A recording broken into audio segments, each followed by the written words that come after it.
Baba Booey. Of course, the thing's broken because of the thing being broken, and the thing is broken, and the thing is broken because the thing is always broken. The thing's always broken. The thing always breaks. I hate when the thing breaks. And then I fix the thing because it always breaks. And I hate when the thing breaks. It's terrible. It's the worst. I hate it. It makes me angry. Anger. What's up, gamers?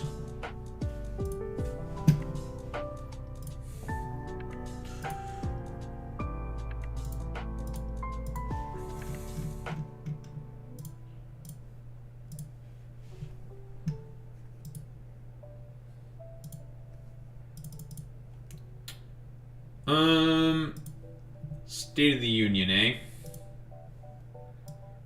State of the motherfucking Union. Free content, you say?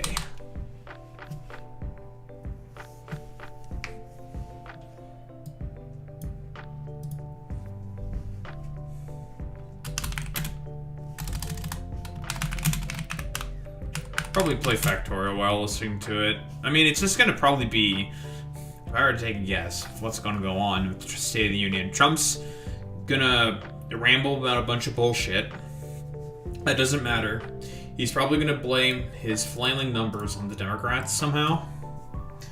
Blame affordability being bad on the Democrats somehow. Apparently he brought in Nick Shirley, who recently just like lied about people's places of residence being at a UPS store when the UPS store is at the ground level of the building, and then there's apartments on top. Shocker, I know, but this is Nick Shirley we're talking about. He's an idiot, so whatever.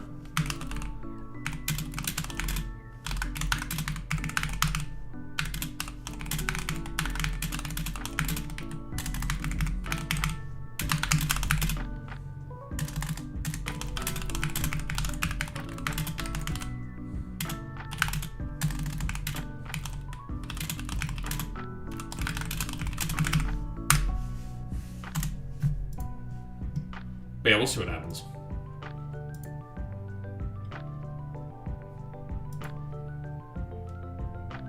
Oh, my fucking goddamn content ID strike's almost gone. Yay. It's going to be gone this Saturday. Yay.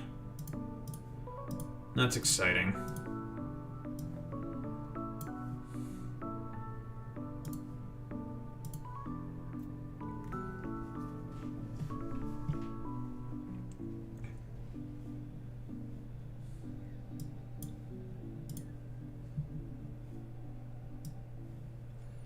So I've been doing some work fixing a base, and it's been going well.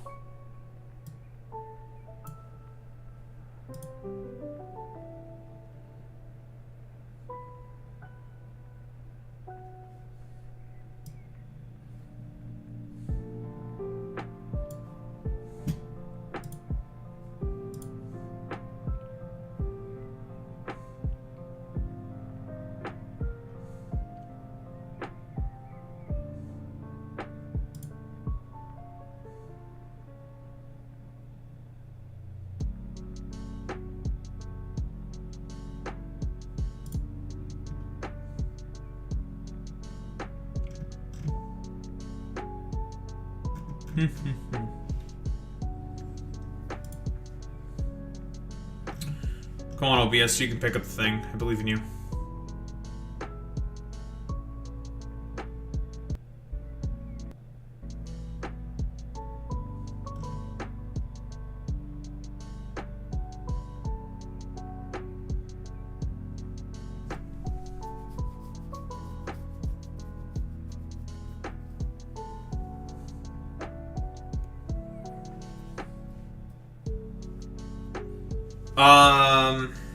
Boy meets Minnie.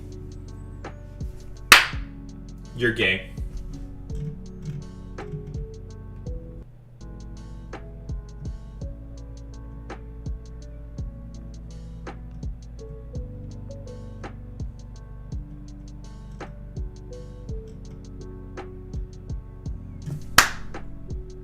You're gay.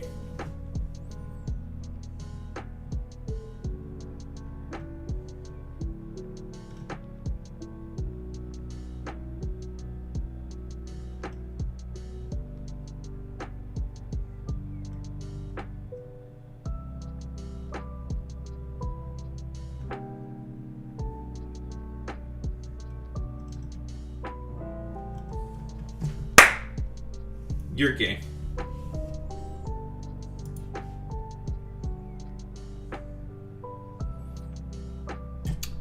Trump's approval rating has declined across the board since last year. God damn.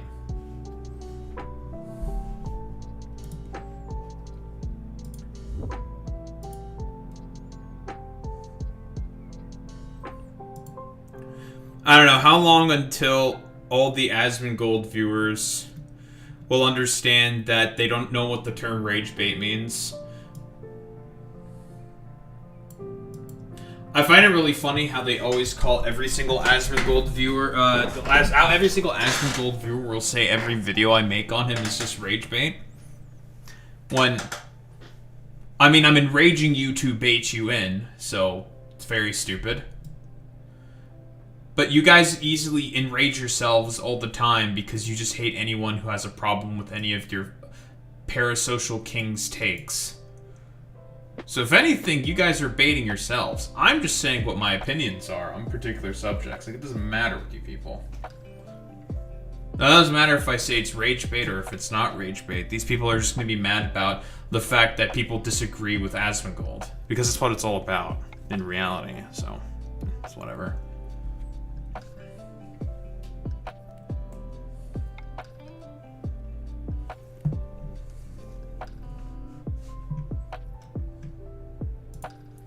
Can the game just appear for once in its fucking miserable life and not be fucking stupid and cringe? Thank you. Alright, shut up.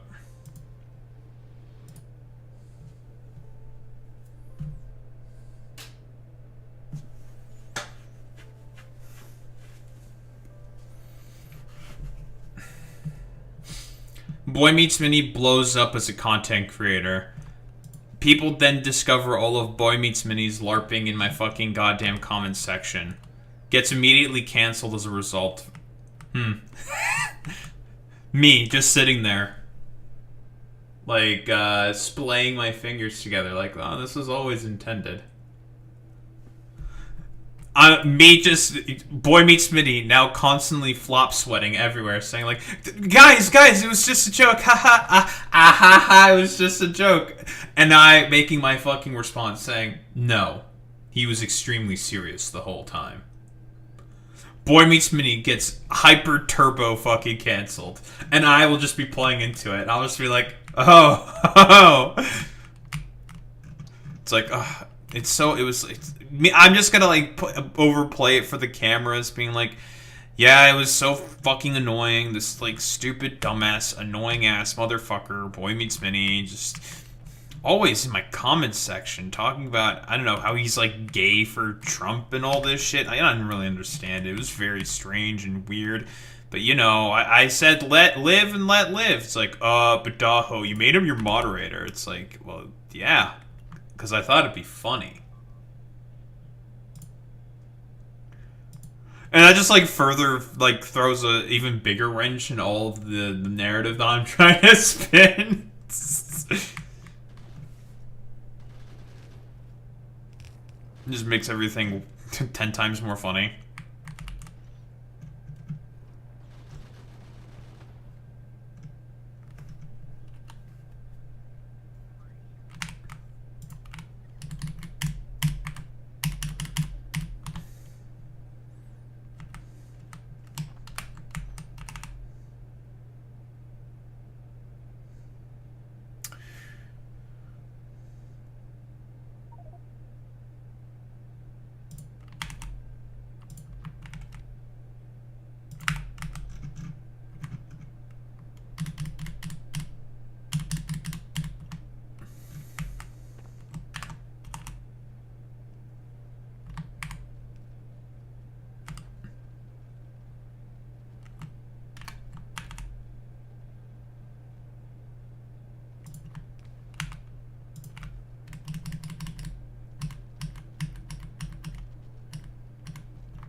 Nah, I'd make a video about it. I'd make a whole video essay. Also, there was some guy who's saying, like, you'd benefit so much more from just doing a little bit of scripting. I'm like, I do these live, dumbass. Like,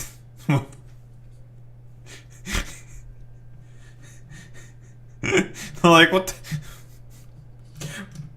scripting? What scripting? What, you want me to start programming live on air or something? Like, what the fuck are you talking about? Bait or mental illness? Chat, you make the decision. Personally, I'm going with mental illness. Oh, man.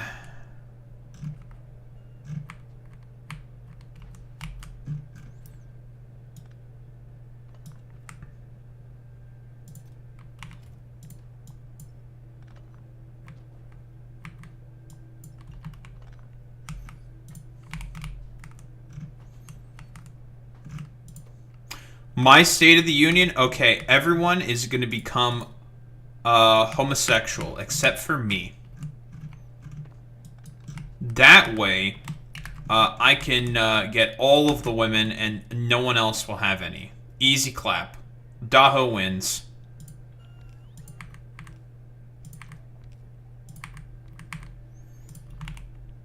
Oops, all homo.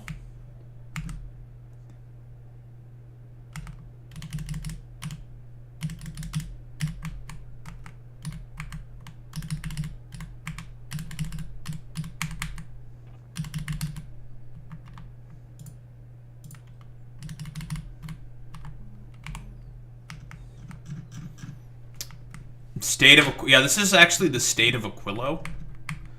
This isn't the State of the Union. This is actually the state of Aquilo.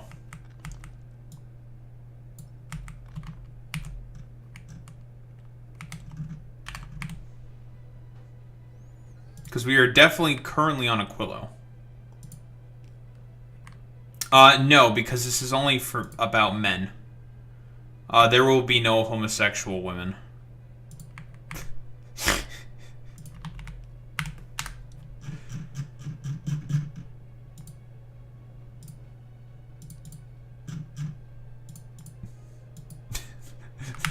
There will be no lesbians.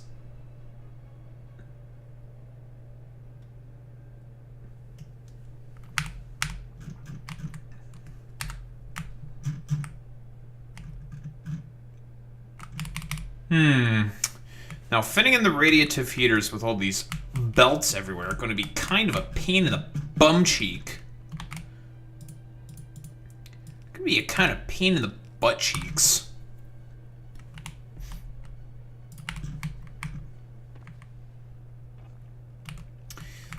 And I'll be like, aw, bum cheek.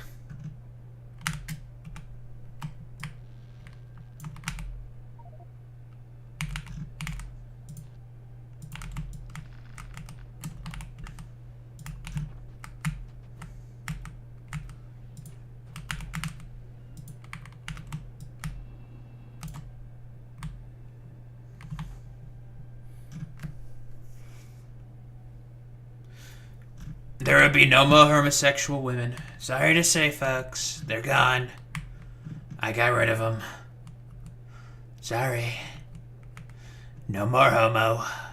There's no more globo. No more homo. Only me.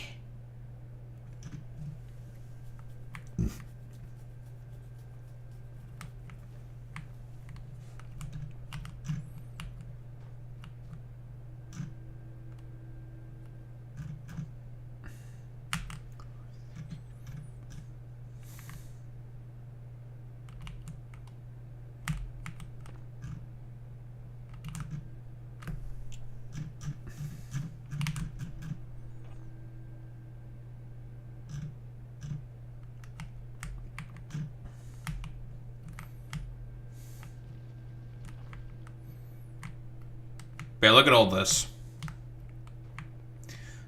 All this premium development. We're doing great, folks.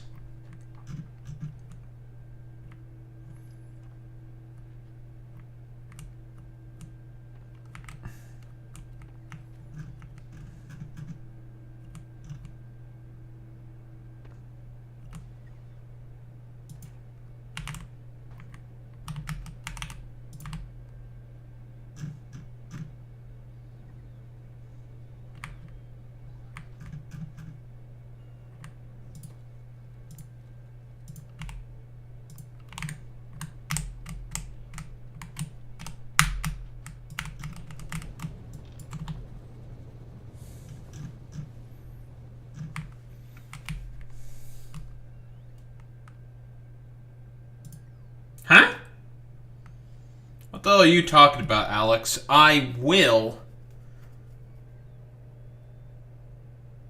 put you in a box. Boy Meets Mini, I need at least 10 espers kicked. Kick 10 espers.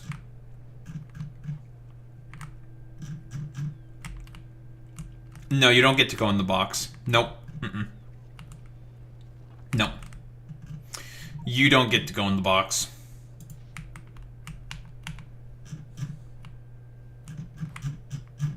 Yeah, you fucked up, Alex. You're now... You're a globo homo. It's over for you, Alex. You're a globo and a homo. It's over for you, but it's over for you, Alex. You're a globo homo.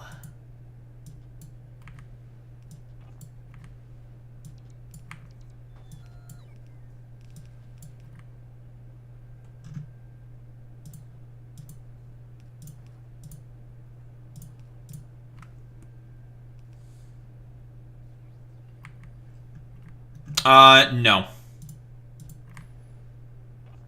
You do not go into the box.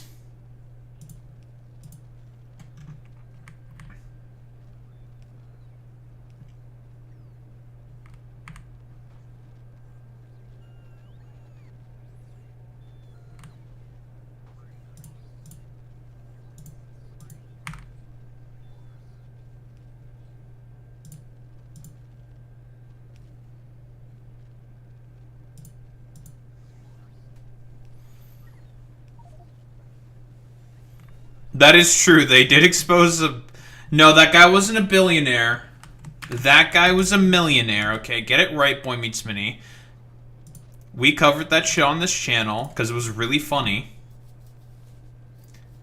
That guy was a billionaire.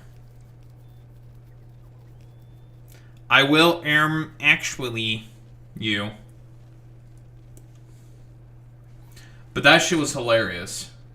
It's like, oh yeah, that's our CEO. And they were all talking in their Slack, like, yeah, he's a piece of shit. We fucking hate that guy. This is objectively one of the funniest things on the planet, because it was, objectively speaking, I think one of the funniest things on the planet. It was hilarious. Alright, come back to Paracelsus. I'm making so many towers.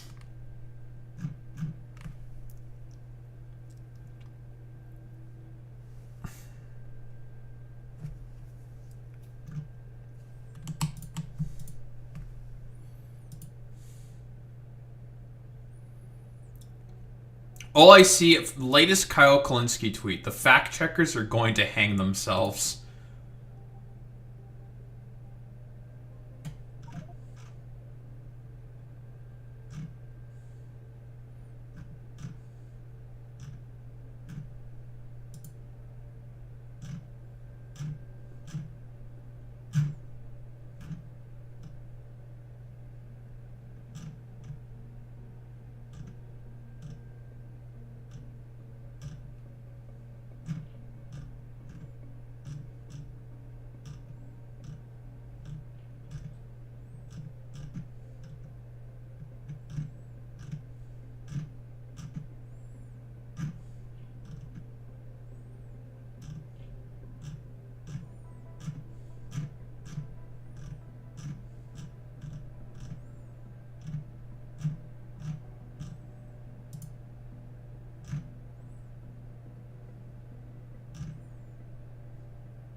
So I think we're going to start with the State of the Union, right?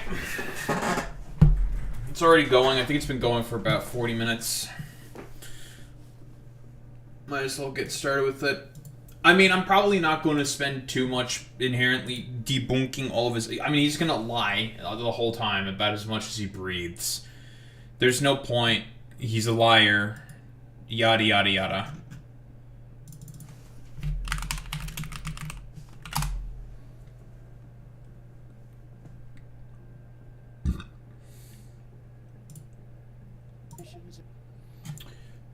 CBC live stream. Let's take a look at that. To walk or talk,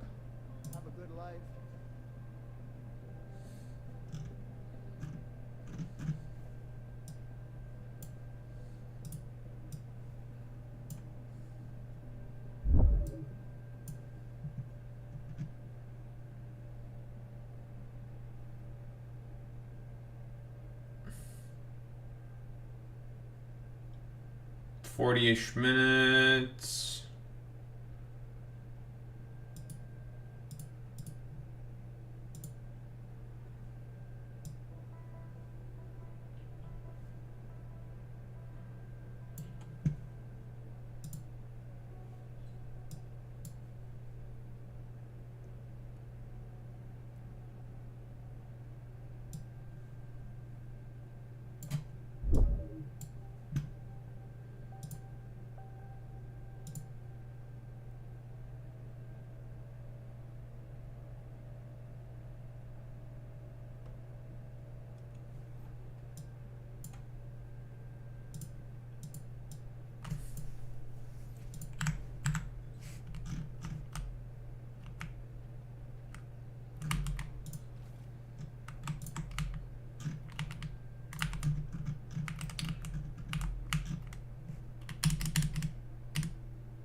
All right.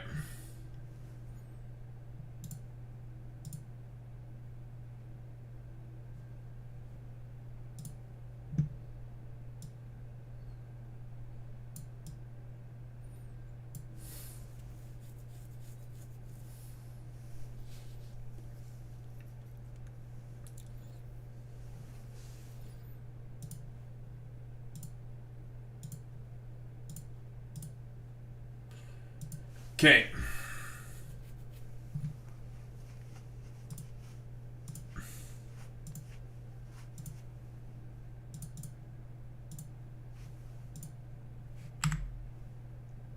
Let's get started with this. Breaking. President giving the State of the Union address. I don't know. Typically, these things are supposed to be like the quote-unquote unifying time for the United States, and that's probably not going to happen. Consistently with Trump, he uses it as basically a platform in order to be an obnoxious, ostensible little fucking shit. That should really go without saying.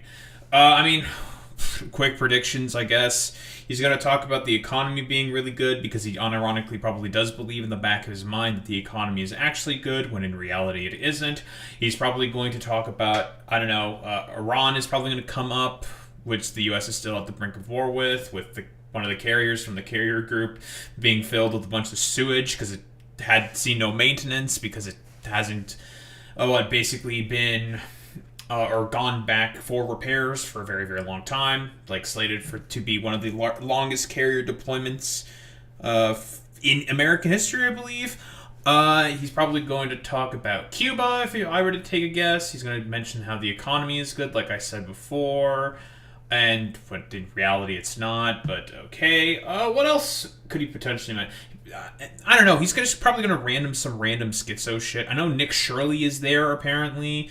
I don't know. He's probably going to mention ICE and deportations. Obviously, no one likes ICE and deportations. No one likes Nick Shirley, blah, blah, blah, blah, blah. He's probably going to talk about how he's going to blame the Democrats for everything. I don't think we're going to see any mention of the Epstein files.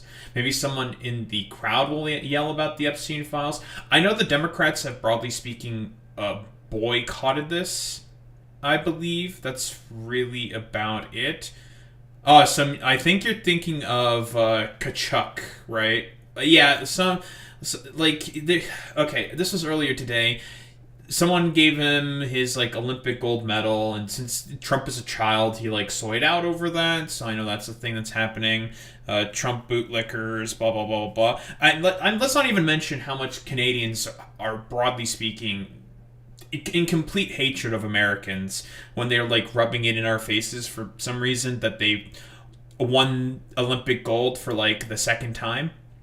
Yeah, from the sport, Emma Vigeland, she's okay, she's a bit of a sports Andrea, okay? Emma Vigeland, she said it's not that the Canadian team played badly, they played really well. It's just the goalie of the United States is like a once-in-a-generation goalie, and he's like really, really fucking good. And it's like, oh, okay. That makes sense. Yeah, it's just like... Because I have no doubt, like, Canada always plays really, really well at hockey. It's just, oh, the American goalie was just significantly better. And it is what it is, right? It was like, from what I understand, it was an action-packed game, low scoring, probably because of how good the American goalie is. Blah, blah, blah, blah, blah. You know, whatever. So I guess, like, the score is 10-2 in terms of how many golds we've won in comparison to you guys. You still got quite a mountain to climb, America, but I digress. Americans being obnoxious. What? So American hockey, Nick Shirley gonna lie about the economy probably. Be schizo about Cuba and Iran.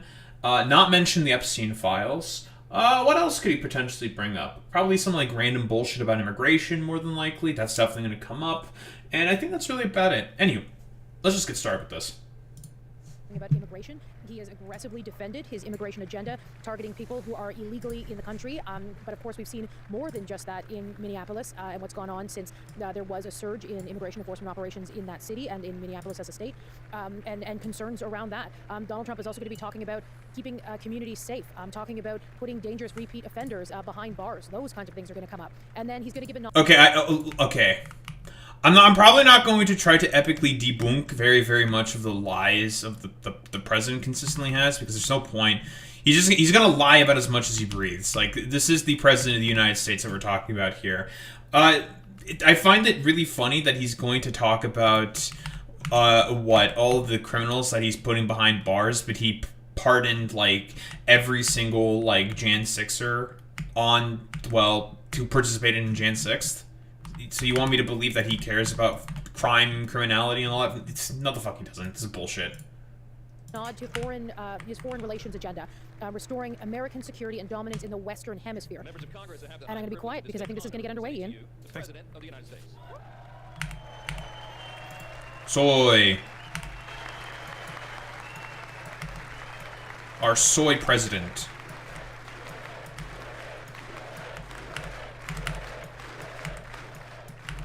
Starting off with some soy chants. Well, thank you very much, everybody. It's really... USA.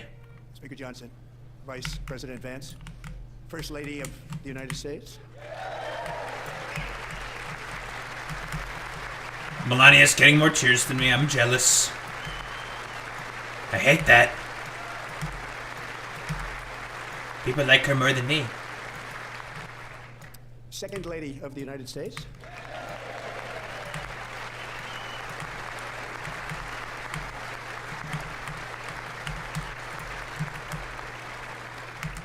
Members of Congress and my fellow Americans, our nation is back, bigger, better, richer, and stronger than ever before. Yeah, man, totally. All of the economic indicators would definitely say that that's the case, for sure, bro.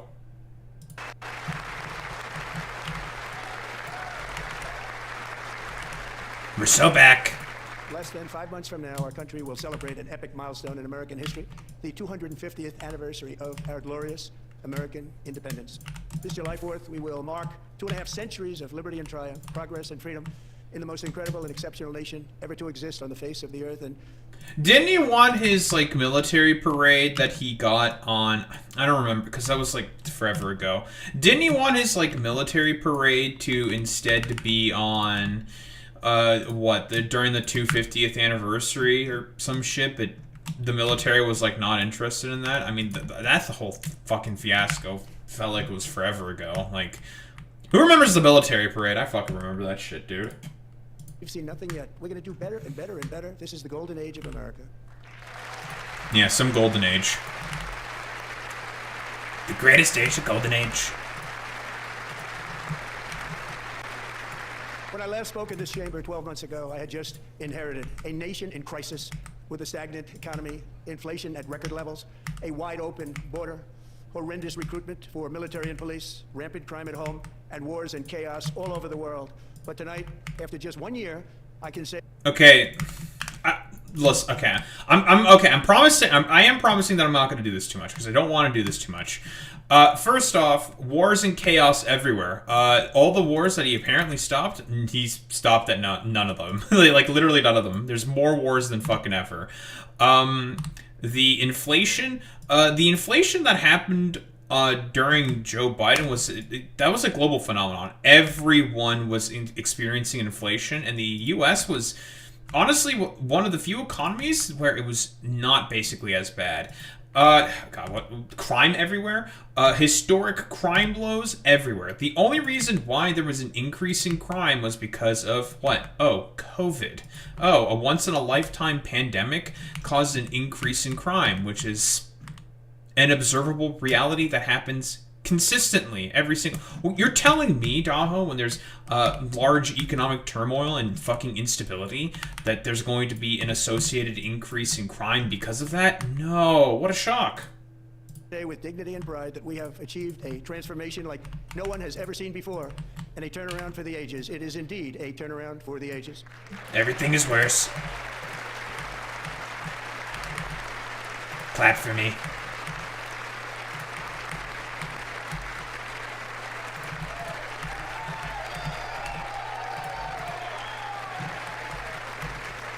And we will never go back to where we were just a very short time ago. We're not going back. And he's not wrong about that one.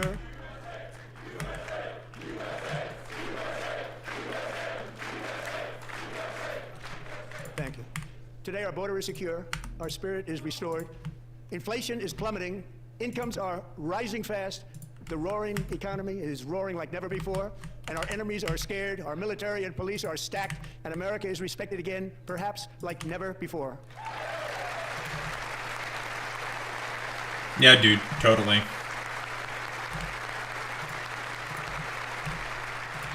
After 4 years... Obviously, okay, we don't have to talk about, like, why that's just a bunch of fucking nonsense. I don't think it should really go without any bearing of mention that that's just a complete fucking lie. Like, it doesn't fucking matter, right? Like... Right? Like, we all know, the economy's in the shitter, everything is in the fucking shitter, and everything's just getting significantly worse. Like, that is just the case. Years in which millions and millions of illegal aliens poured across our borders, totally unvetted and unchecked. We now have the strongest and most secure border in American history by far. Still doesn't understand what asylum is.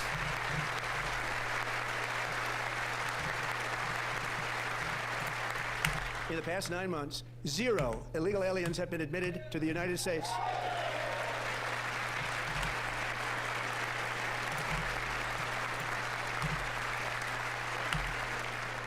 And Chris, you know, is about to get impeached. Come in legally, people that will love our country and will work hard to maintain our country. Okay, I just have to talk about this notion that quote-unquote illegal migrants don't love the United States of America. Obviously, that's just a bunch of nativist fucking bullshit. There is zero evidence to suggest that immigrants all fucking hate the United States of America like these charlatans have to fucking constantly bring up, okay? We know this. Immigrants, broadly speaking, are some of the harder working Americans on the fucking goddamn country, or in the country, right? Like... Let's not be fucking ridiculous and hyperbolic. Like, America is a country of immigrants. It was built by immigrants. It's been maintained by fucking immigrants. The only reason why America is as strong as it is because of fucking immigrants. It is a country of fucking immigrants. And these dumbasses, like, have to, like, cope and seethe about it. Like, it's one of those situations where it's just, like... The idea that they quote-unquote don't contribute and they're like, I don't know, a stain, like a poison, as some of these people would say, on the country, is just... It's a notion that's always been, like, flat-out ridiculous on its fucking face, because the only reason why they're saying this is because they believe in some dumbass nativist agenda, which, in reality, no one actually supports this. People fucking support pathways to citizenship for illegal fucking migrants. They support the fucking asylum process, right? Like, can we talk about how Biden's sort of border policy is bad? Yes. And the reason for that is because of the fact that oh, he basically kept Trump's border policy in place the whole fucking goddamn time during his presidency, and basically did not have an effective plan at dealing with immigration, which, by the way, this motherfucker, who is currently speaking right now, helped to exacerbate with his, oh, Venezuela fucking coup that he did. Oops.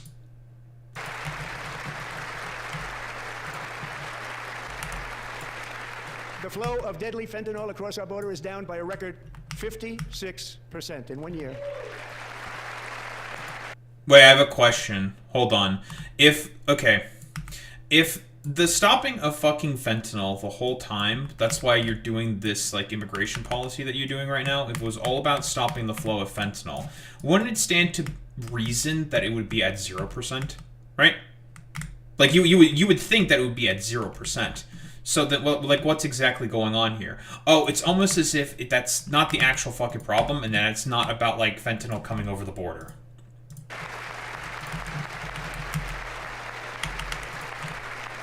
And last year, the murder rate saw its single largest decline in recorded history. This is the biggest decline, think of it, in recorded history, the lowest number in over 125 years. Year 1900, in fact, substantially before my wonderful father. I had a wonderful father, Fred, before he was born, substantially before he was born. That's a long time ago.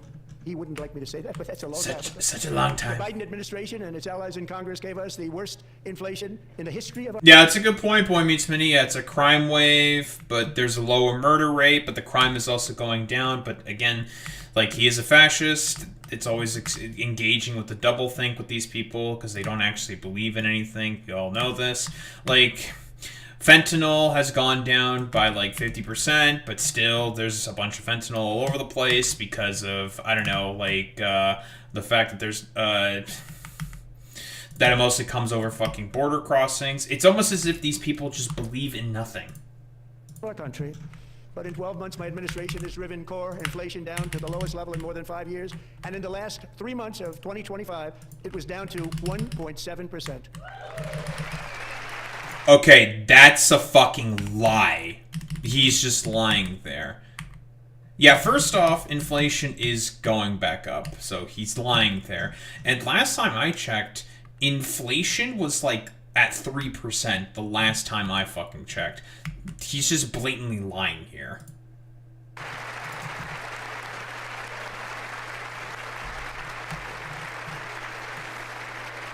Gasoline, which reached a peak of over $6 a gallon in some states under my predecessor, it was quite honestly a disaster, is now below $2.30 a gallon in most states, and in some places, $1.99 a gallon. And when I visited the great state of Iowa just a few weeks ago, I even saw $1.85 a gallon for gasoline. Drill, baby, drill.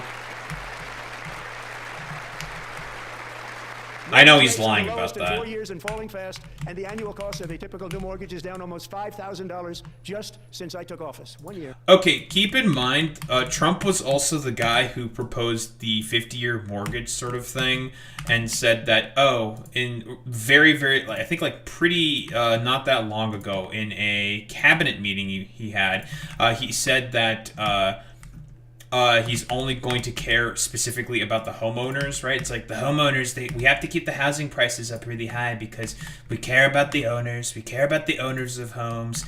Basically, like, explicitly signaling that the only people that he's going to help bring down housing costs for was just for homeowners. Yeah. And low interest rates will solve the Biden-created housing problem well, at the same time protecting the values of those people who already own a house that really feel rich for the first time in their lives. We want to protect those values. We want to keep those values up. We're going to do both. Oh, wow. He literally just said the exact thing that I was just talking about. Yeah, he's keeping... This is, by the way, in terms of rhetoric, like, if you are a fucking Trump supporter, you should be getting a fucking Fell For It Again award right now. Like, yeah, I'm in his head. I'm in his head. I'm in his fucking goddamn head. Like, literally, he mentioned it that, oh, he wants to keep the fucking housing prices as is because in reality, that's what all the fucking boomers want. It's fucking boomer slop propaganda. That's why he's fucking doing it. When the housing prices, oh, in America right now are complete fucking dog shit. They're terrible. And we are going to keep it that way. The stock market has set 53 all-time record highs since the election. Think of that, 1 year. Yeah, dude, Boosting everyone pensions, likes the high 401ks, stock and market, retirement dude. accounts for the millions and millions of Americans. They're all gaining. Everybody's up, way up. In 4 long years, the last administration got less than $1 trillion in new investment in the United States. And when I say less, substantially less. In 12 months, I secured commitments for more than $18 trillion pouring in from all over the globe. It's obviously a lie, but whatever.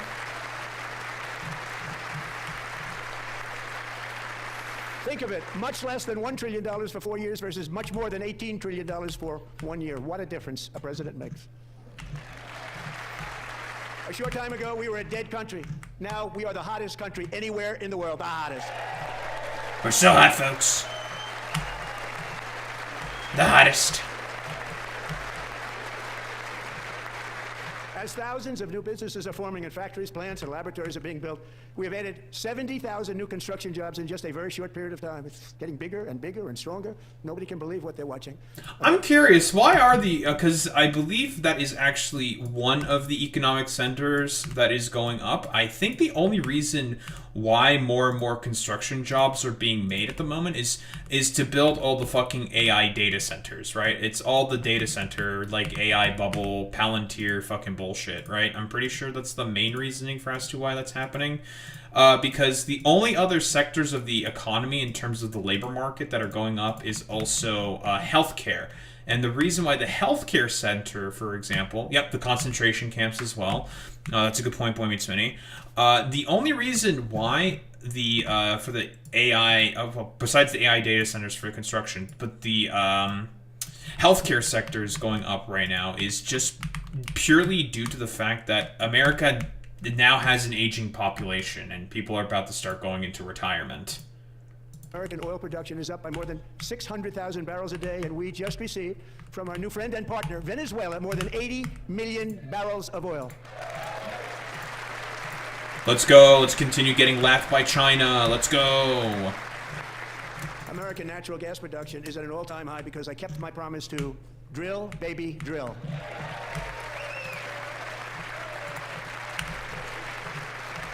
Autopsy, do nothing win. More Americans are working today than at any time in the history of our country. Think about that. Any time in the history of our country, more working today. And one... Okay, that is a fucking lie as well. Literally, the most recent jobs revision basically reported that there was a revision of about 1 million jobs that basically happened. So, in reality, he lost about 1 million jobs. He only had made a net of 184,000 jobs in the entire year of 2025, which is a complete fucking disaster. 100% of all jobs created under my administration have been in the private sector. Yeah, that's not a good thing.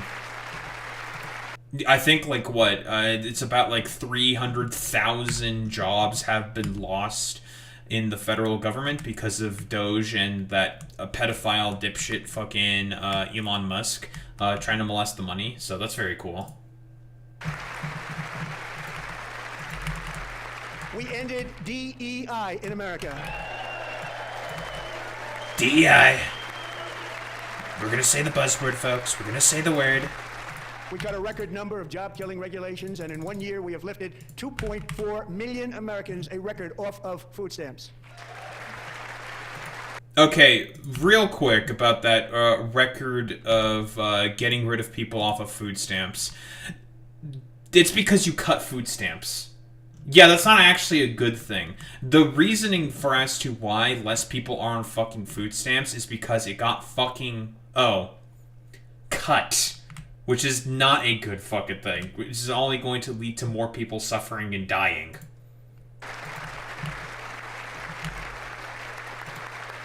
And for all of these reasons, I say tonight, members of Congress, the state of our union is strong.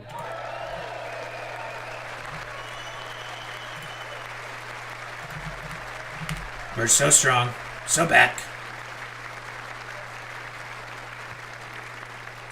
Our country is winning again. In fact, we're winning so much that we really don't know what to do about it.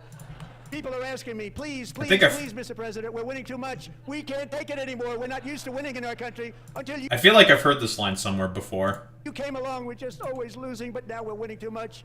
And I say, no, no, no. I don't know, man. I think Emma Vigeland, in terms of your approval rating with your demographics, would say otherwise. I don't think this looks like winning, Trump. I don't know, buddy.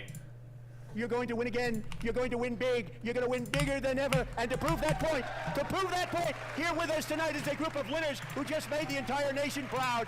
The men's gold medal Olympic hockey team. Come on in. I think the women were also offered an invitation, but they refused to show up because when Donald Trump was on the phone with Kash Patel celebrating with the men's hockey team, he had some disparaging comments about the women's team, who, by the way, in comparison to the men's team, has had way more fucking international success in comparison to the fucking men's team. So I find that to be particularly hilarious. Yeah, women play hockey? What?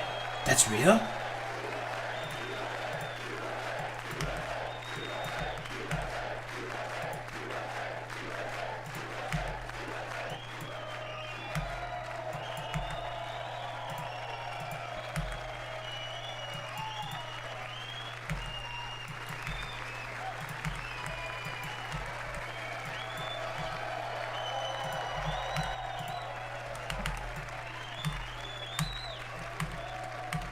Dude, we're doing the thing.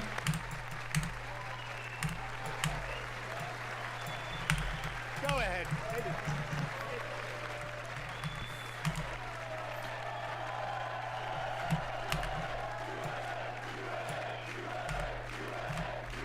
Okay, I really have to say this really quick. The fact that there's a bunch... These people are fucking senators, and they're doing, like, stadium-esque chants of USA, USA. Does anyone else find this to be, like, particularly cringe? I feel like this is so cringe, dude. Like, bro.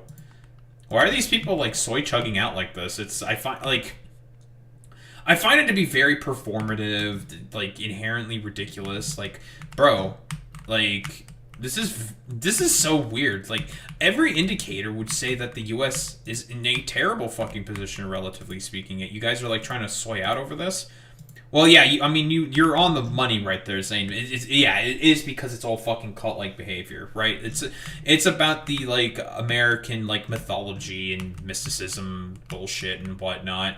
Because, like, again, like I've been mentioning before, and I'll just keep mentioning this over and over again, every single economic indicator of relative success that would measure success in an economy for the United States or for any other country, it would basically say that the United States is in reality a fucking terrible position, but unfortunately cult-like behavior, right? We're dealing with a fucking cult here, right? Especially with that of Trump supporters. Like, they have no idea about what the objective metrics of an actual successful fucking country is, but, you know, our guy is currently in power right now, so therefore it has to be good because, you know, our guy is currently in right now.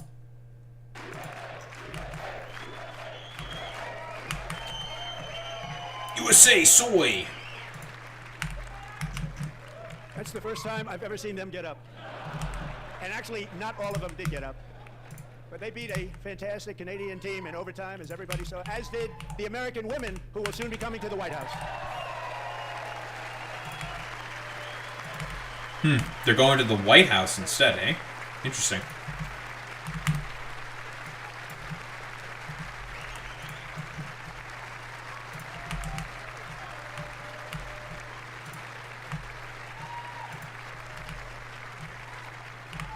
They were in the Oval Office before, and I just want to say a second very big congratulations to Team USA. But I have to say that, and I told them this, and we took a vote of the team. I said, anybody votes no, I'm not doing it.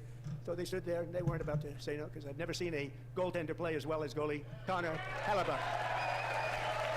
Yeah, the dude who gave the whatever the fuck. Really, I'm curious. Let me see that. Did the women's hockey team accept Trump's invite to the White House? Let's check.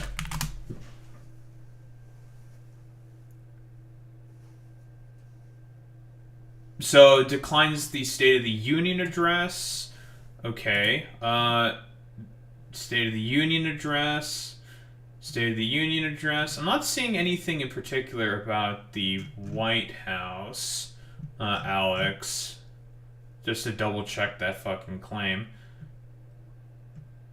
What the heck is this? Oh, this is some random Facebook thing. It's 10 to State of the Union address. TSN. Oh, here we go. TSN is reporting on this. United States gold medal winning hockey women's Meanwhile, hockey the team. U.S. women's hockey team. Shut up. Thank you. Declines invite to White House. Well, I mean, this is one outlet that's reporting this. Okay. Anywhere else? USA Today is also reporting this. I think Trump might be lying here. Maybe some will go. Probably not all. Like, I mean, because it makes sense why they probably would not want to go. Like, let's be honest here. With Kash Patel, and when he was, like, partying with the fucking goddamn U.S. team on quote-unquote official business in Italy, he was, like, partying with them, basically. He basically had misogynistic comments about the women's team for, like, whatever reason. It's just like, okay, like, you really... People wonder why Trump is just doing so well with women in terms of the voting demographics, considering the fact that he's a constant fucking misogynist. It's very, very fucking funny, dude. Yeah, we'll deport him. Yeah, sure.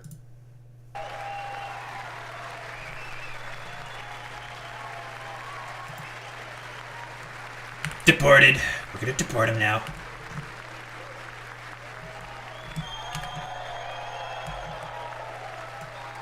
We're soy.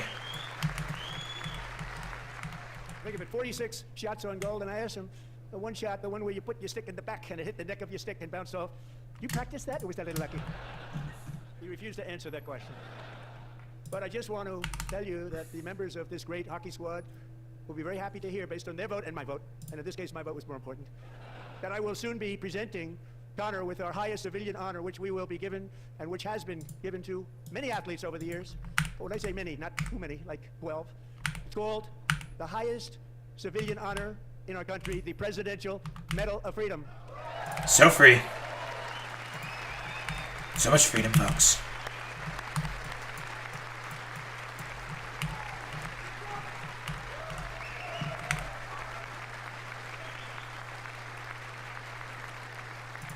Great athletes have gotten that, very great, the best, and I thought he deserved it. Really? Did this guy actually support the 51st state rhetoric?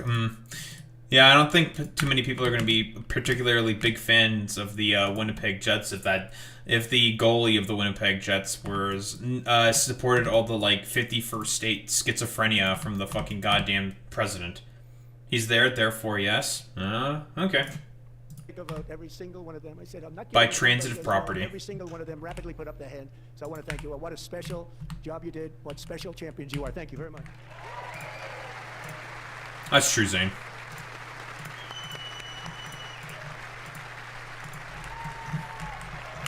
They're such great champions.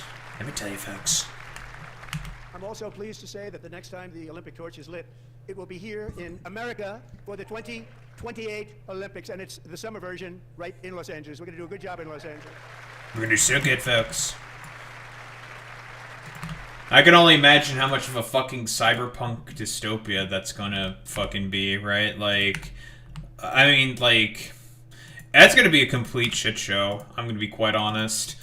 Like, who knows? Because the Trump deployed the military along with ICE and the National Guard in Los Angeles at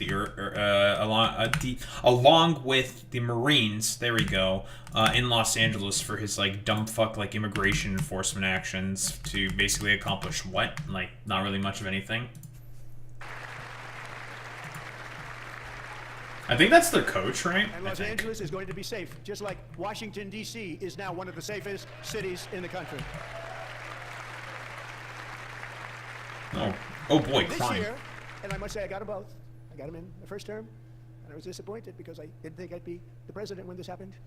But strange things took place, and now I've got them because I got the Olympics and I got the 2026 FIFA World Cup, and I wanted to claim the 250th, but I didn't get away with that one. I couldn't claim that one for myself.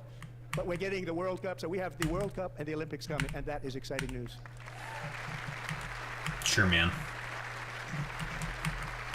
So exciting. So this will be a year to celebrate our country and the heroes who have kept it free. Men like Buddy Taggart.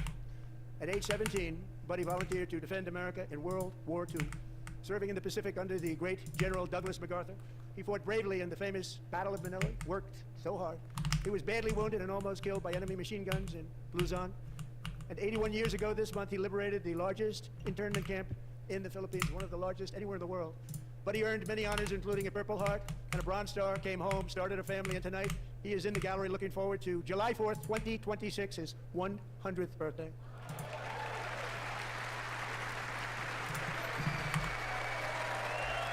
World War II vet.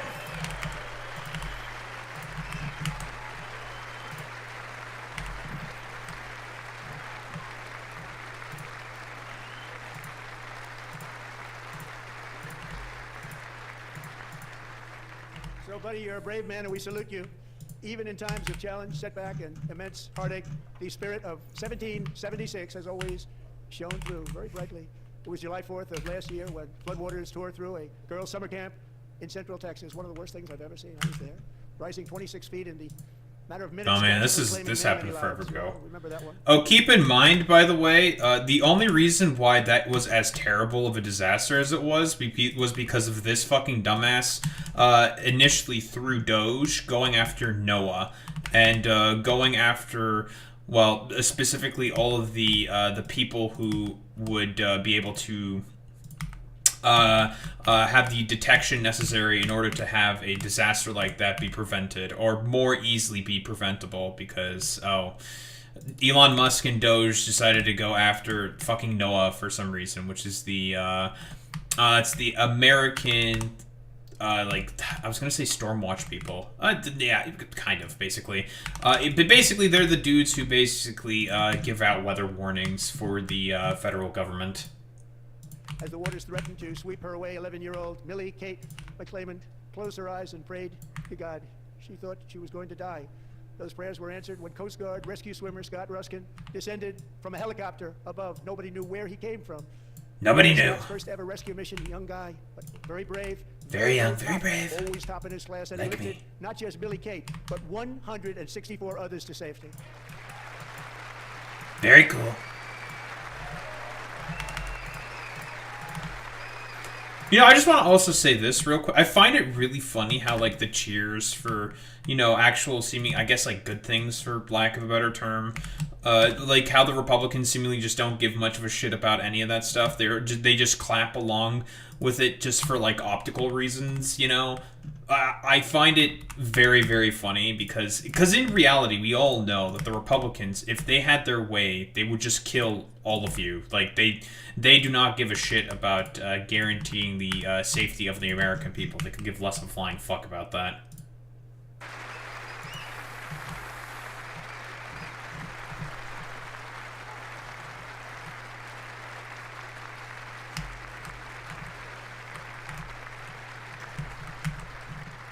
People watched Scott from a distance, and they couldn't believe what they were seeing. The winds were blowing, the rain was pouring, everything was going, and that rapid water, nobody's ever seen anything like it. They said, wow, that's something. Tonight, Scott and Millie Kate are here together, reunited. Wow, the water was crazy, folks. Wow, the water. Lucia's from a really rich cast, doesn't surprise me. And Petty Officer Ruskin, I'm pleased to inform you that I am now awarding you the Legion of Merit for extraordinary heroism, which is what it was, extraordinary heroism. Thank you. It was great, folks. Fantastic, let me tell you. So good. I'd like to have the military aid to please come down and take care of the service. Military aid, thank you very much. Take care of that very important service. Very important. Most important service. From 1776 to today, every generation of Americans has stepped forward to defend life, liberty, and the pursuit of happiness. And they're really doing it for the next generation. But now it's our turn. Together we're building a nation where every child has the chance to reach higher and go further. where government answers to the people, not the powerful, and where the interests of hardworking American citizens are. The One Big Beautiful Bill would like to say otherwise. Your entire legislative record would like to say otherwise there, buddy. Did really cutting SNAP benefits and also Medicare and Medicaid, is that really, I don't know, is that really the government, being, responsible more to the people? I don't think so, man. Are always our first and ultimate concern. That is the debt we owe to the heroes who came before us, and that is the promise we must keep to America for our 250th year. Last year, I urged this Congress to begin the mission by passing the largest tax cuts in American history, and our Republican majorities delivered so beautifully. Thank you, Republicans. I'm in his head. I really am in his head. All Democrats, every single one of them, voted against these really important and very necessary massive tax cuts. Yeah, because of the fact that they were cutting taxes for the corporations and the rich. That's why. You were giving huge fucking tax breaks to your buddies. You basically signed the year 2017 tax cuts permanently into fucking law. And you're just yeah, like tax cuts and fucking yachts and shit like that. And you're out here wondering why people like the Democrats decided to vote down that shit specifically. Oh, I couldn't possibly think of any other reason why. They wanted large-scale tax increases to hurt the people instead. But we held It's not strong, true, by the way, great, but whatever. big, beautiful bill. We gave you no tax on tips, no tax on overtime, and no tax on Social Security for our great seniors. Lies, by the way. So the no tax on tip stuff, yeah, he's actually lying about that. It turns out the whole tax on tips thing, and a bunch of other service workers have talked about this before. It was a lie, right? There's a really good Majority Report segment talking about this. I could probably stick that in the description below. But the whole idea behind the no tax on tips thing, yeah, that was a bunch of fucking bullshit.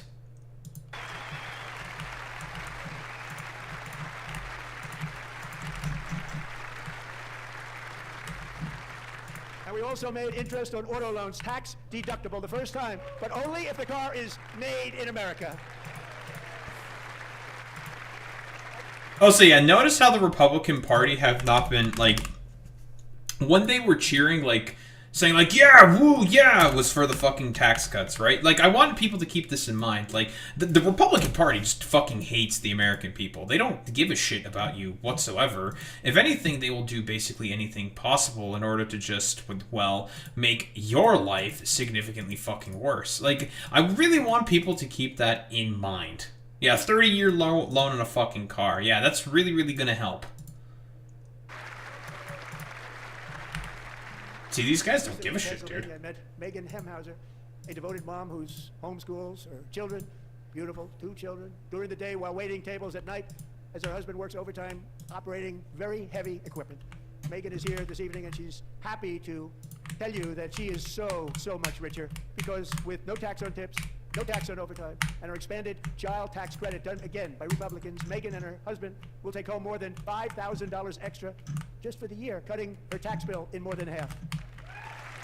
Yeah, lies, by the way, but Megan, please stand up. none of these people care.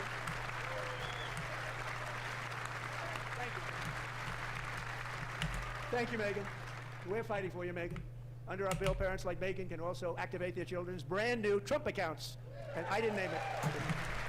I did not name that. That wasn't me.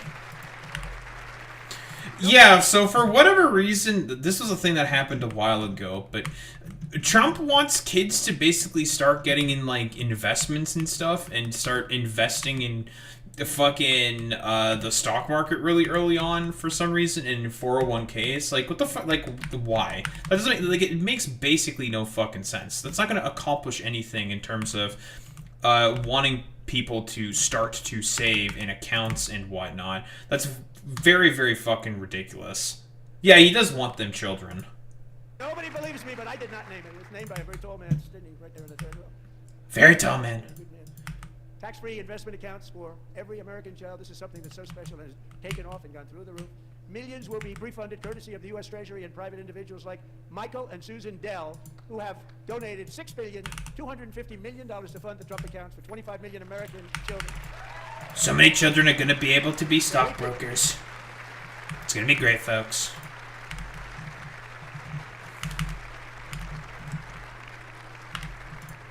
You know, I asked Michael Dell, how do you make all that money? He said, well, I just sat on my dorm in school, and I made computers, and I'd sell them to people. And I just kept selling and selling and selling. And pretty amazing story. That's called the American Dream. He sold a lot of computers, a lot of those laptops. So I congratulate him on that, but I really thank It's him. all computer. That was like Brad Gerstner, a very tremendous guy. He was Computer. right from the beginning. Brad Gerstner. Thank you, Brad. It's computer, folks.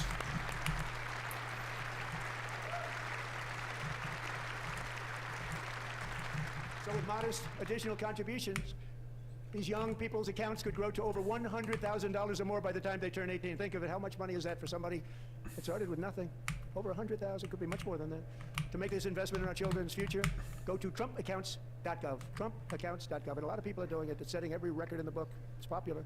They knew what it was going to take. So proud of them. I'm so proud of the people that got it started. So proud. It's just taken off. One of the primary reasons for our country's stunning economic turnaround, the biggest in history, where the Dow Jones broke 50,000 4 years ahead of schedule, and the S&P hit 7,000, where it wasn't supposed to do it for many years. The Dow. Were tariffs. I used these tariffs, took in hundreds of billions of dollars to make great deals for our country, both economically and on a national security basis. Everything was working well. Countries that were ripping us off for decades are now paying us hundreds of billions of dollars.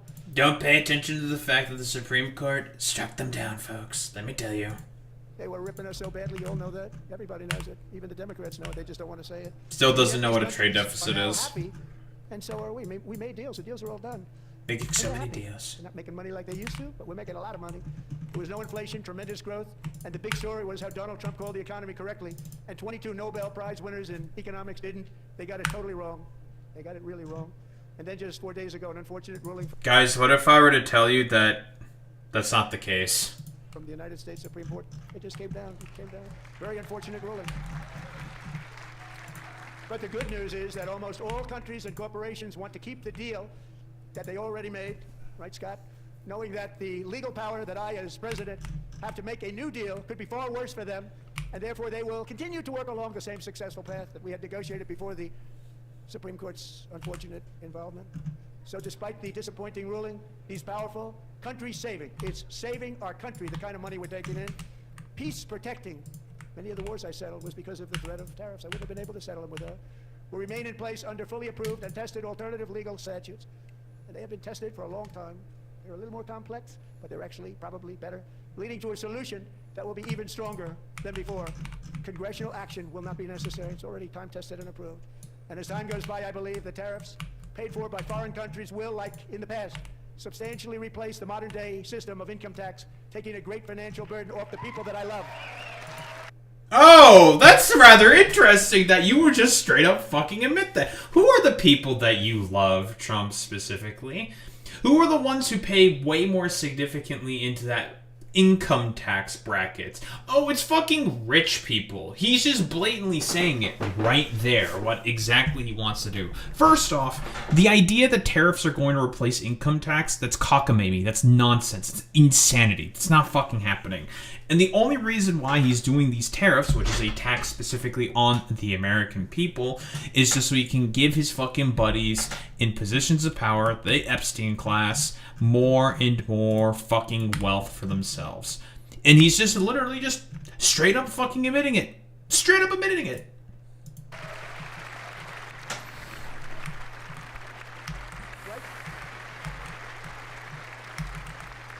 Moving forward, factories, jobs, investment, and trillions of dollars will continue pouring into the United States of America because we finally have a president who puts America first. I put America first. I love America. No, you don't. You fucking hate America, buddy. For decades before I came along, we had the exact opposite. From trade to healthcare, from energy to immigration, everything was stolen and rigged in order to drain the wealth out of the productive, hardworking people who make our country great, who make our country run. Under Biden and his corrupt partners in Congress and beyond, it reached a breaking point with the Green New Scam, open borders for everyone. They poured in by the millions and millions from prisons, from mental institutions. They were murderers, 11,888. Still doesn't know what asylum is. And record-setting inflation that cost the typical family $34,000 in just a speck of time. Now the same people in this chamber who voted for those disasters suddenly use the word affordability, a word they just used it. Somebody gave it. Okay, no, you fucking dipshit. That's literally the term you used. Like, what the fuck are you talking about? You talked about making everything more affordable for the American people on the campaign trail. It's one of the main reasons why you ended up winning in 2024, you fucking dipshit. Like...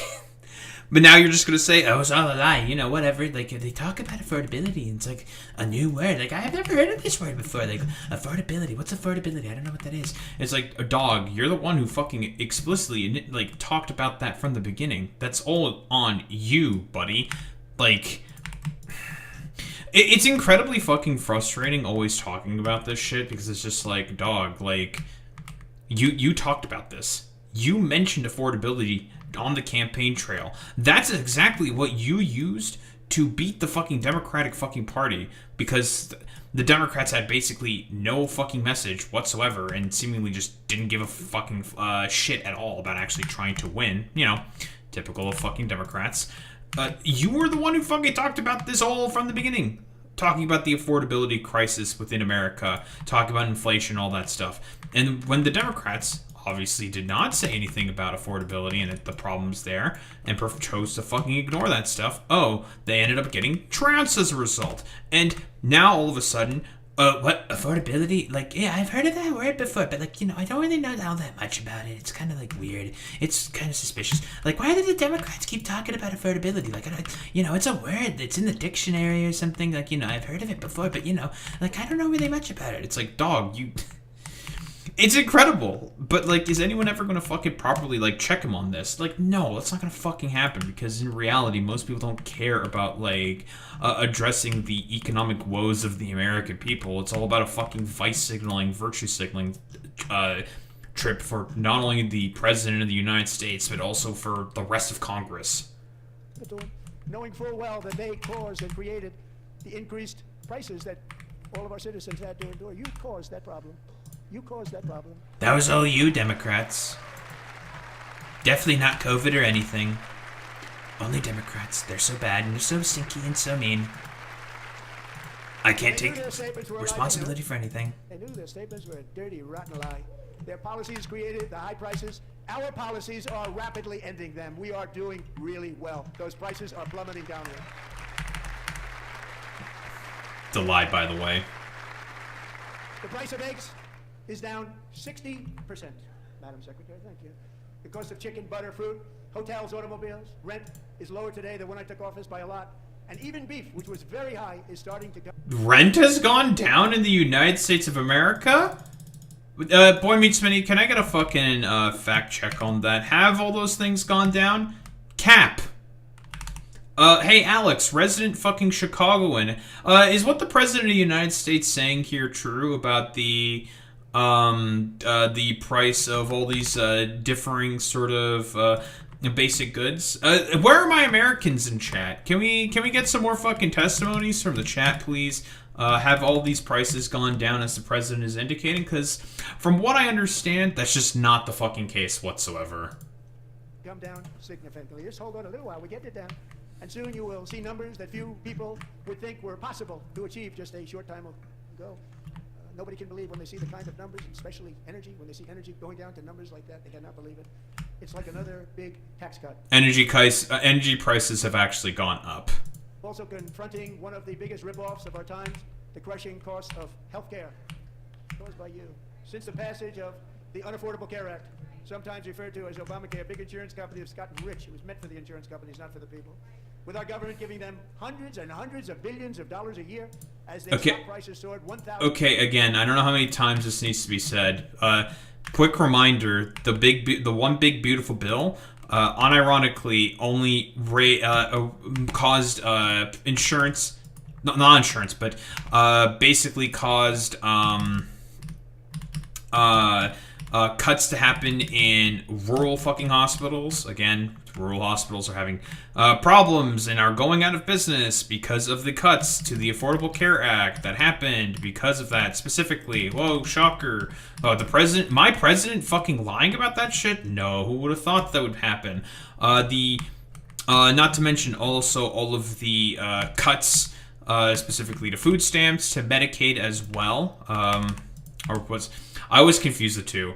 It was Medicare, which had the pay-go stipulations tripped because it was no longer financially solvent, and it was Medicare, or Medicaid, rather, that was cut because of the One Big Beautiful Bill. I always end up fucking confusing the two because they sound very, very fucking similar.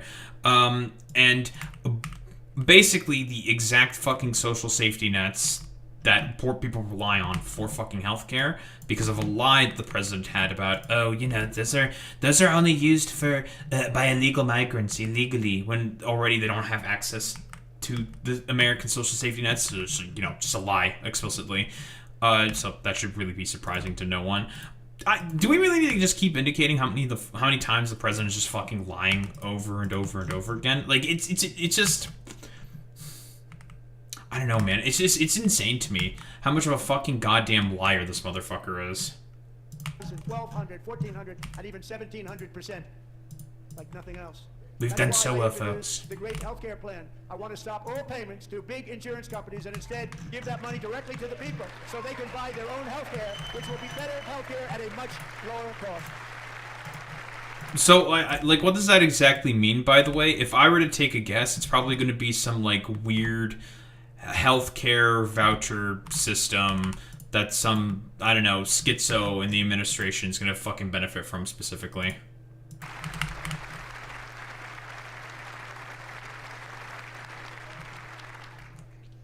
In addition, my plan requires maximum price transparency. That's a big deal. Sounds so simple, so big. And I did that in my first term, and the Democrats immediately terminated it with full knowledge that they were doing a very bad thing for the people. Costs were going to go way up, and that's what happened, and now I'm bringing them way down on healthcare and everything else. I'm also ending the wildly inflated cost of prescription drugs like has never happened before. He's not, but okay, dude. Other presidents tried to do it, but they never could. They tried. Most didn't try, actually. But they tried. They said they tried. So just to mention real quick, basically his cockamamie plan to try to bring down prices for healthcare is instead of allowing like Medicare or Medicaid to basically negotiate the fucking prices for drugs, which is exactly what the Inflation Reduction Act allowed for insulin and a couple of other drugs. I think it was the Inflation Reduction Act, specifically, which allowed for Medicare to negotiate for fucking prices, which is an actual good policy, and how most other Western countries, generally speaking, do healthcare. Do the Americans do that? No.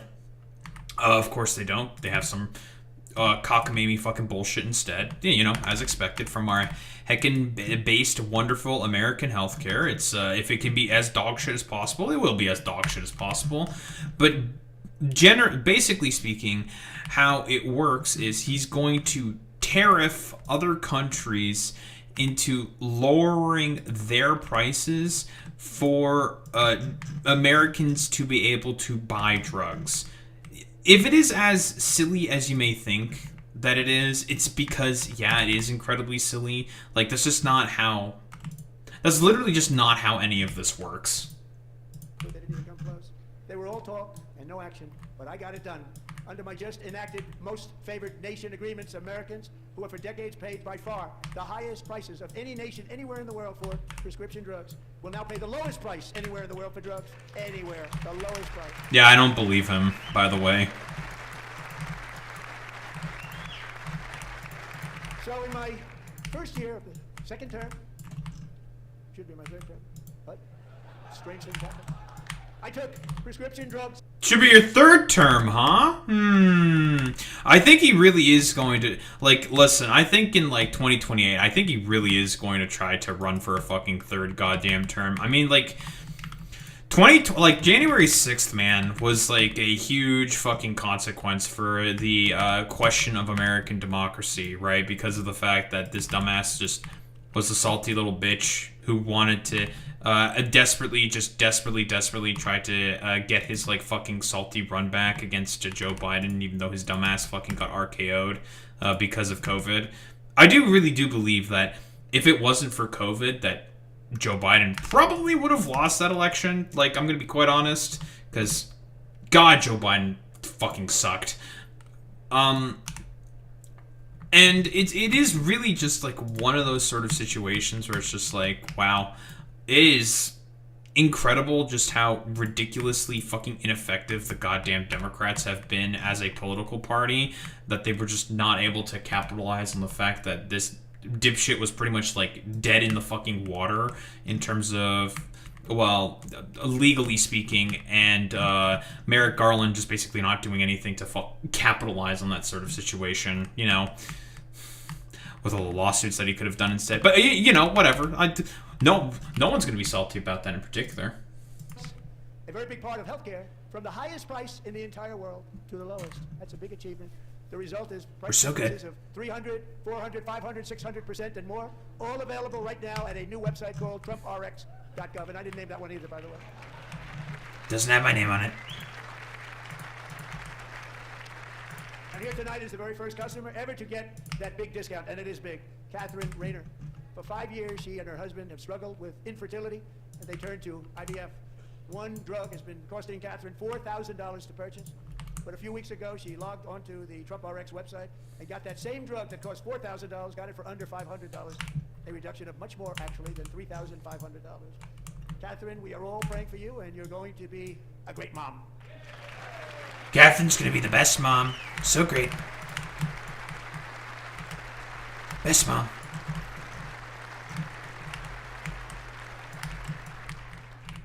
So now I'm calling on Congress to codify my most favored nation program into law. Now, the one thing, I'm not sure it matters, because it's going to be very hard for somebody that comes along after me to say, let's raise drug prices by 700 or 800%.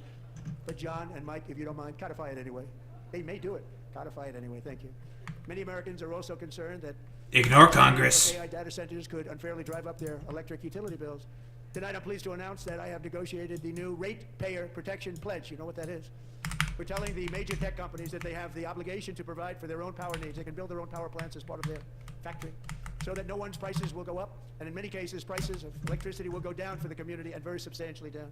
This is a unique strategy never used in this country before. We have an old grid. It could never handle the kind of numbers, the amount of electricity that's needed. So I'm telling them they can build their own plant. They can produce their own electricity. It will ensure the companies... Yeah, that's a good point there, Boy Meets Mini. It's time for more poisoning of Americans instead of actually, like, you know, building... Because I guarantee you, this motherfucker's not going to build out any green energy. Like, that's not fucking happening, right? Like, let's be honest here. It's not going to be green energy that's going to be powering all this, like, AI hysteria, basically, right? It's going to be completely like coal fire plants and all this fucking bullshit, and it's just going to be poisonous for the American people. Ability to get electricity, while at the same time lowering prices of electricity for you, it could be very substantial. So all of you cities and towns, you're going to see some good things happen over the next number of years. Another pillar of the American dream that has been under attack is home ownership. With us tonight is Rachel Wiggins, a mom of two from Houston. She placed bids on 20 homes and lost all of those bids to gigantic investment firms that bypassed inspection, paid all cash, and turned those houses into rentals, stealing away her American dream. Paid all cash for a house? I don't fucking believe that for even 5 fucking goddamn seconds. All cash. Yeah, I highly doubt that as well. That's not how any of that fucking works. Absolutely the fuck not. Yeah, more than likely, right? Boy Meets Mini, power buyer loan. I would probably also agree with that. There's no fucking way someone just randomly has the cash on, unless they're very, very rich. Yeah, is she rich? That's a good point. Like, is she fucking rich? Like, that's the only other way something like that could potentially fucking happen. There is no fucking shot that she, I don't know, had the money, cash on hand to pay for that shit. Nah, I'm calling cap. Yeah, did she hit the lottery? That's a good question. Stories like this are why last month I signed executive order to ban large Wall Street investment firms from buying up in the thousands single-family homes. By the way, only 0.5% of houses are being purchased by large Wall Street firms. Yeah, only 0.5%. It's such a minuscule amount. It's basically irrelevant.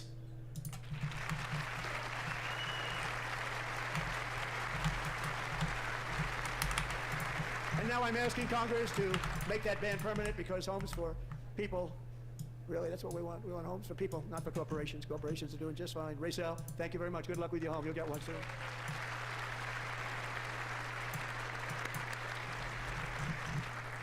We're also working to make it easier for Americans to save for retirement.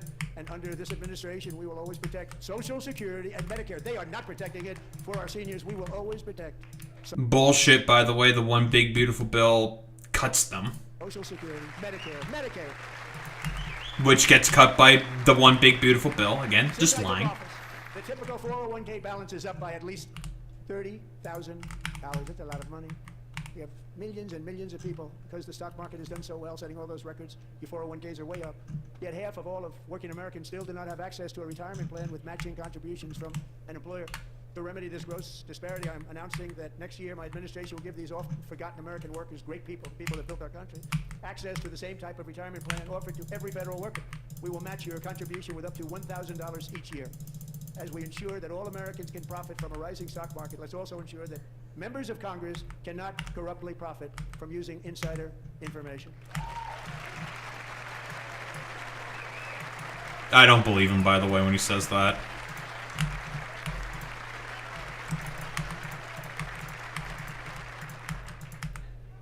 They stood up for that, I can't believe it. Well, because, like, honestly, yeah, I mean, like, the Democrats like the fact that you're going to try to stand up to insider trading. They'll just be like, okay, you know, yeah, great, fantastic. Are you actually gonna? Because, again, one big beautiful bill says otherwise. It's been a straight-up fucking tax cut for all of your fucking rich-ass fucking buddies, bro. Like, nobody fucking believes you when you say that all of your, like, populist song and dance. Like, it's bullshit. Like, people have seen you in power before and know what you're all about. Like, it makes sense why a bunch of people may think that you're a fucking con man. I can't believe it. Did Nancy Pelosi stand up if she's here? Got it. Pass the Stop Insider Trading Act without delay. I bet that's not going to stop insider trading, but it's going to make it worse. I wasn't sure if anybody even on this side was going to applaud for that. I'm very impressed. Thank you. I'm very impressed. But when it comes to So impressed. corruption that is plundering, it's plundering America. There's been no more stunning example than Minnesota. The members of the Somali community have pillaged. Oh, here we go. $18 billion from the American taxpayer. Oh, we have all the information. And in actuality, Nick Shirley. it's much higher than that. And California, Massachusetts, Maine, and many other states are even worse. This is the kind of... Yeah, I'm going to call bullshit, by the way. We all know that Nick Shirley's quote-unquote report in all of this basically uncovered absolutely fucking nothing. It was a lie the whole fucking goddamn time. So, lie. Yeah, that's a good point there, Alex. Somali Americans? Still a bunch of fucking Americans. Like, this is just not the fucking case whatsoever. Nick Shirley, when he did his quote-unquote investigative journalism, found absolutely nothing. And in fact, lied about the values that he was basically bringing up during his, like, dumbass fucking quote-unquote reporting. Just lies. Kind of corruption that shreds the fabric of a nation, and we are working on it like you wouldn't believe. So tonight, although started 4 months ago, I am officially announcing the war on fraud to be led by our great Vice President J.D. Vance. Oh, so nothing's gonna happen to that. We're gonna get our groiper little weirdo on it. We'll get it done. And we're able to find enough of that fraud. We will actually have a balanced budget overnight. It'll go very quickly. That's the kind of money you're talking about. We'll balance our budget. The Somali pirates who ransacked Minnesota remind us that there are large parts of the world where bribery, corruption, and lawlessness are the norm, not the exception. Importing these cultures through unrestricted immigration and open borders brings those problems right here to the USA. And it is the American people who pay the price in higher medical bills, car insurance rates, rent, taxes, and perhaps most importantly, crime. We will take care of this problem. Man, all the fucking fact checkers. I didn't even notice any of the fucking fact checkers. Yeah. Fact checkers. Inflation is plummeting, worse than under the predecessor. Car loan payments, worse under the current administration.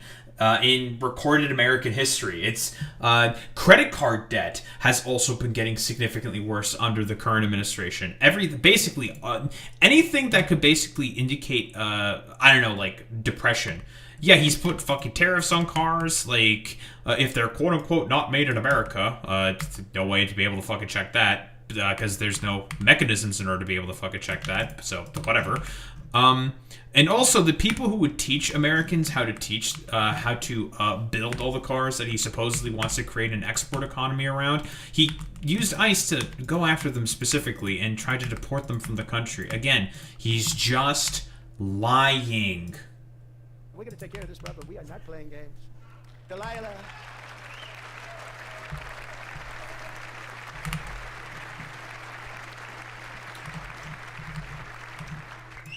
Delilah Colton was only 5 years old in June 2024 when a 18-wheel tractor trailer plowed into her stopped car traveling at 60 miles an hour or more.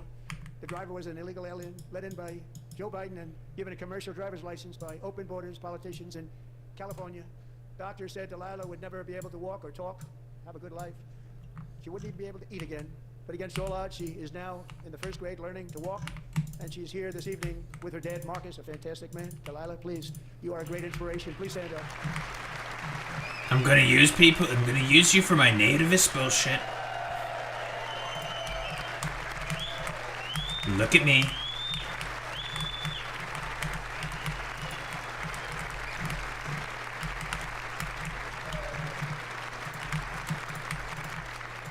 Thank you, Delilah. Many, if not most, illegal aliens do not speak English and cannot read even the most basic road signs as to direction, speed, danger, or location.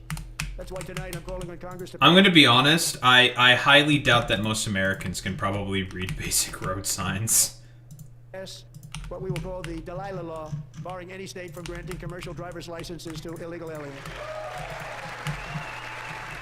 Oh, so then, by the way, okay, that's really funny that he says this. And then, okay, then you shouldn't be complaining so much about fucking voter fraud then, huh? Huh, Trump? You shouldn't be calling for, that there's gonna be so much voter fraud all over the place, right? Because guess what? Illegal migrants can't get fucking licenses, then how are they going to vote then, quote unquote? I'm just gonna say that. I'm just saying.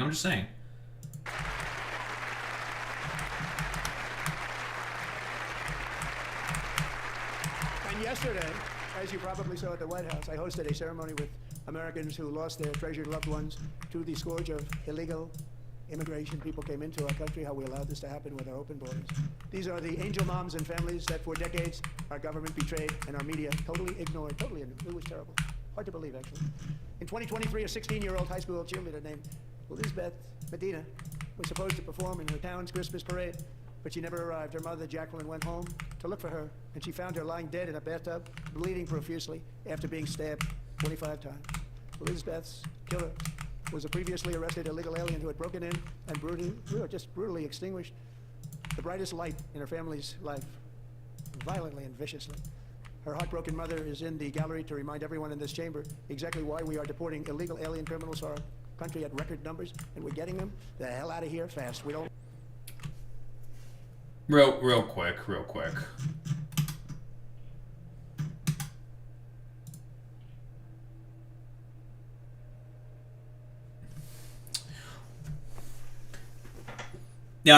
By the way, only 5% of the people detained by ICE have violent convictions, and 73% have no convictions. Oops. The vast majority of the people, by the way, 5% of them have done immigration crimes, quote unquote. That's the illegal migrants there that these motherfuckers love to consistently complain about. Again, lies. I fucked up, by the way. I lost my fucking place. No. Side by side with local and state... Tractor trailer plowed into her stopped car traveling at 60 miles an hour or more. The driver was an illegal alien let in by Joe Biden and given a commercial driver's license by open borders politicians in California. Doctor said Delilah would never be able to walk or talk. Okay, I got back to where I need to be. But against all odds, she is now... and families that for decades our government betrayed and our media totally ignored. It was terrible. Hard to believe, actually.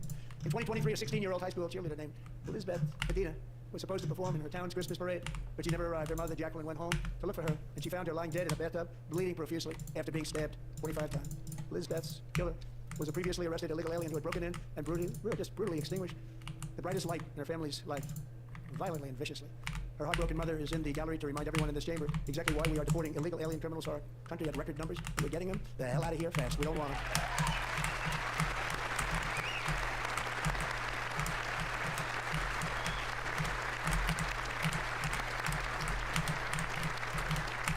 Thank you very much, Jacqueline. Thank you.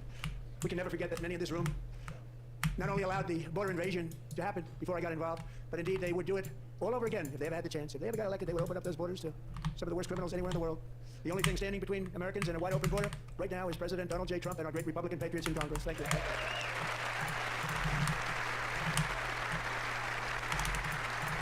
As we speak, Democrats in this chamber have cut off all funding for the Department of Homeland Security. It's all cut off. It's all cut off.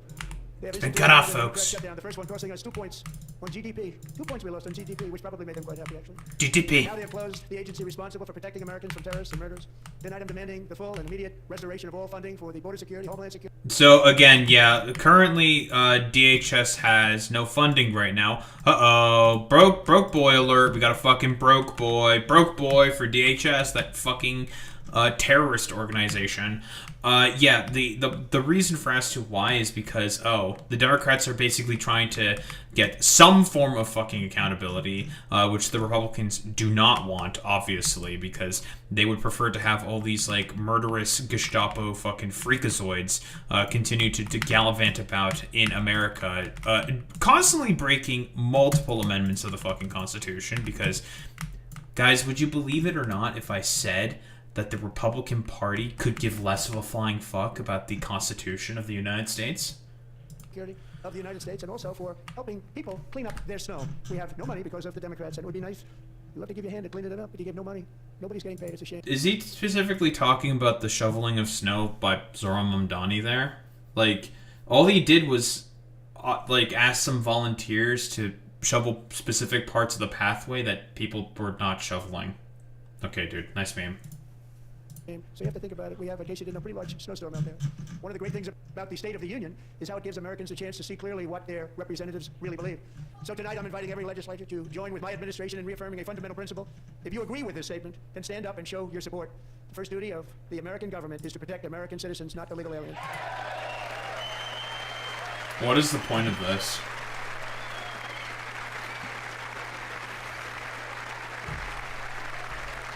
Okay, dude. The Democrats didn't stand. They must hate you.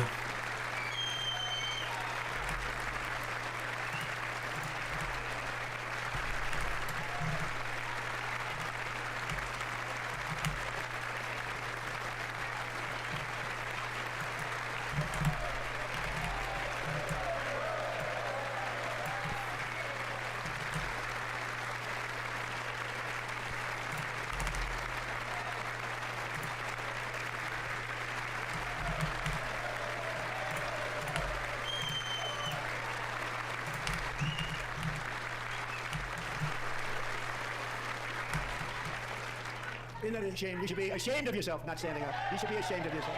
That is why I'm also asking you to end deadly sanctuary cities that protect the criminals and enact serious penalties for public officials who block the removal of criminal aliens, in many cases drug lords, murderers all over our country. I mean, by the way, Trump, unironically, basically has the blood of multiple fucking American citizens on his hands. Like, it doesn't fucking matter. I mean, this guy is just gonna say anything and just lie about anything. And, like, who the fuck cares? Oh, whoa, he's just liar. Whoa, shocker. Oh my god, the president is a liar about literally everything. Whoa! They're blocking the removal of these people out of our country, and you should be ashamed of yourself. Yeah, and you're also allowing for the murder of American fucking citizens participating in their fucking rights. But, well, you know. Does Trump give a fuck about any of that stuff? No. Yeah, Trump unironically has pardoned terrorists. Trump has unironically also pardoned every single fucking Jan 6er as well, who are all fucking terrorists, and guess what? Would very often reoffend and engage in pedophilic actions all the time. You know, pedophiles of a feather do love to fucking flock together consistently, of course. Like, I don't believe any of his fucking bullshit when he says stuff like this. Like, he doesn't give a fuck about any of this stuff. That is true there, Alex. He did pardon the former Honduran fucking president who was a Trump supporter. He did do that.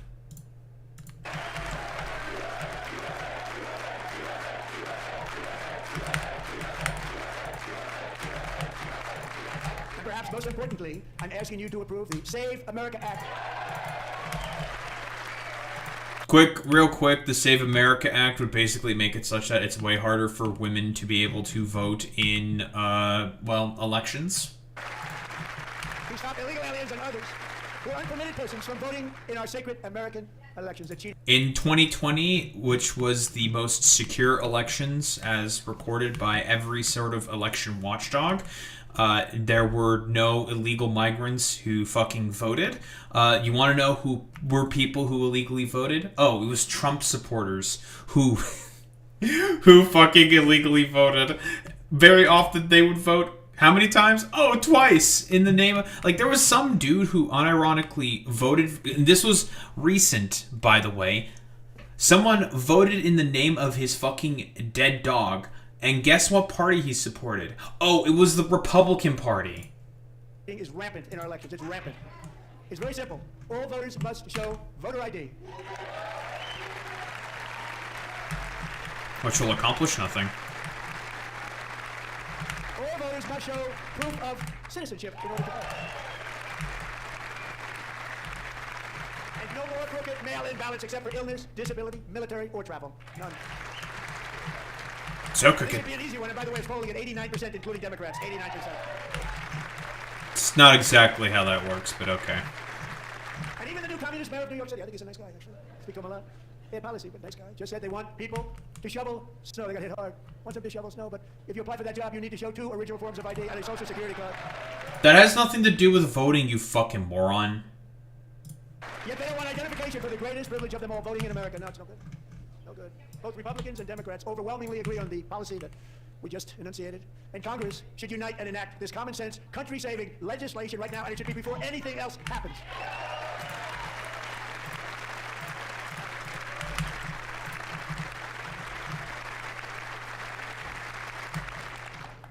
The reason they don't want to do it, why would anybody not want voter ID? One reason, because they want to cheat. There's only one reason. They make up all excuses. This is coming from the guy who literally fucking cheated during January 6th, wanted to submit a fucking fake state of electors. It's just like, oh, it's because the Democrats are the only guys who cheat. Let me tell you, they always cheat. The Democrats are the biggest cheaters, let me tell you. They say it's racist. They come up with things. You almost say, what imagination they have. They want to cheat. They have cheated. And their policy is so bad that the only way they can get elected is to cheat. And we're going to stop it. We have to stop it, John. Of course, as the guy who submitted a fake state of electors. Slate of There's one more electors. opportunity to show common sense in government. In the gallery tonight are Sage Blair and her mother, Michelle. In 2021, Sage was 14 when school officials in Virginia sought to socially transition her to a new gender, treating her as a boy and hiding it from her parents. Hard to believe, isn't it? Before long, a confused Sage ran away from home. After she was found in a horrific situation in Maryland, a left-wing judge refused to return Sage to her parents because they did not immediately state that their daughter was their son. Sage was thrown into an all-boys state home and suffered terribly for a long time. But today, all of that is behind them because Sage is a proud and wonderful young woman with a full-ride scholarship to Liberty University. Sage and Michelle, please stand up. Who wants to make a bet that that is just some fucking conservative psyop bullshit? I don't believe them for even 1 fucking second. They're trying to come up with, like, fake transitioning fucking bullshit? Really? This is complete fucking nonsense, dude. Yes, I did know that. It's not gonna happen, Gavin. There's no fucking way.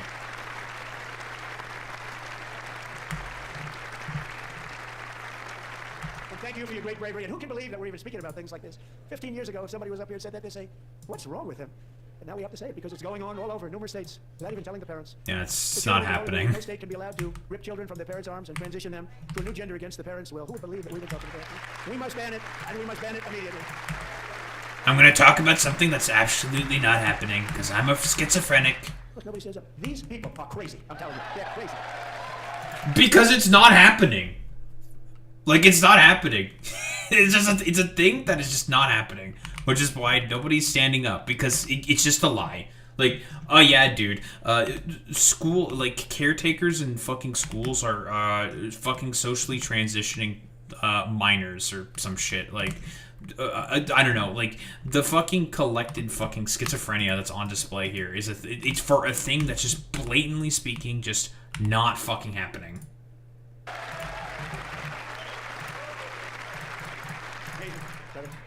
Boy, oh boy. We're lucky we have a country. With people like this, Democrats are destroying our country, but we've stopped it just in the nick of time, didn't we? Okay, pedophile. No one cares more about protecting America's youth than our wonderful First Lady. Now a movie star. She's a movie star. Can you believe it? Who would believe that? Over the past year, Says the she has had pedophile in impact power. opening AI legislation, advancing a landmark executive order on foster care, and helping secure $30 million to launch the Melania Trump Foster Youth to Independence Initiative. It's a tremendous, really a tremendous thing that happened. Boy meets me. Stop the fucking LARP. You're being fucking stupid. Someday you're gonna have to tell me how you did that. And students and educators in every state have joined the First Lady's efforts in the presidential AI challenge, keeping America's next generation positioned to succeed and strongly succeed in the future. Tonight we welcome two young people whose lives reflect the First Lady's impact, Sierra Burns and Everest Nevermont. Thank you both, and Melania, thank you. I know how hard you worked on it. Thank you very much.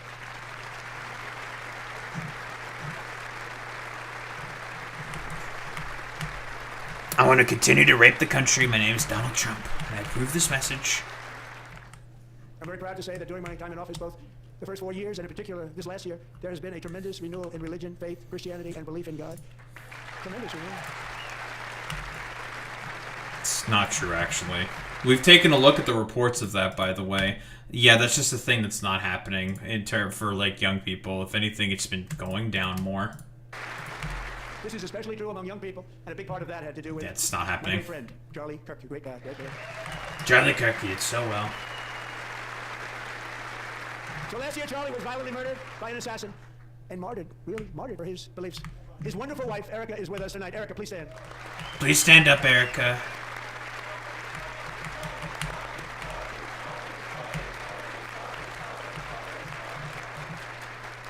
Thank you, Erica. Been through a lot. In Charlie's memory, we must all come together to reaffirm that America is one nation under God, and we must totally reject political violence of any kind. By the way, I find that to be fucking hilarious coming from the dude who literally, as Charlie Kirk died, he literally stated I think it was like a press conference that he had like very soon after, talking about how he was going to go after all the Antifa terrorists and all this fucking bullshit, and was just going to go after a bunch of people who caused the fucking assassination of fucking Charlie Kirk. Like, again, it's nonsense. It's completely fucking bullshit. Like, instead of turning down the political fucking rhetoric in terms of violence, what did he do? He always ratchets it up. This motherfucker is the dumbass who always has caused political violence to get worse in the United States of America.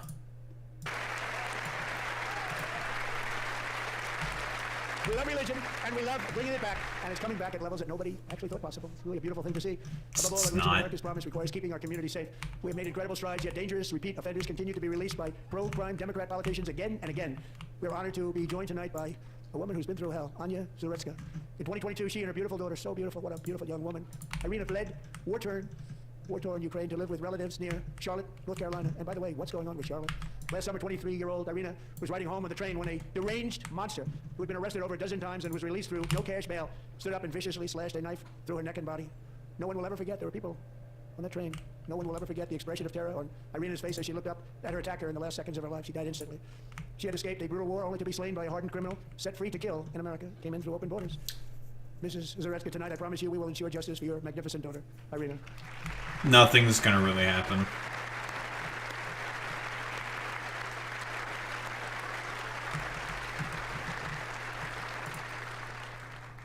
How do you not stand? How do you not stand? I'm asking this Congress to pass tough legislation to ensure that violent and dangerous repeat offenders are put behind bars, and importantly, that they stay there. Obviously, we know why no cash bail is a failed fucking policy coming from, you know, fucking war on crime and like the early 90s and all that fucking bullshit. It's a thing that just does not work, period, end of story, should be fairly obvious, blah, blah, blah, blah, blah.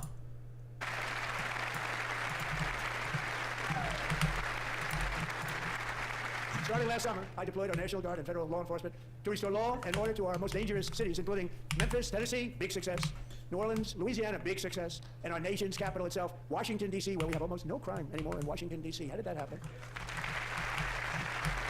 Because nobody wants to participate in society. In fact, crime in Washington is now at the lowest level ever recorded, and murders in D.C. this January were down close to 100% from a year ago. By the way, he basically did nothing whatsoever in order to make crime go down within DC. It was already experiencing an all-time crime low in Washington, DC. Again, because of, community-led policies that he himself explicitly fucking defunded. But does Trump care about any of that stuff? No. I don't like to hear that. One of the sick people, one of the brave service members who helped achieve the stunning turnaround was 20-year-old West Virginia Army National Guard Specialist Sarah Ekstrom. After a 4-month deployment, she voluntarily extended her service, and her rank was going to be lifted. She was doing so well, they were so proud of her.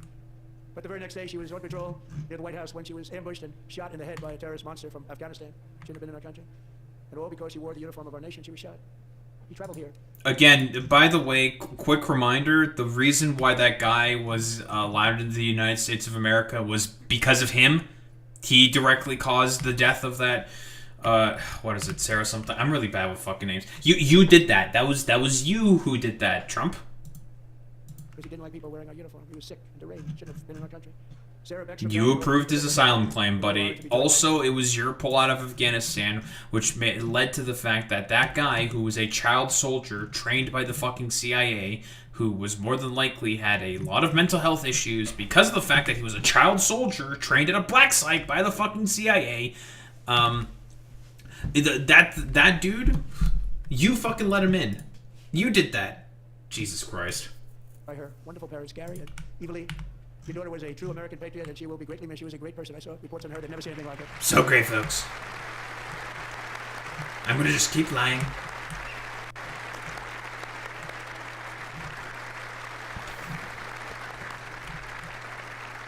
So sorry. Thank you very much. A great young lady. I saw reports that were like, perfect. She's perfect. Serving alongside Sarah that day was Staff Sergeant Andrew Wolf. The terrorist shot Andrew in the head, and no one thought he could possibly make it. The two of them, Sarah, But he did. both shot violently in the head. Neither was expected to make it. They weren't even given a chance, except his wonderful mother, named Melody, who I spoke to the same night.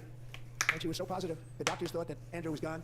But his mother said, no, Mr. President, Andrew will be fine. He's going to make it. I've never seen anything like it. I mean, he was given almost no chance.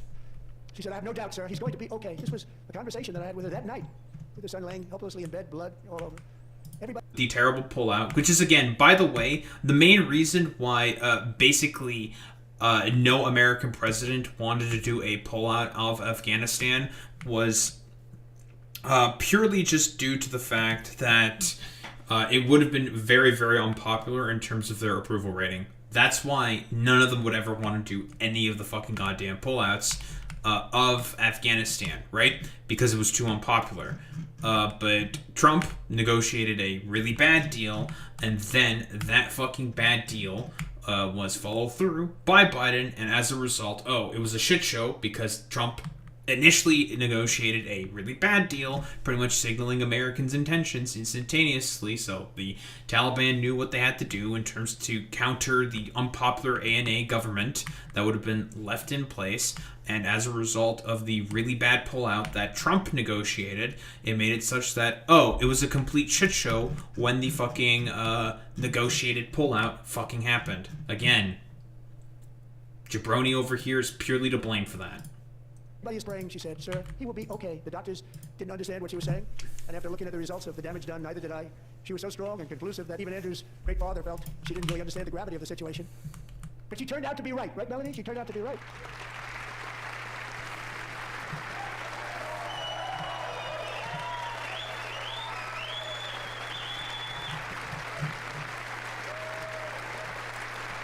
Look at all the violence I'm causing and taking credit for fixing, by not actually fixing it whatsoever. Amazing, actually. I said, where does this woman come from? She was the most positive person I've ever met. With God's help, Andrew has battled back from the edge of death. That's true, Gavin. We're talking about the edge of death. On his way to a miraculous recovery. He's got a little work to do, but he's doing great. Nice to see you. He's a good-looking guy. Nice to see you. Thanks, Andrew. Thank you very much.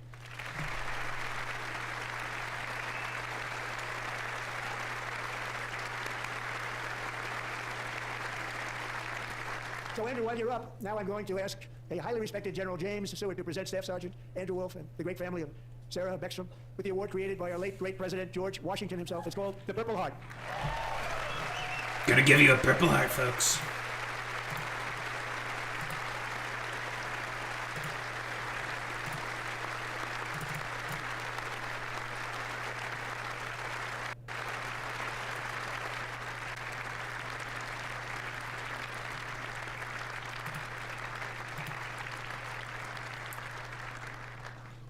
We love you all.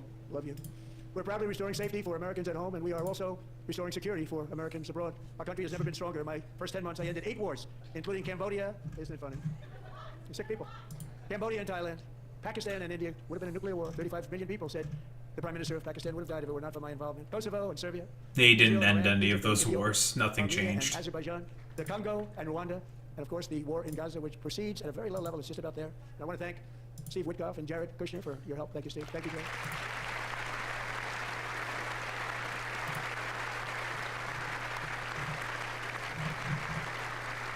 And I also want to thank the man they report to, Secretary of State Marco Rubio. Thank you. Marco.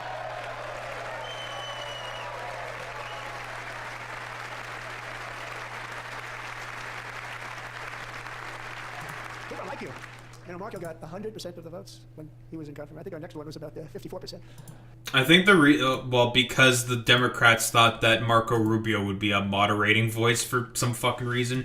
Very stupid to make that calculation, when in reality, Marco Rubio just went along with all the stupid bullshit. And some of the Democrats are now saying, I can't believe we approved that guy. And he said it's an honor that they feel that way, right, Marco? You have done a great job, great Secretary of State. I think he'll go down as the best ever.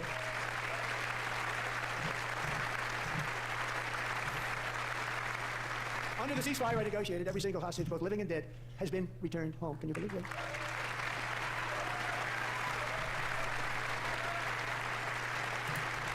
Nobody thought it was possible. We're gonna start lying about Israel. Both living and dead, and those parents who had a dead son, their boy, they'd always tell me their boy, they wanted him as much as though he were living. It was an amazing period of time. They came back, and when we got all of the living hostages back, and many, many before them, but I always said those last 20 are going to be very tough, but we got many, many more, hundreds.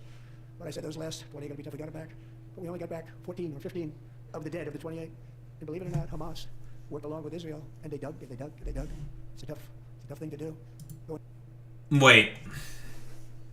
Is he talking about the tunnels all over Gaza or something? What the fuck? What are you talking about? What? Those were tunnels that were dug by the Israelis that Hamas is now using, because those were tunnels that were dug by the Israelis. I have no idea what the hell he's talking about here. I'm not gonna lie. Going through bodies all over, passing up 100 bodies sometimes for each one that they found. Tough job. And they found So tough. 27. It's not easy. And Steve and Jared, they got it back to 28. They found all 28. Nobody thought that was possible, but we did it. And I remember the family. Found all the bodies. They were so grieved, but they were so happy as it's possible to be. They had their boy back. The mother said, "Sir, we have our boy back." What a period of time that was, but we got them all back. So thank you both very much. Oh, he's talking about the hostages. Okay. And we're working very hard to end the ninth war, the killing and slaughter between Russia and Ukraine, where 25,000 soldiers are dying each and every month. Think of that, 25,000 soldiers are dying a month. A war which What if I were to tell you it's not going to be ended by him? President, I will make peace wherever I can, but I will never hesitate to confront threats to America wherever we must. That's why in a breakthrough operation last year, the United States military obliterated Iran's nuclear weapons program with an attack on Iranian soil known as Operation Midnight Hammer. Which did absolutely nothing. For decades, it had been the policy of the United States never to allow Iran to obtain a nuclear weapon. Many decades. Since they seized control of that proud nation 47 years ago, the regime and its murderous proxies have spread nothing but terrorism, death, and hate. They've killed and maimed thousands of American soldiers. Guys, I wonder why there may have been an Islamic revolution that happened in Iran in 1973. Why was there an Islamic revolution that happened here? members and hundreds of thousands and even millions of people with what's called roadside bombs. They were the kings of the roadside bomb. And we took out Soleimani. I did that during my first term. Had a huge impact. He was the father of the roadside bomb. By the way, Soleimani was pretty much one of the main forces fighting against ISIS and was very, very popular. He just randomly assassinated an Iranian general, a high-up Iranian general, for literally no fucking reason. And just over the last couple of months with the protests, they've killed at least, it looks like 32,000 protesters. 32,000 protesters in their own country. They shot them and hung them. We stopped them from hanging a lot of them with the threat of serious violence. But this is some terrible people. They've already developed missiles that can threaten Europe and our bases overseas, and they're working to build missiles that will soon reach the United States of America. After Midnight Hammer, they were warned to make no future attempts to rebuild their weapons program, in particular nuclear weapons. Yet they continue, starting it all over. We wiped it out, and they want to start all over again, and are at this moment again pursuing their sinister ambitions. We are in negotiations with them. They want to make a deal, but we haven't heard those secret words. We will never have a nuclear weapon. My preference. Okay, again, like, I don't know how many times this needs to be said, but the reason why Iran is building a fucking nuclear weapon is because of... should be really fucking obvious. Because of him pulling out of the JCPOA. Like, constantly... By the way, this is always the case of Trump. Whatever your predecessor does, he just leaves, pulls out of it, just, I don't know, leaves it in a worse, decrepit state... So then he can just, like, come back into it with his own coat of paint. Same thing happened with the TPP. Same thing happened with NAFTA. Same thing has happened with, well, not the Paris Climate Agreement, because, again, a death cult. They just want everyone to die. This motherfucker, if he makes any deal whatsoever, expect it to be the exact same thing as a previous deal, but instead it's just like, okay, it's got my dog shit golden paint on it, so therefore it's now better because it's mine now.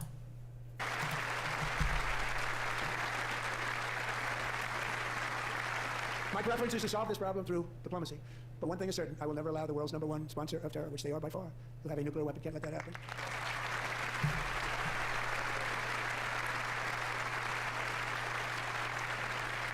And no nation should ever doubt America's resolve. We have the most powerful military on earth. I rebuilt the military in my first term. We're going to continue to do so. Also, just approved a $1 trillion budget. We have no choice. We have to be strong. Because hopefully we will seldom have to use this great power that we built together. It's really called peace through strength, and it's been very, very effective. Oh, I'm sure. It's peace through strength. We're so good at peace, folks. So thanks to a Republican in Congress, we're investing that record number of dollars, have no choice, in the United States Armed Forces. Also creating a lot of jobs, but we're not even doing it for that reason. Because as I said, we have more jobs, more people working today than ever before in the history of our country. And NATO countries are friends and allies. They are. They're our friends and they're our allies. Have just agreed at my very strong request. By the way, the only reason why he's raising the military budget is because he wants to leave NATO. That's literally it. To pay 5% of GDP for military defense rather Boy than... meets spinning, I will fucking ban you if you don't stop the LARPing. God, it's so annoying.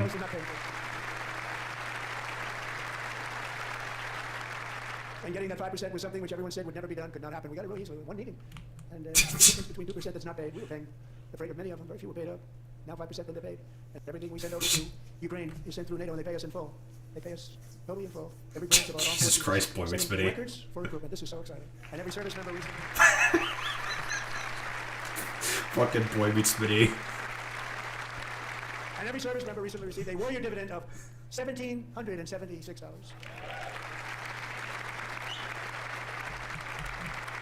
You know, they put it on my desk. We got the money from tariffs and other things. A lot of money. We have much more money than people understand. Have to rebuild that program a little bit, but it won't be but we got the money, and it was $1,775, and they wanted my approval.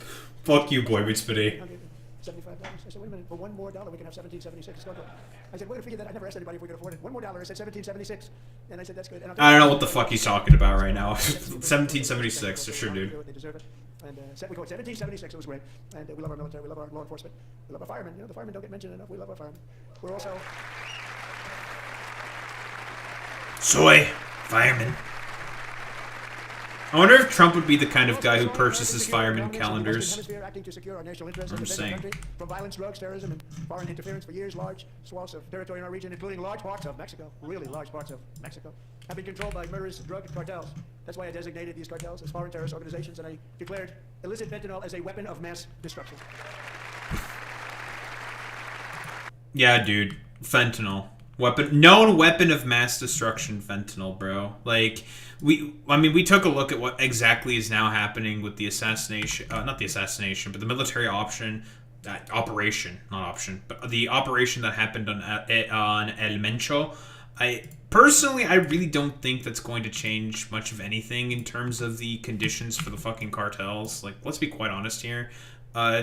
With most, because I'm not sure how the cartel that El Mencho led exactly works per certain, but generally speaking, with most of the structures like that, broadly speaking, they'll have like multiple heads of the cartel itself in order to make sure that, well, in the case that someone does die, that in reality, like, the operations for the cartel itself don't really change all that much. And generally speaking, that's more or less how it's been working. Like, because I highly doubt anything's going to really change all that much when it comes to, well, El Mencho, to be honest, in terms of that cartel. And with our new military campaign, we have stopped record amounts of drugs coming into our country and virtually stopped it completely coming in by water or sea. You probably noticed that. The water sea. Their fishing industry also. Nobody wants to go fishing anymore. We've also taken down one of the most sinister cartel kingpins of all. You saw that yesterday. In January. That was the Mexicans who did that. He had nothing to do with that. I mean, they shared intelligence for that, the United States, but otherwise, yeah, that was a Mexican military operation that took down El Mencho. In January, elite American warriors carried out one of the most complex, spectacular feats of military competence and power in world history. No one's seen anything like it. Foreign leaders, I won't tell you who called me, and they said, very impressive. They couldn't believe, they all watched. They saw what happened. This is a different fighting force that we had years ago when we fought to die. You know, it's a great fighting force. I'm so proud of it. The best fighting force. Space Force is my baby. As we did that, my baby is becoming so important. We love Space Force. The best force. Yo, it's Tiffany. She's there. Not the forgotten child anymore. America's armed forces overwhelmed all defenses and utterly defeated an enemy, good fighters, to end the reign of outlaw dictator Nicolas Maduro and bring him to face American justice. Illegally, of course, which did nothing, This was an by the way. absolutely colossal victory for the security of the United States, and it also opens up a bright new beginning for the people of Venezuela. We're working closely with the new president of Venezuela, Delcy Rodriguez, to unleash extraordinary economic gains for both of our countries and to bring new hope to those who have suffered so terribly. They really did suffer. With us tonight is Alejandro Gonzalez. She grew up in a tight-knit Venezuelan family and was especially close to her beloved uncle Enrique. But after Enrique ran for office and opposed Maduro, Maduro security forces had thrown into the regime's really infamous prison in Caracas. Alejandro feared she would never see her uncle again. She feared for her own life also. But since the raid, we have worked with the new leadership, and they have ordered the closure of that vile prison and released hundreds of political prisoners already, with more to come. Alejandro, I'm pleased to inform you that not only has your uncle been released, but he is here tonight. We brought him over to celebrate his freedom with you in person. Enrique, please come down. Enrique, we saved you. Thank me.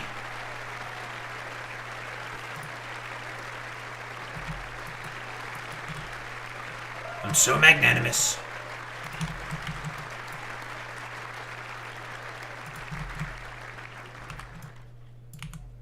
Thank you, Enrique. Have a good time. Nice to have you back, Enrique. There were many heroes on that January raid to capture Maduro. Really great heroes. It was very dangerous. They knew we were coming. They were all set. But the deeds of one warrior that night will live forever in the eternal chronicles of military valor. Chief Warrant Officer 5, Eric Slover, planned the mission and was the flight lead in the cockpit of the first helicopter. A big, beautiful, powerful helicopter. It was a massive Chinook, carrying, as you can imagine, many, many American warfighters.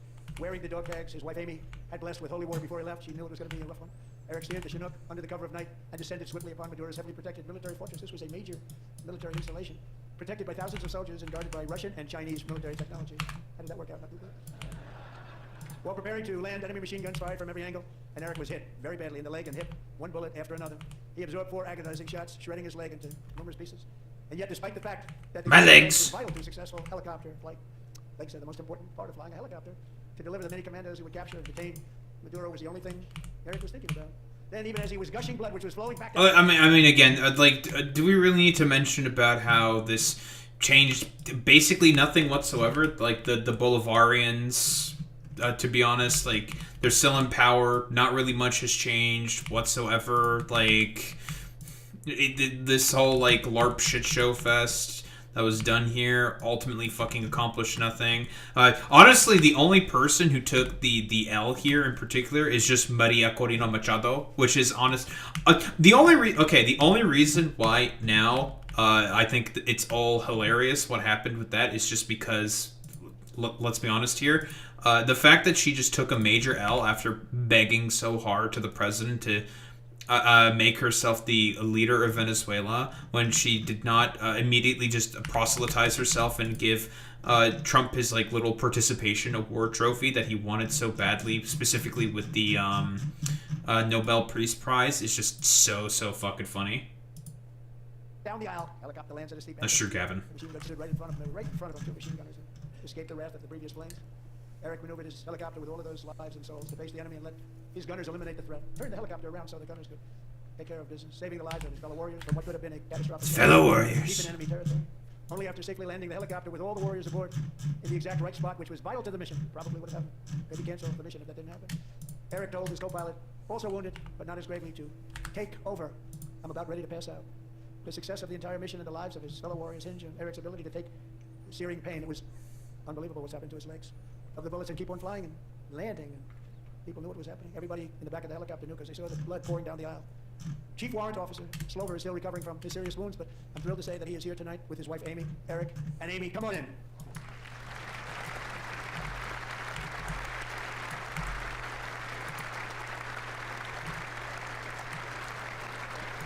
I almost made you lose your life because of the stupid military operation that I wanted you to do.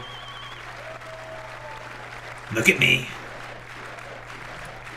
USA, USA, USA, USA, USA. So we have a surprise, Eric and Amy. In recognition of Eric's actions above and beyond the call of duty, I would now like to ask General Jonathan Braga to present Chief Warrant Officer Slover with our nation's highest military award, the Congressional Medal of Honor.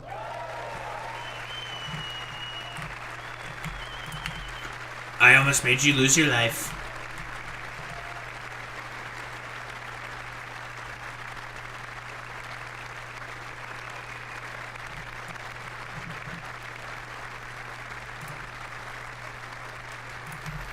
Oh yeah, Gavin, I think the only people who are going to be like not happy with what is going on specifically with Cuba is probably just the progressives, right? Like Rashida Tlaib, Ilhan Omar, you know, Squad, blah blah blah blah blah. I mean, like quite like unironically, it was AOC who also decided to sign on with a bill that would end the embargo on Cuba. You know, that dumbass embargo that's still implemented on the country for like literally no fucking goddamn reason.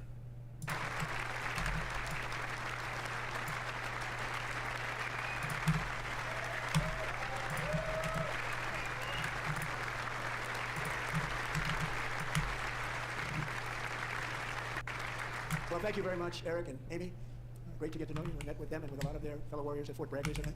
You notice the name Fort Bragg. We had it back. We brought it back. We won the First World War with it, the Second World War with it, and then they decided to change the name. So we changed it back.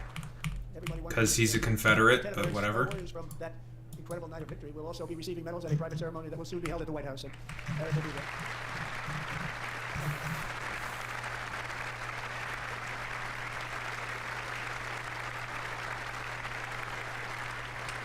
Alright, we're almost done. Thank you, Eric. It's a big one. Tonight we've celebrated many truly extraordinary American patriots, but there is one last living legend to honor before we go. He is one more heroic American aviator. Navy fighter pilot Royce Williams served in World War II, Korea, Vietnam, flying more than 220 missions. In the skies over Korea in 1952, Royce was in the dogfight of a lifetime. Legendary dogfight. We're dogfighting. Conditions, his squadron was ambushed by 7 Soviet fighter planes.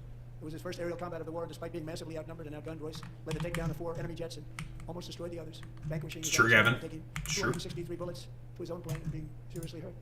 His story was secret for over 50 years. He didn't even want to tell his wife, but the legend grew and grew. But tonight, at 100 years old, this brave Navy captain is finally getting the recognition he deserves. He was a legend long before this evening. Royce, please stand up, and I will ask the First Lady of the United States to present Captain Royce Williams with his Congressional Medal of Honor.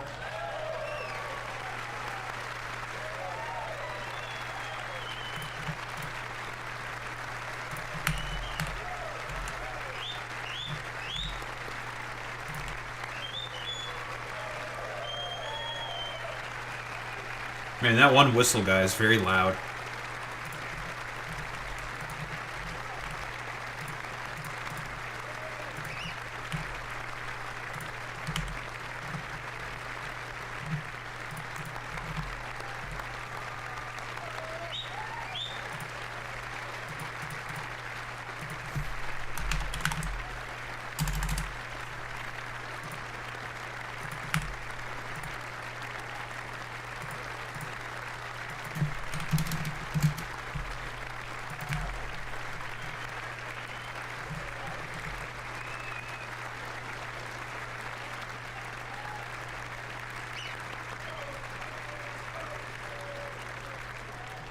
Gilroy said, thank you, Eric.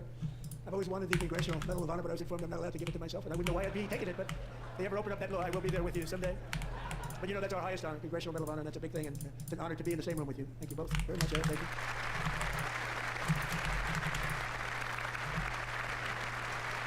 I don't disagree with that take there, Gavin. Thank you. 250 years is a long time in the life of a nation, but in another sense, it's really a mere moment in the eye of history. Two of the gentlemen we met in the gallery this evening took their first breaths 1 century ago, 100 years before that, on July 4th, 1826, the author of the Declaration of Independence, brilliant, Thomas Jefferson, drew his last breath. Just a single long human lifespan separates the giants who declared and won our independence from the heroes who stand among us tonight. Everything our nation has done, everything we have achieved, has been the work of those few great lifetimes. In those brief chapters, Americans built this nation from 13 humble colonies into the pinnacle of human civilization and human freedom, the strongest, wealthiest, most powerful, most successful nation in all of history. Americans ventured... And it's being led by a bunch of pedophiles now. We carved paths through an unforgiving wilderness, settled a boundless frontier, and tamed the beautiful but very, very dangerous Wild West. From empty marshes and wide open plains, we raised up the world's greatest cities. Together we mastered the world's mightiest industries, shattered history's monstrous tyrannies, and we liberated millions from the chains of fascism, communism, oppression, and terror. Americans lifted humanity into the skies on the wings of aluminum and steel, and then we launched mankind into the stars on rockets powered by sheer American will and unyielding American pride. We wired the globe with our ingenuity, we captivated the planet with American culture, and now we are pioneering the next great American breakthroughs that will change the entire world. All of this and so much more is the enduring legacy, unmatched glory, of the hardworking patriots who built... Jeffrey Epstein. And who still carry the hopes and freedoms on all of humanity's backs. For years they were forgotten, betrayed, and cast aside, but that great betrayal is over, and they will never be forgotten again. Because when the world needs courage, daring, vision, and inspiration, it is still turning to America. And when God needs a nation to work his miracles, he knows exactly who to ask. There is no challenge Americans cannot overcome, no frontier too vast for us to conquer, no dream too bold for us to chase, no horizon too distant for us to claim. For our destiny is written by the hand of Providence, and these first 250 years were just the beginning. From the rugged border towns of Texas to the heartland villages of Michigan, from the sun-kissed shores of Florida to the endless fields of the Dakotas, and from the historic streets of Philadelphia to right here in our nation's capital, Washington, D.C., the golden age of America is upon us. The revolution that began in 1776 has not ended. It still continues because the flame of liberty and independence still burns in the heart of every American patriot. And our future will be bigger, better, brighter, bolder, and more glorious than ever before. Thank you, God bless you, and God bless America. All right, that's the State of the Union. Obviously, everything he says lies. Period. End of story. Should go with that much saying. About what I expected. Oh, he went up there, he fucking lied. Tariffs, lies. Iran, lies. Venezuela, lies. Everything, all lies. Period. End of story. Lie, lie, lie, lie, lie. Just a lie. That's it. And I wouldn't expect anything less from this pedophilic, avaricious fucking dipshit. Again, like, golden age of America. Everything about America is getting significantly fucking worse. The economy is worse. Wealth stratification is worse. Everything that can be worse about America is being made significantly worse under his current, I guess, stewardship. I guess we can call that for, I guess, lack of a better term. But yeah, shouldn't be really surprised by the fact that the pedophilic, avaricious dipshit that's currently in power right now is doing everything possible in order to just make the country significantly fucking worse. Should go really without saying. But yeah, don't think there's really much else to say besides America. All I have to say is shit's looking real rough for you, buddy. Because again, this dude's losing popularity and is about to lose power. So he's only going to get way more manic and way more fucking aggressive.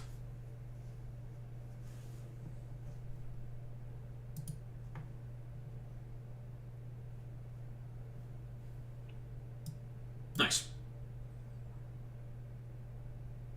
That was about 2 hours long. Not bad. Not bad. I'm happy about that. I didn't just, like... Yeah, it was about 2 hours of content. Didn't just, like, pause constantly to yap over a bunch of shit. Okay, I'm happy with that. I'm very, very happy about that. Cool.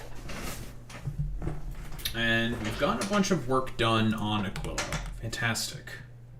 On Paracelsus. Well, I fixed my planet. Basically. Hooray for me. And then we're going to finish up here on Aquilo, because now we can make super quantum processors, and we can make a bunch of other bullshit now that we have to research.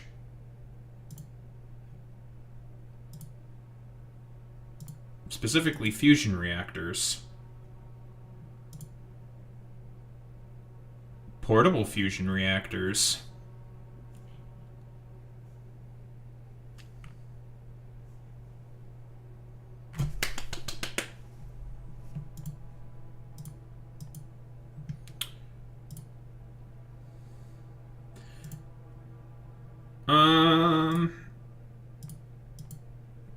Cryolabs, batteries, or energy shields, railguns. These are important.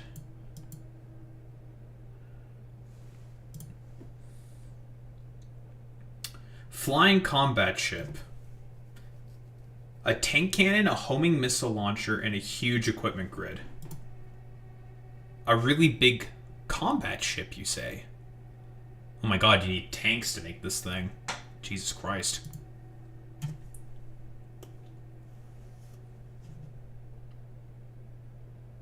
Can I fit this thing with a bunch of railguns on it? Cool. You know, we let the jet flyers get away with it from Vietnam. That doesn't surprise me whatsoever.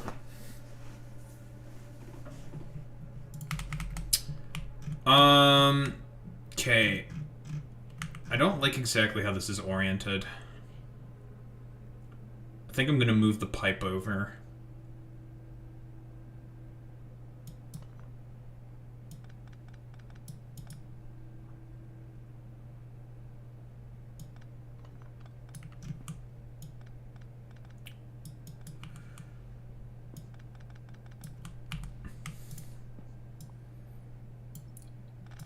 And by the way, this is one of the most complex recipes in the game. Actually, the mods have made it more complex in reality because normally the zinc solder would not be here, and it would require 6 different items, 2 of which are made locally on Aquilo.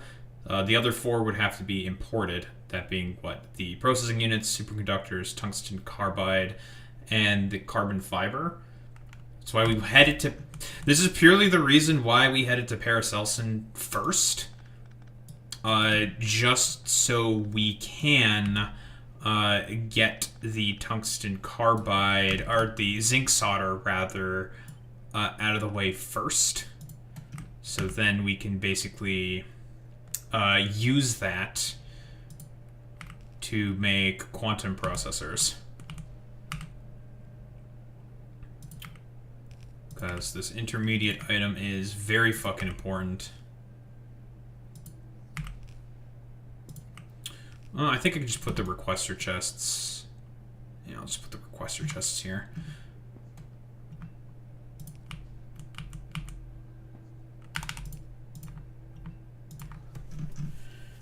Alright, we're gonna get this shit done. My production on this is 4.2 per second. That's not the worst. Not the best, though. It's not the worst. Once we get some productivity research done, that's going to go up significantly. Then we're going to make a small area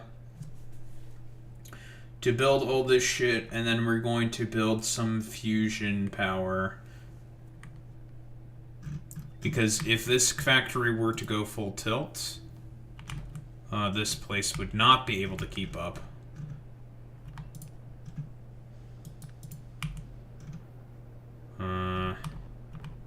Don't know what the hell happened there.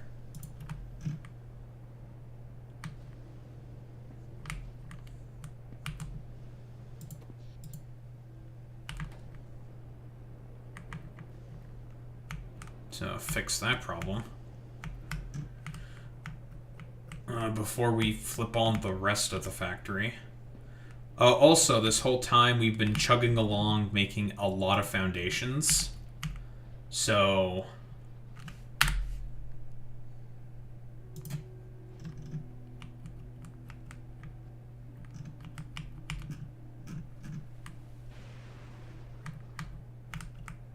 it's time to go Titan excavating. I think that's the first thing that we're going to get out of the way first. It's time for some fucking Titans. It's time for a more, shall we say, permanent solution to the problems of Castra. And that's with some big fucking robots.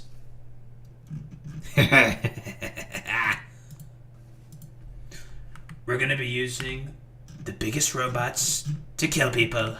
It's gonna be great, folks.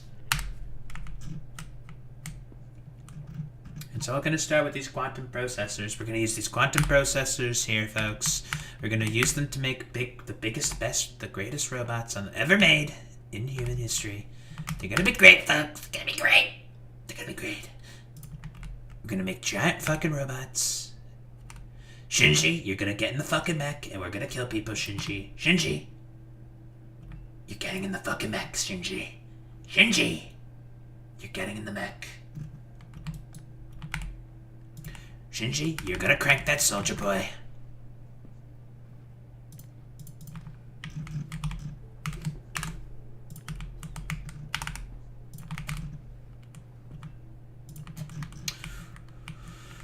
But yeah, this is a lot of foundation we have. 12k foundation. Also, apparently I could have fixed up Saris like forever ago. It turns out the thing that can fill this stuff in is not foundation, it's actually concrete. So, we are definitely going to be doing a big remodeling of this place in particular. Big remodeling, it's gonna be big.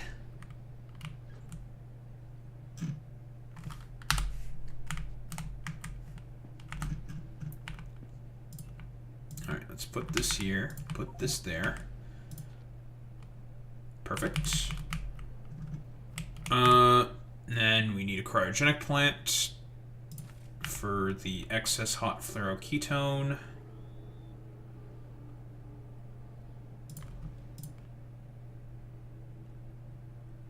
Fusion power cells.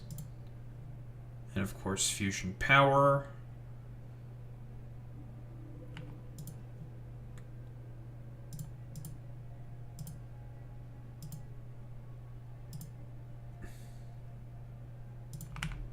You will cool the fluoroketone that we make in excess of.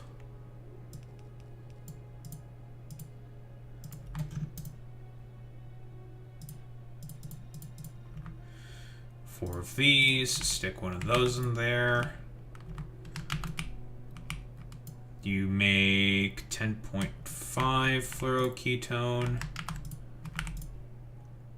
We're gonna stick as many of these as possible. 17.9, it's fine.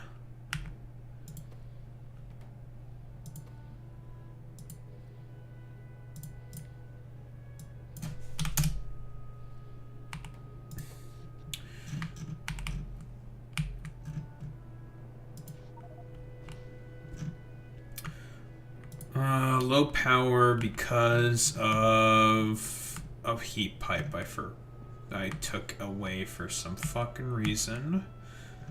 This will heat up and fix itself eventually, so that's fine.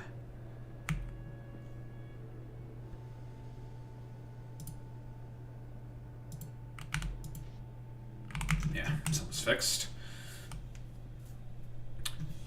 I'm gonna wait for the power to level off before we flip these things on, because electromagnetic plants eat a ton of power.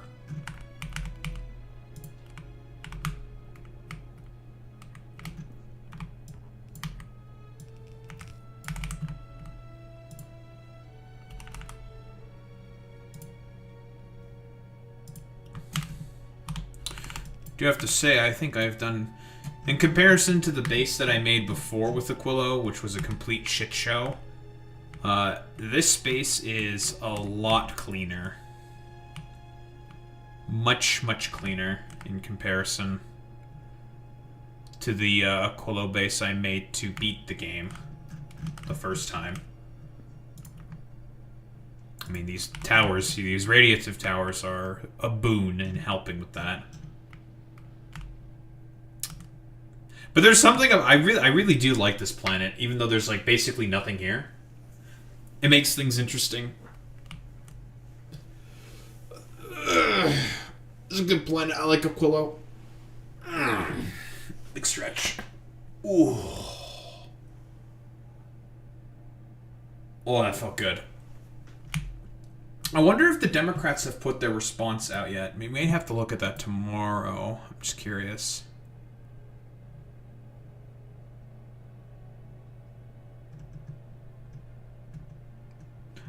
Oh man, this is a really unfortunate place to have your fucking hand. For Alan and Okay, I have to put this on here. Man. Well, it would be to go to the solar system's edge, right? Obviously, we have a bunch of other planets we can go to that would benefit and make our lives easier. Vesta would be very nice with intermediate productivity.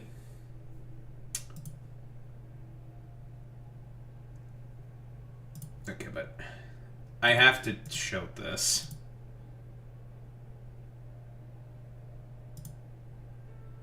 Okay, no. This thing's being a little papega.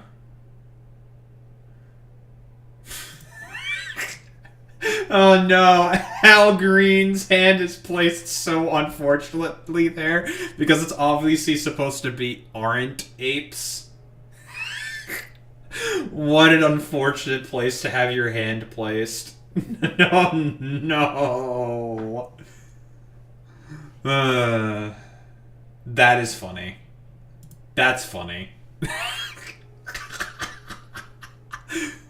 Oh man, the grainy camera and everything just makes it look so much worse than it actually is. Oh man, that's funny. That's funny for all the worst possible reasons.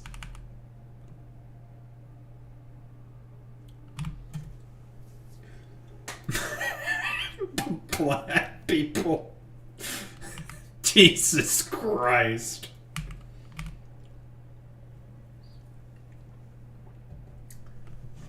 Oh man. That's funny. That is funny. And guess what we're about to get our hands on? The railgun, aka the Fuck You Worm 9000. The Fuck You Demolisher Worms 9000.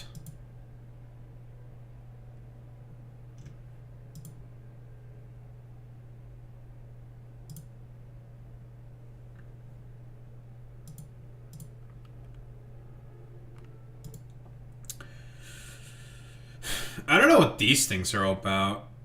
Gold railgun turrets. Do these have higher range? No. They actually have shorter range. Shooting speed of 0.5 seconds. Okay. What is the difference between the gold railgun and the non-golden railgun? These ones shoot faster. The minimum range is not as terrible, I guess. Why would you use these and not regular railguns?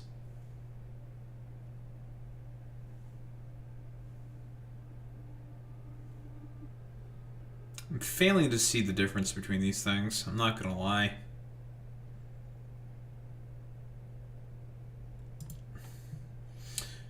But yeah, this planet is interesting. Or will be interesting.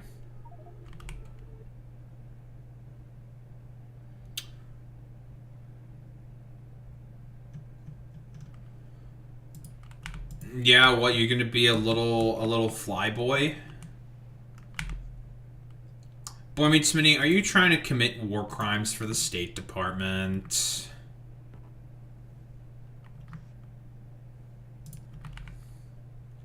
This motherfucker trying to commit war crimes for the State Department.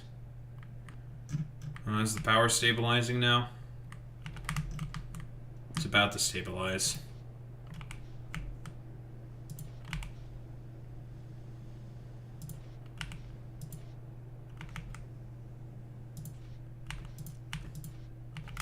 Yeah, it's about to stabilize. Alright, well, then let's flip these things on. Then.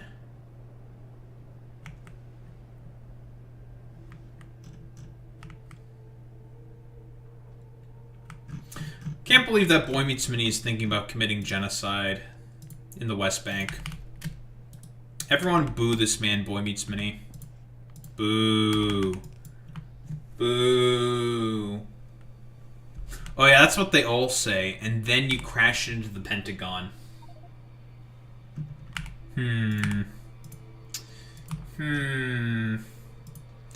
Well, I don't know if it was a Cessna that was what was crashed in the Pentagon during 9/11, but you know what I mean.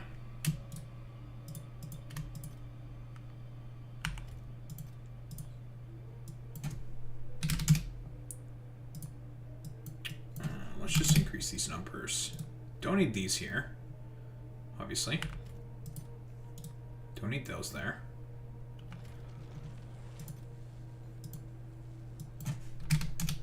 Oh yeah, it was a full passenger jet? Was it a 737? Wouldn't the impact of that be like... I have a feeling the impact of that might be, okay, call me a conspiracy theorist or whatever. Like, wouldn't the impact of that be, like, significantly worse? I mean, it is the Pentagon we're talking about. It's probably one of the most fortified buildings on the entire planet. So, you know, I guess that would make sense.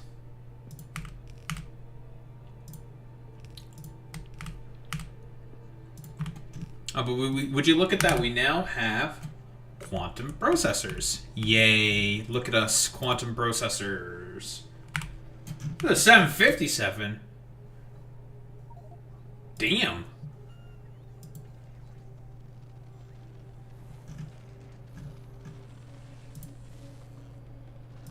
Well, let me see. I'm just curious. Pentagon 9/11. Pentagon Arlington, Virginia. Killed all 64 people. American Airlines Flight 77 was hijacked by Al-Qaeda. Oh, no, never mind. That's actually a big part of the Pentagon that got fucked up. That's a big part of the Pentagon that got fucked up. That's crazy. How the Pentagon's design saved lives on 9/11. Interesting.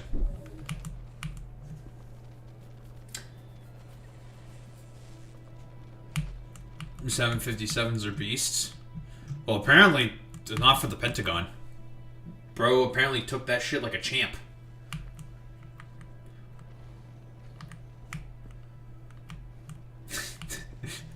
The big plane crash was no match for the Pentagon.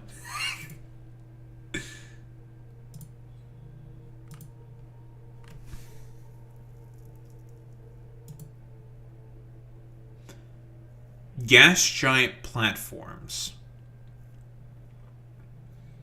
Water combustion. Carbon separation. Carbon gas cooling. Coal mineralization. Stone mineralization. So, if what if I were to tell you that this planet is basically a gas giant, and its shtick is basically harvesting different colors of gas with offshore pumps in order to, well, make products. And this planet's got some pretty interesting stuff going on here. Intermediate productivity, more worker robot cargo size, another belt stacking upgrade, fusion robots, a better thruster, fusion missiles.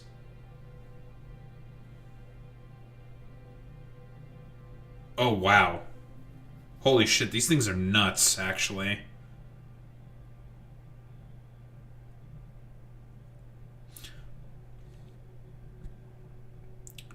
But you need a fusion reactor to make plasma in order to make these things.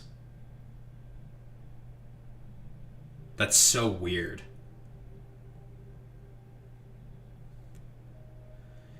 But 400 damage plus 4.12k explosion damage. So these are AoE. Yeah, they're AoE missiles. Huh. Is the AoE enough to fucking one-shot large asteroids? Because if that's the case, then these things are fucking nuts. How difficult would these be to produce locally on a spaceship? The fusion thruster. Plasma hydrogenated fuel. Fluoroketone oxygenated fuel. 1.1 giganewtons of thrust. God damn. That is fast. Then we have fusion robots, which I think are not much faster than antimatter robots. And then we have the magnetic pipes.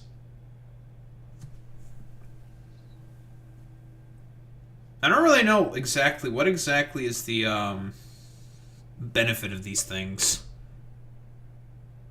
We can make DT fuel cells. Tritium and deuterium to make DT fuel, and then you make the fuel cells. Okay.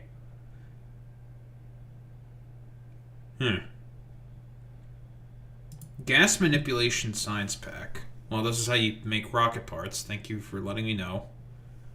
Shocker.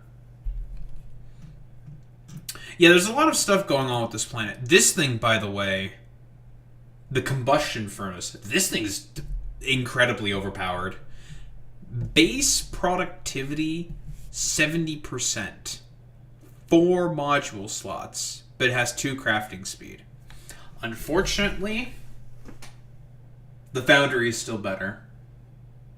That 4 crafting speed is really, really strong. Yeah, sure, the baseline productivity is 20% better. 20%. Which is definitely strong. But, the crafting speed. Also, this thing's electricity consumption, 52 kilowatts at max consumption. That is like 7 times better than Foundry's. But that crafting speed's really, really important. In terms of power consumption, yes. But here's the thing, with spaceships that are going to be powered by fusion reactors, which we are definitely going to be building, that doesn't really matter all that much, because a small fusion power, source can provide, 400 megawatts with a tiny setup. That it becomes self-sustaining. Right? So it's just eh.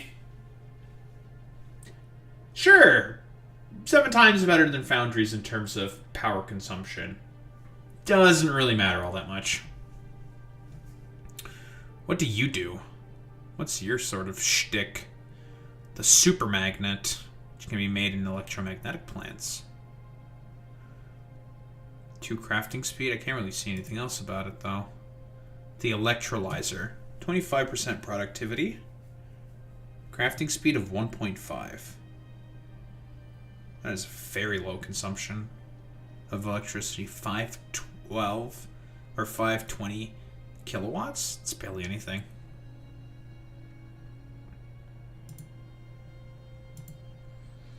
This planet's going to be interesting. And you need fusion power to be able to get here. Advanced oxygen separation. Turn carbon dioxide into oxygen to carbon. Algae water.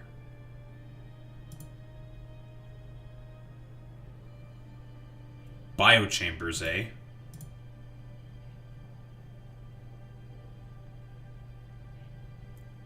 Carbon dioxide lets me make nutrients. This just, I guess, makes lithium brine. Okay. Tritium gas. Deuterium gas. Okay. Calcized iron makes iron plates. Calcized copper makes copper plates. Okay.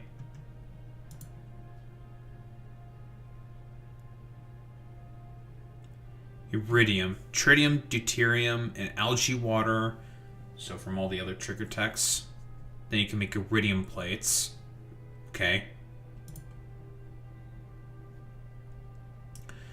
The algae clumps and gases can make ores and stone and petroleum. Methane to petroleum conversion. That is interesting. Okay.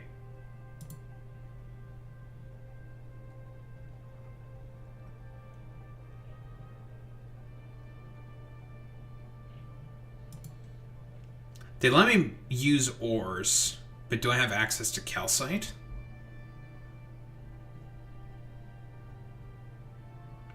Crude solution, heavy oil, 10 steel plate, 25 electrolyte.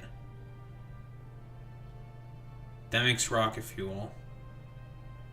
That makes LDS out of methane. Methane processing unit. What a fucking... That's a recipe. No need to make circuits, I guess?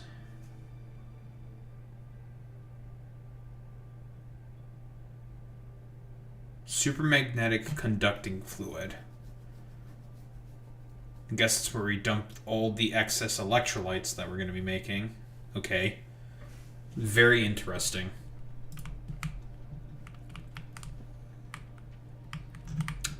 I'm intrigued.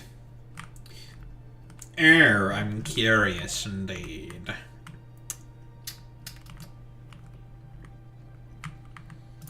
Alright, let's make some fucking products. Okay, I probably don't need this many cryogenic plants. Well, first I need my cryogenic plants to make cryogenic plants. So the cryolab, huh? These can only be crafted on Maluna, and they have a very complex recipe.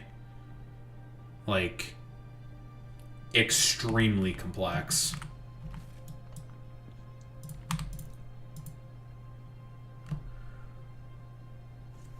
So you can make a bunch of this shit. Okay. You need to remake my cryogenic plants. There, all the stuff I stole from you. You can have that back now.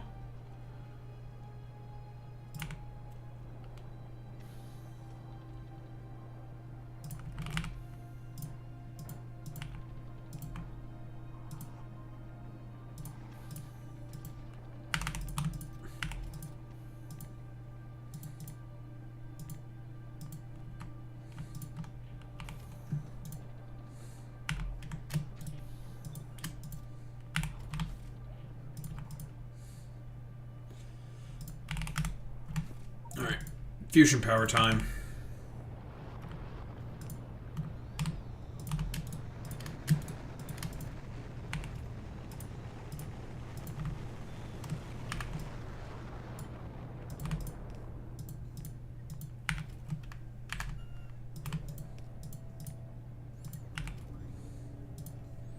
Gonna need a lot more generators in comparison to plants or reactors. I think it's about I have to remind myself of the ratios, but I think it's like 4-to-1 for all this shit, I think. Something like that. We already make lithium batteries, all this bullshit, blah, blah, blah. Gun. Gun.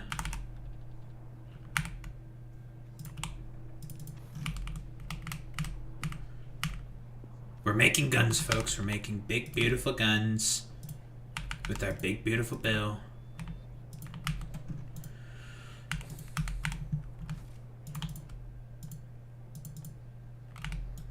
That's about it.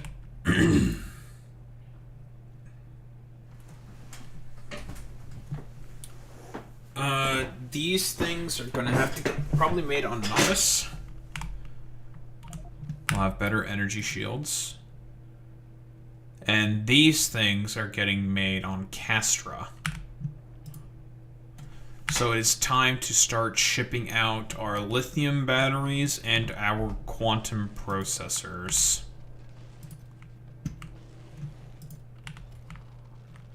Of which will be in constant demand.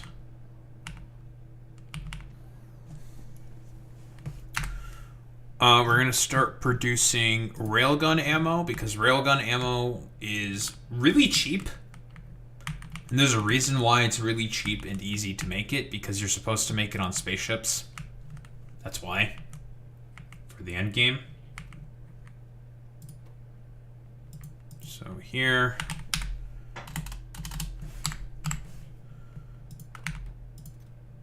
Oh, we have the long-handed Balkansers now. Lovely. Railgun. It's a very specific reason why we're making railgun ammo here. Looks like I said, if you want to be really good at demolishing or destroying demolishers, the best way to destroy demolishers is with railguns. That's going to be the Demolisher Shitfucker 5000. Also because I want to open up this territory here for myself. It's a medium demolisher. I definitely have the tools to be able to take it down now, but I want to use a big fucking gun to do it. Because I do believe I have murdered every small demolisher, I think. I think I've killed all of them. I'm pretty sure I've killed all of them. Nah. The Factorio engineer, when he desires blood, he will get his wish.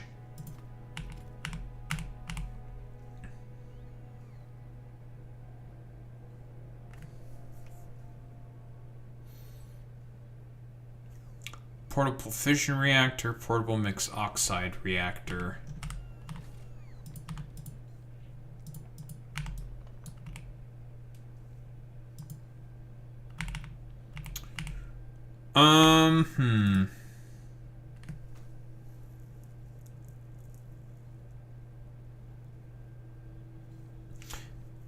Do I need the... I'd have to do a whole bunch of reorientation and fixing of this fucking grid here. Because the portable fission reactors, those things are... No, I would just have to get rid of the tool belt equipment. That's literally all I'd have to change. Yeah, I would just get rid of these things. And I'd have less portable mixed oxide reactors. But my personal suit would have, what? 3 times the power? Seems worth.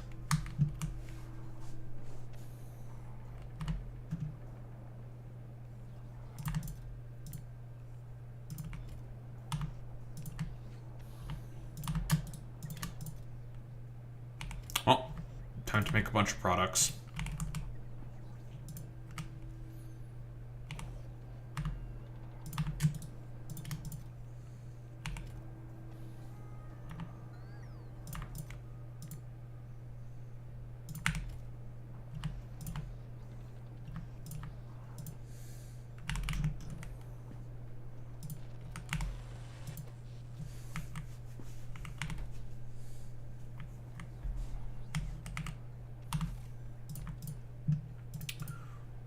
And fuel cells, which are pretty inexpensive, actually.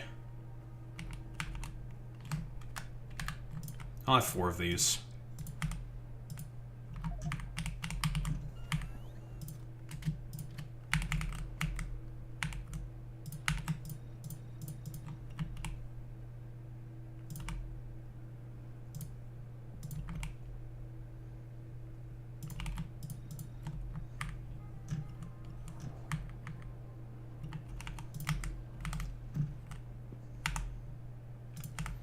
But yeah, I have no idea why they made these fuel cells as cheap as they are. Because they're pretty cheap. Like lithium and holmium, like that's it. That is very, very cheap.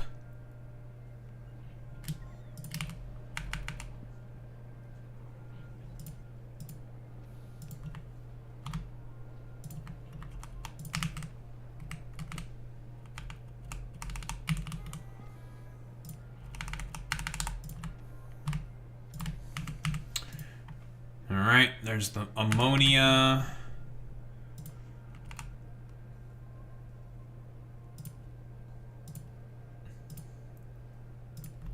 There's the lithium.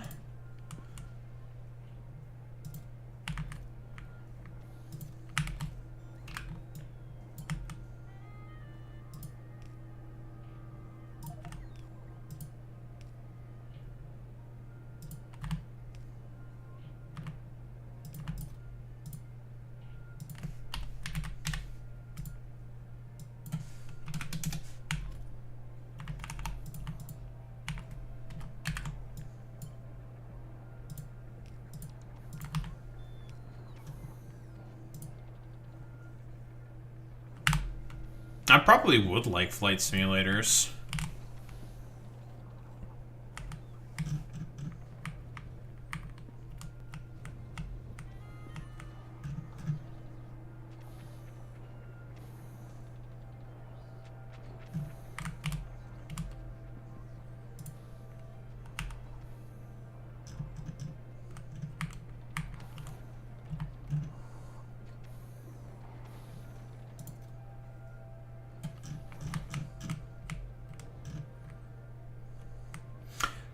Now, have the Democrats put out their response yet?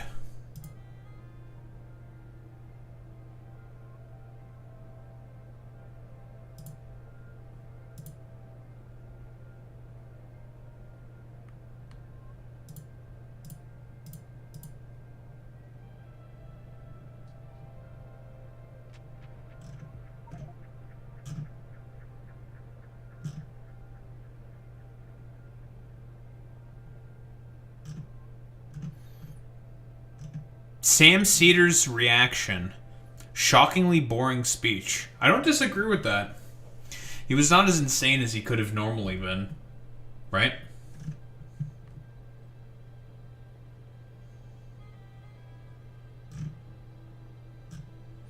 Oh, that's why we didn't see the black people aren't apes sign that Al Green was holding, because we skipped the Trump introductory sort of rigmarole.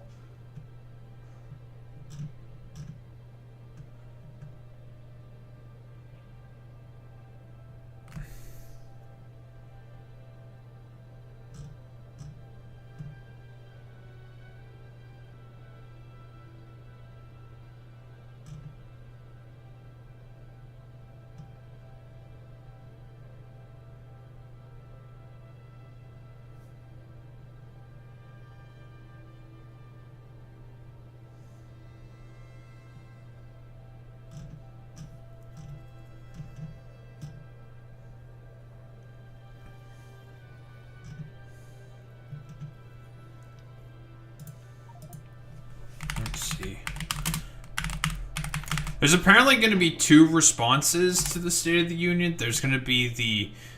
I think it's like some CIA shit. Shitter is going to respond. There's also going to be a progressive response. Okay, well...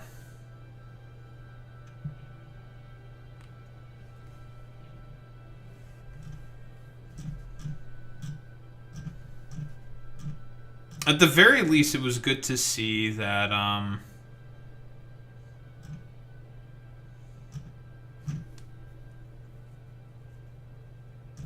there was a bunch of people just, yelling about Trump's bullshit. That's good.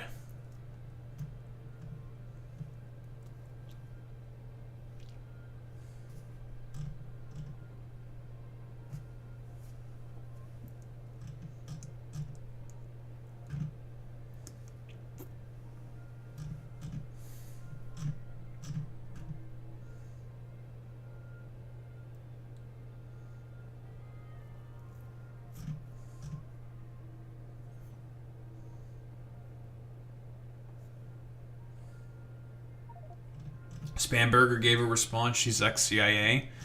Yes, that's what I believe as well. And wasn't there like a progressive response? Like, I guess like, because I just saw a clip, an image of it. There was some There was some dudes in frog suits.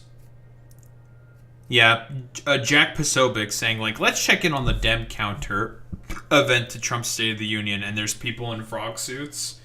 Hey, dumbass, who are the people that are shitting consistently on Trump because of his actions with ICE? It was the people in the fucking frog suits. That's why there's people with frog suits there, you dumbass. Then again, we're talking about Jack Posobiec here. Jack Posobiec is not very, very bright. Not a very intelligent human being, Jack Posobiec is.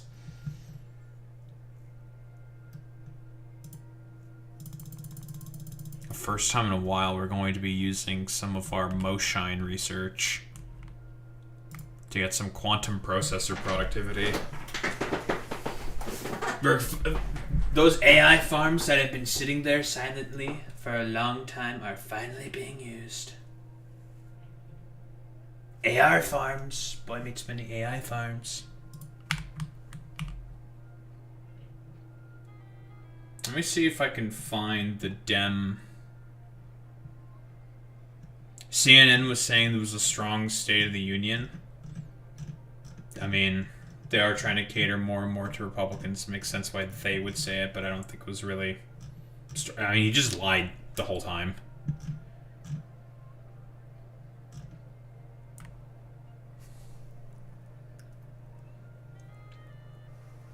Thomas Massey starts dropping names from the Epstein files on the House floor. Based. I know that Ro Khanna did the same thing. Like, that's how we knew about Les Wexner.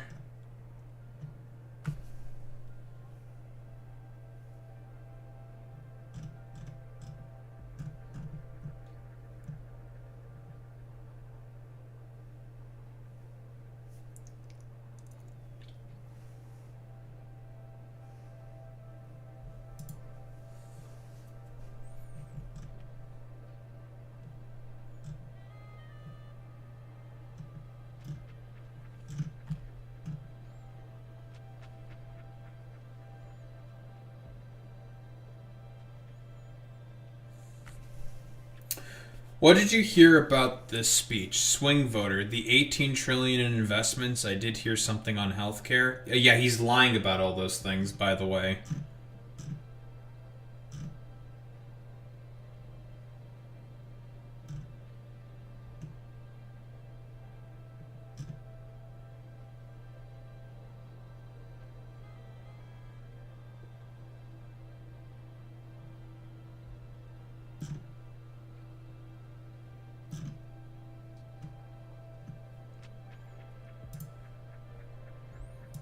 Where is it? Democrat response to Trump's speech. Oh, it's just a 12-minute response. It's not very long. Oh, and on the stream that we were on, never mind, it is a lot longer than fucking 12 minutes.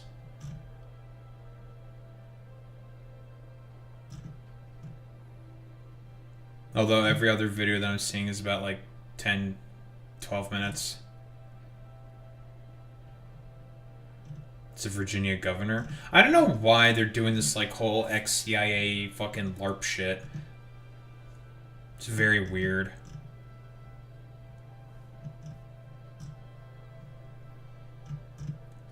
Like what? There was Abigail Spamberger, Elisa Slotkin, both of which are fucking ex-CIA. Like, why the fuck are they being done? The ones doing this shit? It's very strange.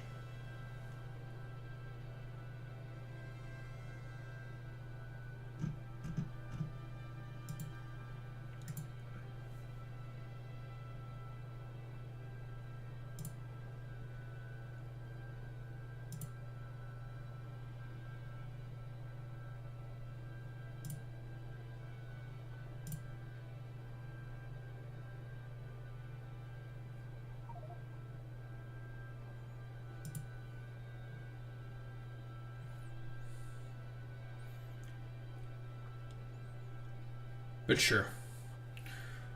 I'll probably play that after when I grab more stuff. I thought it would be longer than that, but Did you run out of fuel?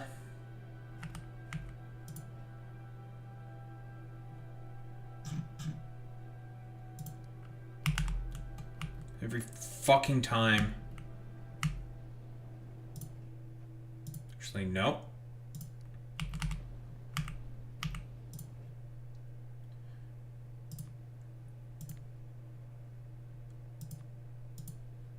There's a reason why I started dropping off uranium fuel cells at this fucking goddamn place. Because my interrupt never fucking triggers.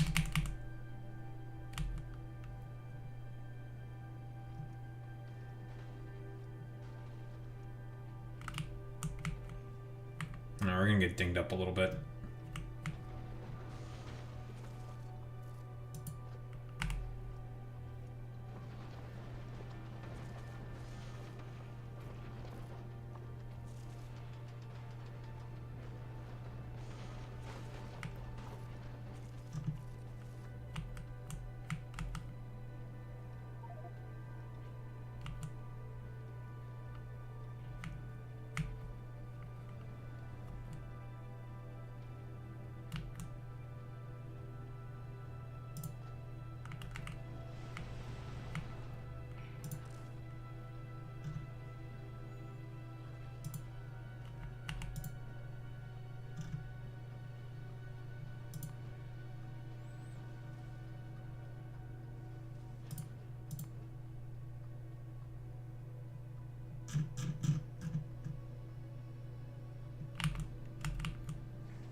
Give me 1,000 foundations.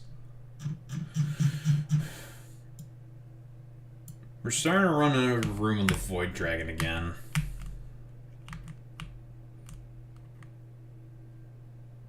Yeah, we're also gonna have to fix that gun.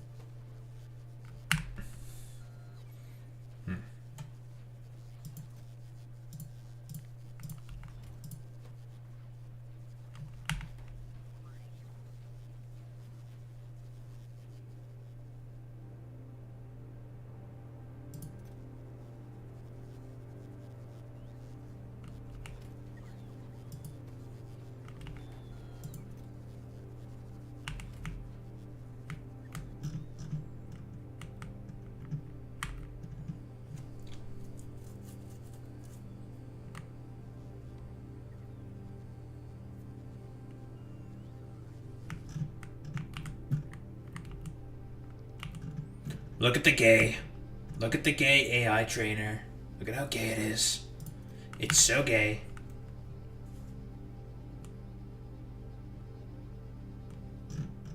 You're being hypnotized by the gay.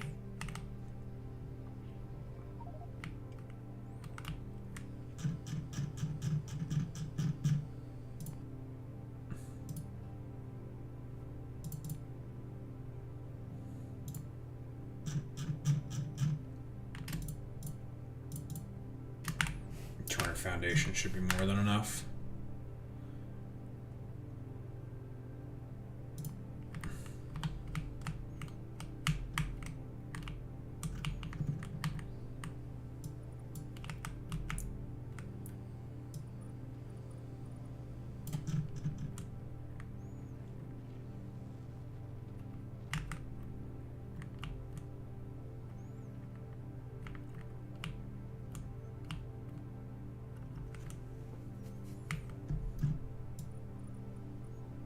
Let's patch up a few holes.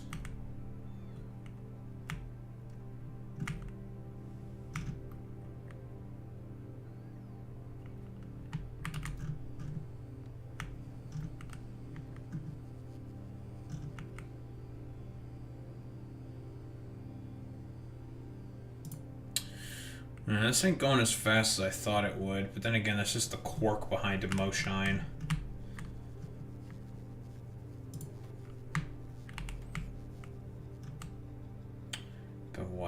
The ones solved equations and training data cells, right? Okay.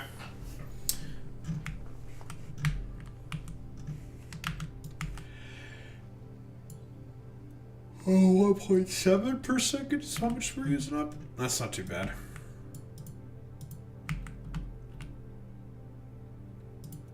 I think. These compute farms seem to be keeping up just fine.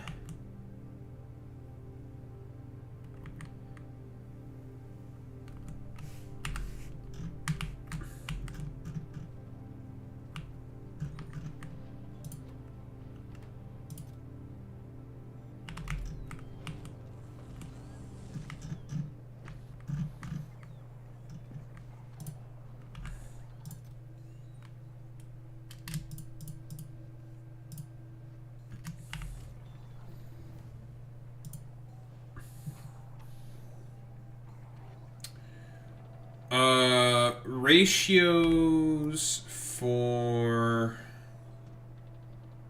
fusion reactors. Because I don't remember them.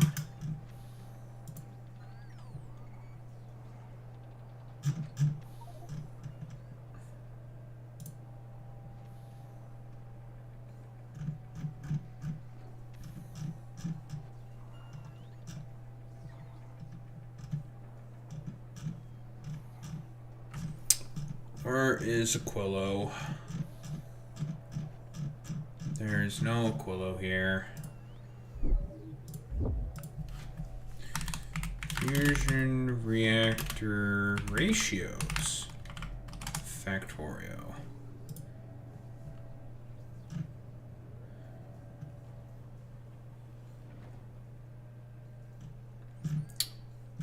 Six reactor. Go with a donut, diamond, triangle, 5 times 14. So I'll go for 6. 18 reactor donut needs 180 turbines.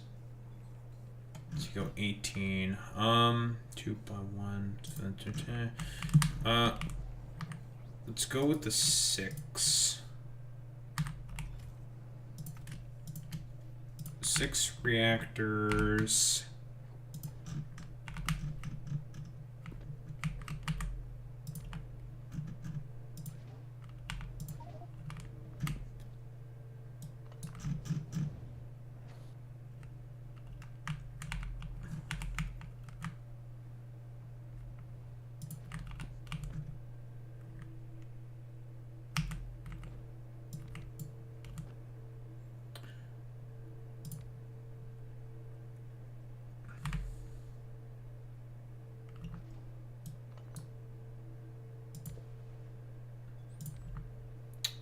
So that's the basic 4 reactor setup.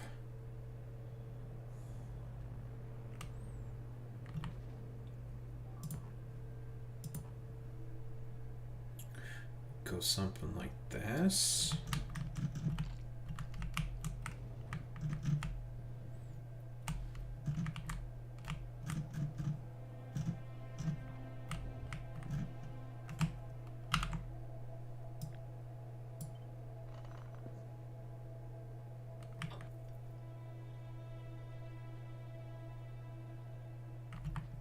Sure.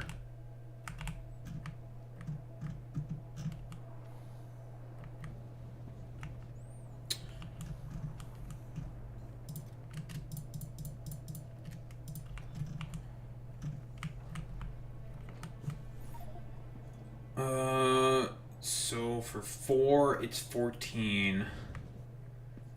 Accounting for neighbor bonuses. Each one of these produces 50 megawatts of output, so that's 700. If we do 16,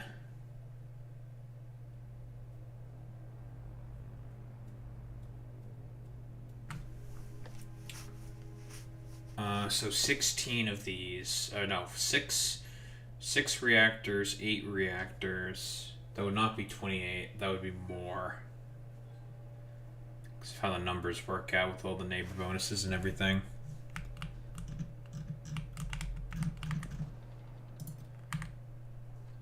I'm gonna go with an 8 reactor setup.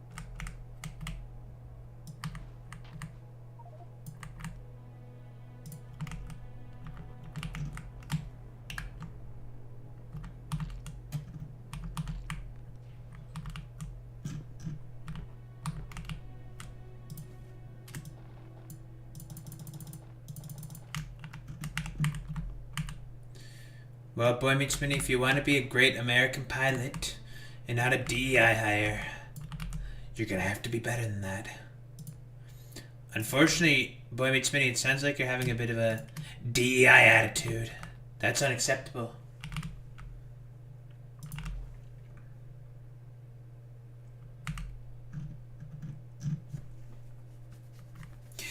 And as a result, we're gonna have to kill. I mean, what? Did I say kill you? No, I would never do that.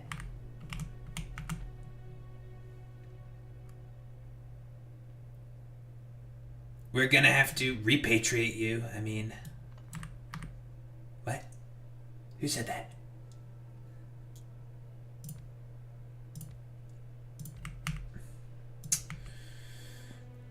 Fusion reactor.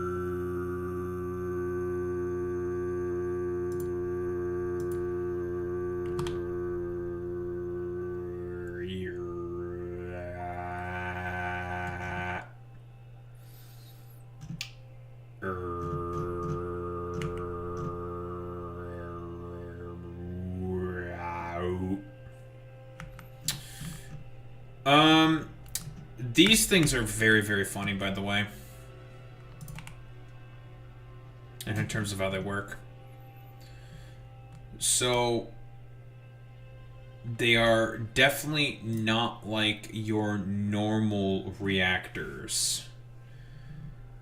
There's no pipes that let you pipe in plasma, which is what these things produce. Superheated plasma.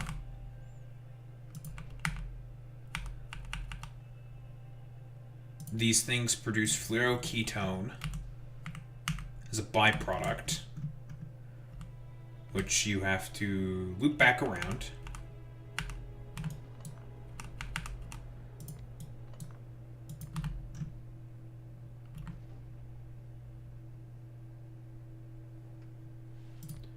They need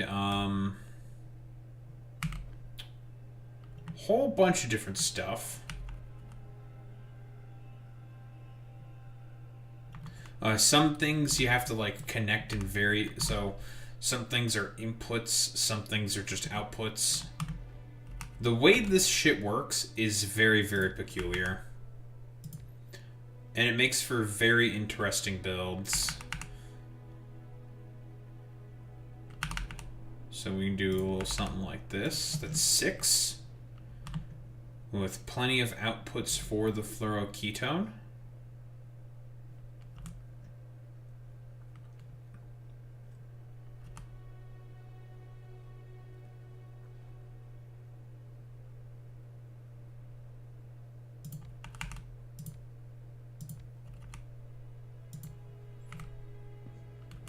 That's 10.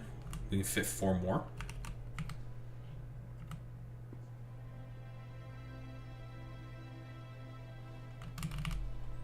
Normally, you'd have to also come up with a sort of heat pipe solution to make sure that you can pipe all these things properly. We don't have to do that because we have our special zinc pipes. So we don't need to do any of that stuff. Lucky me. This is a relatively simple setup. But this produces 700 megawatts. So it's simple, but it works.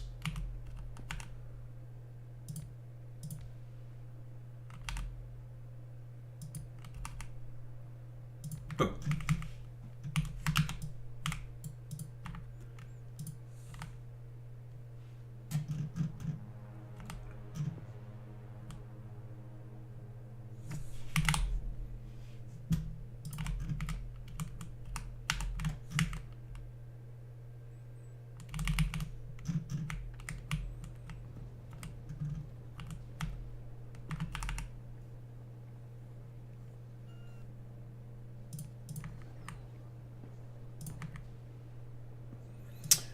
The only other thing that I probably need to do is also ship in a bunch of barrels. So I can barrel fluoroketone, because we'll need that stuff to make things.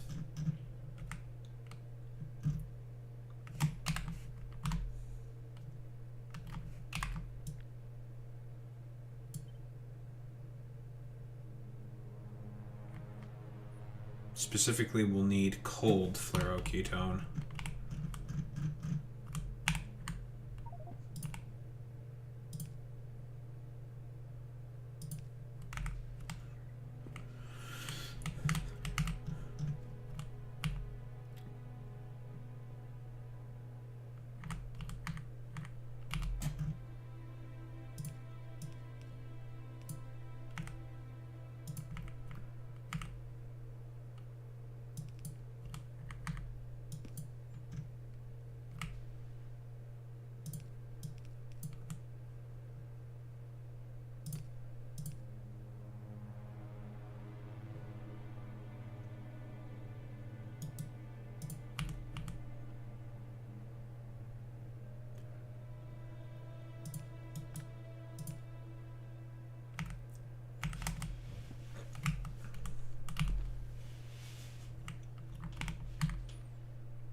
What's up, Mr. Krabs?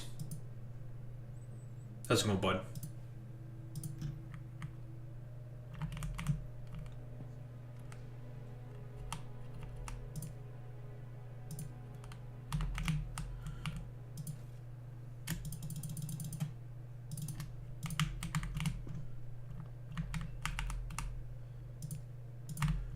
Oh, you know, I'm building a fusion reactor, and we just spent the past 2 hours-ish watching the State of the Union address.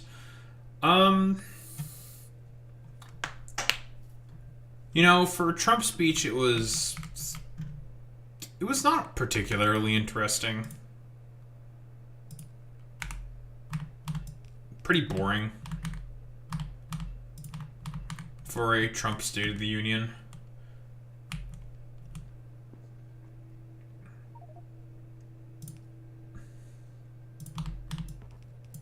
All of the mainstream media are going to say, like, oh, the president was actually very, very strong. And it was a great State of the Union, right? Like, I mean, he lied about as much as he breathed in that address, but since people are dipshits in American media, they're going to say that it actually, some of them are going to say that it was good. Fox News and, like, other places are going to sway out about it, obviously, but for a State of the Union address, it was pretty boring. Not, like, too much to impart or say, because he just, like, I mean, to just shit on and debunk all the lies in real time, like, this doesn't fucking matter. Like, none of these people care about truth anyways.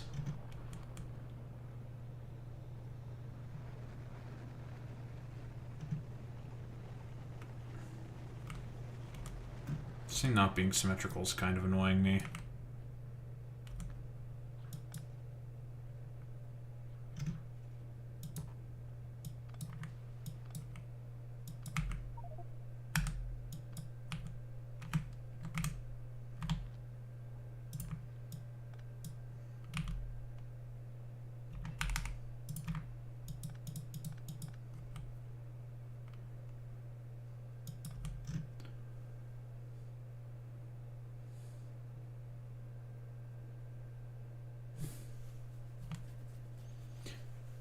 You know, in Germany, we made our unions negotiate a wage increase of 5.8% over 2 years for teachers and healthcare workers. Basically socialist for U.S. standards. Based. Hooray, unions. Will the Americucks ever learn that unions are actually really good? Probably not. But a man can pray.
It's okay. Meanwhile, in Canada, everything's basically cooked.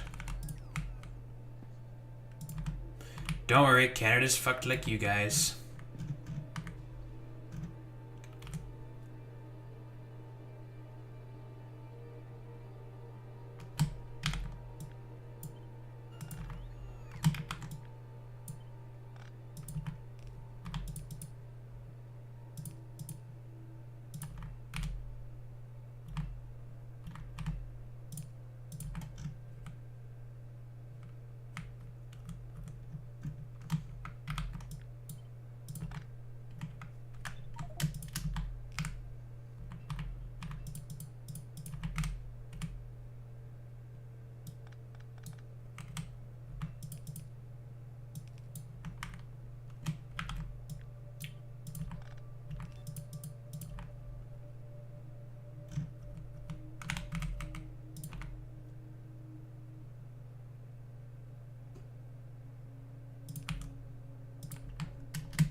Everyone knows the police never takes protested numbers at face value and does their own counts most of the time, right?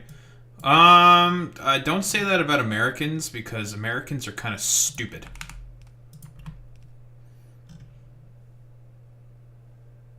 Wait, stop, Mr. Krabs. You're making too much sense.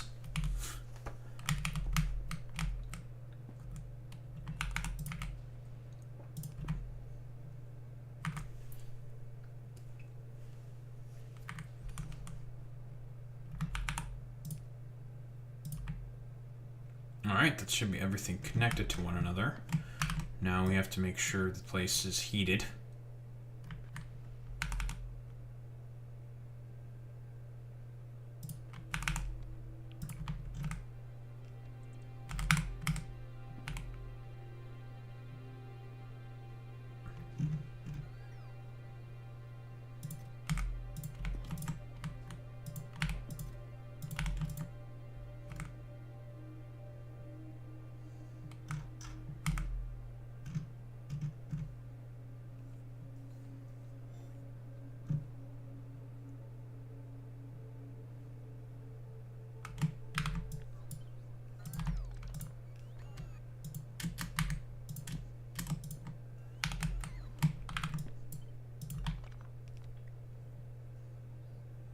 I was one tile off.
Well, if it isn't Alex Roivos returning from getting kicked.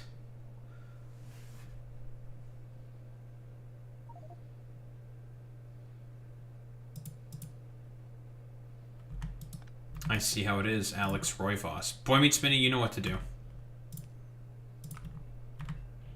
About this danged Esper.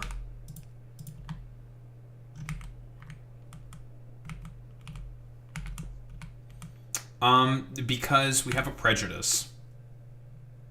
We're just racist, that's why. Sorry. We have to be racist against all Espers. It is what it is. They have to get kicked. If it's an Esper, it gets kicked. Sorry. I'm President Donald Trump, and I am pro-animal abuse.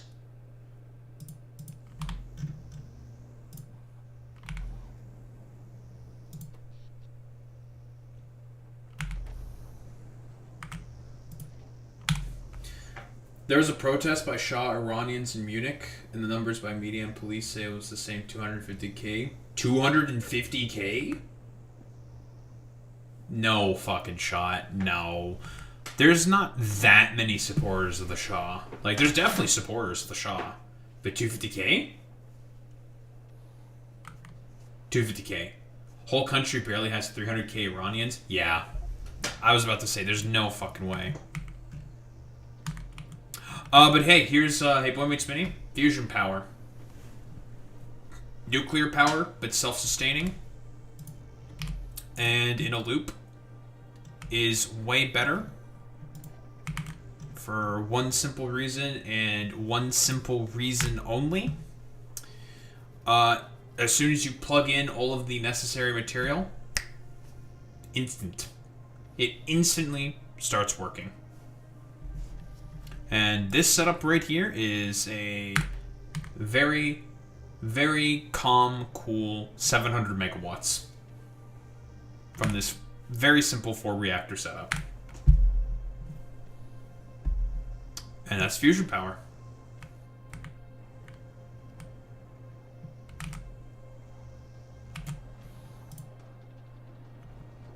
And we recycle all of the hot fluoroketone, turn into cold fluoroketone.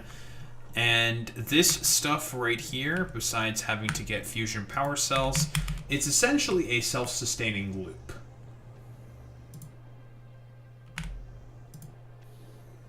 So this thing is just good to go, and we'll just keep chugging along for the rest of eternity. Yeah, fusion power is pretty good.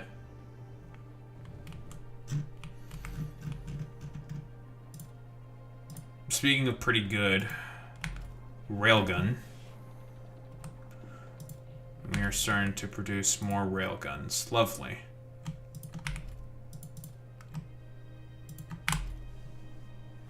Chicago Bears.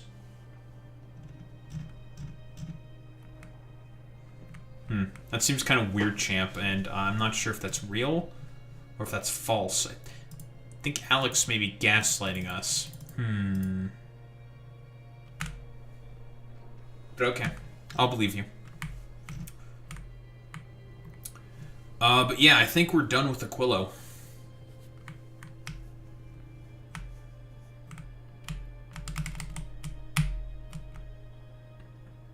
Yep. I would say that we are definitely done with Aquilo. Oh yeah, for sure, Alec. Not Alex, Mr. Krabs. We've talked about this on the channel, right? Like, they're trying to, like, gin up, like, manufacturer consent for regime change. Initially, they wanted to use the sanctions regime to weaken the Iranians after bombing the nuclear facilities, right? If there is a deal that's worked out, it's basically just going to be the same Iran nuclear deal, but like a reduxed version of it. We all know that Israel wants to have more hegemonic power within the region, right? I know that the Saudis are not too keen on the regime change either, and would much prefer to have the status quo kind of kept in place. But the Israelis are the main sort of destabilizing factor within the Middle East.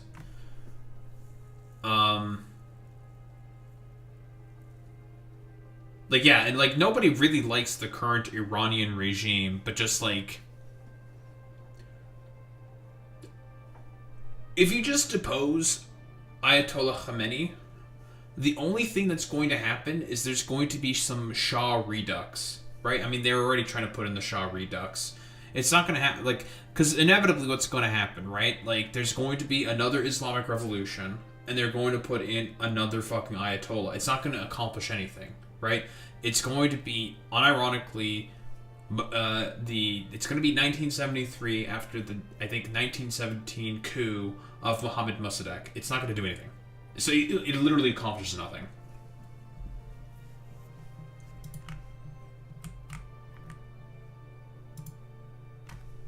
Nothing will be accomplished.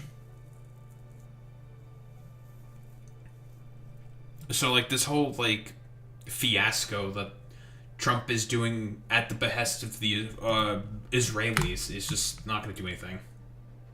Stupid.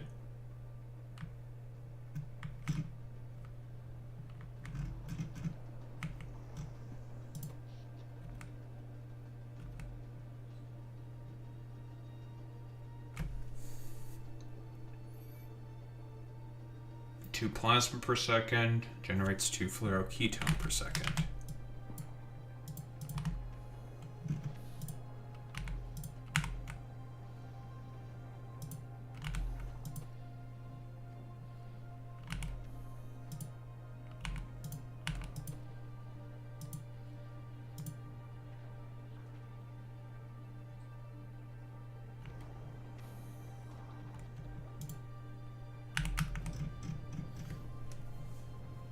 Do you underestimate the power of media? Iranians in support of the current regime are also mostly radio silence. The Shah Iranians' voice is unchallenged. Oh no, I don't. I definitely don't disagree with you there. Like the media is definitely in on this shit for sure, 1000%. Right?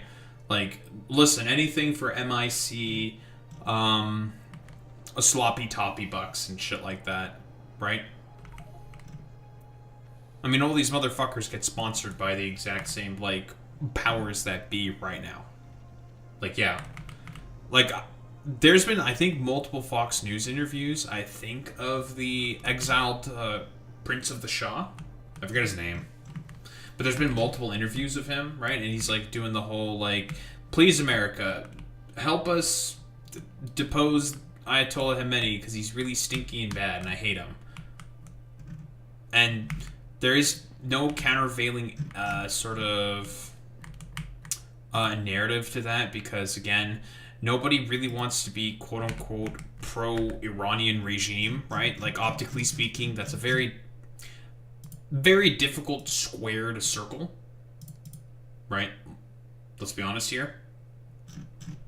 I mean, like, yeah, same thing with Cubans, right? Like, it's a voting bloc that Trump is directly trying to appease and get at, blah, blah, blah, blah, blah, for the express purpose of what exactly? Oh, because he feels like he can just, you know, use them to shore up his fucking numbers in the midterms, right? That's why he's doing it.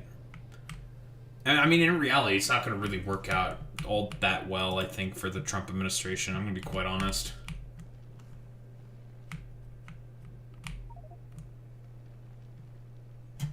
Venezuelans have been hit hard with deportations, Iranians too. Well, I mean, that's also, by the way, part of the reason why Trump wanted to do all the deportations and also of Venezuelans to begin with, because of that deal he worked out. More like Miami Cubans. Yes. Yeah. But it's like... Although I'm interested, I would assume maybe they're a bit more varied because there's a bunch of different diasporas that live within, specifically, Iran. But that's like another discussion for like another day. What was I gonna say? I was gonna be curious about something. It doesn't really matter anymore. But yeah, like, I mean, this is like the only reason why like everyone's just going along with this. There's no countervailing narrative because optically speaking, it's not a good look for anyone in America to quote unquote be pro, because that's exactly what's going to happen immediately. Everyone's just going to be in the media as like, oh, so you're pro Iran. It's like, well, no, I don't really like the Ayatollah all that much, but just deposing the Ayatollah like this is not going to accomplish anything. It's only going to make things worse. And then the immediate follow-up question will be like, oh, so you're pro-Ayatollah. It's like, okay, dude, like, whatever. Why bother with that optics loss? Right? Because we all know, like, the American media is going to be hungry for war. Yep, we've played these games before. We know exactly how this works out, so it's just like... Pfft. Yeah, that's exactly true, Alex. Yeah, they took out Maduro, and the Bolivarians are still in charge anyways. Although, honestly, I think the only reason why the Bolivarians are still in charge, let's be honest here, Alex, is, I would say, definitely because the military does not want Maria Corina Machado, and they do not like the opposition. Like, all of that work that Maduro did to make sure the military stays sympathetic to him has, relatively speaking, paid off. It's paid off. Because his party is still in power.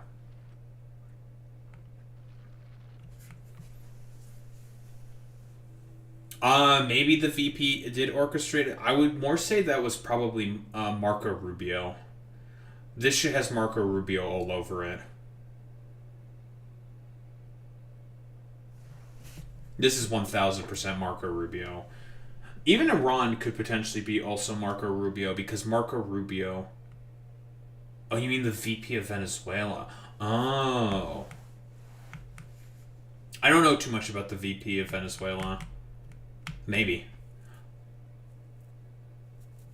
I have no idea what Maduro's relationship was like with them in particular, but I wouldn't be surprised if this was an excuse or by Delcy Rodriguez to potentially try to take power for herself. I mean, shit like that happens all the time in extremely corrupt countries like Venezuela. Like, that's not really surprising to me. I wouldn't be surprised if that was the case. But I mean, we're not going to know, right? Unless some leak happens. So we can only speculate.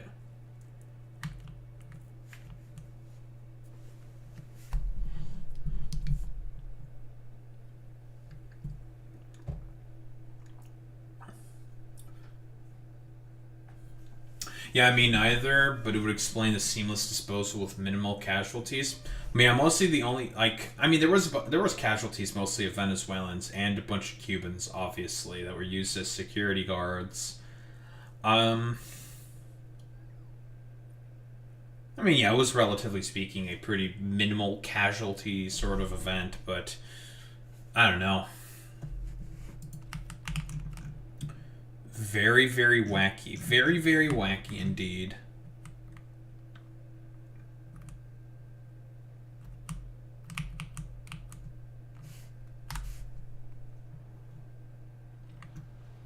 Yeah, we have, like, we're not gonna know.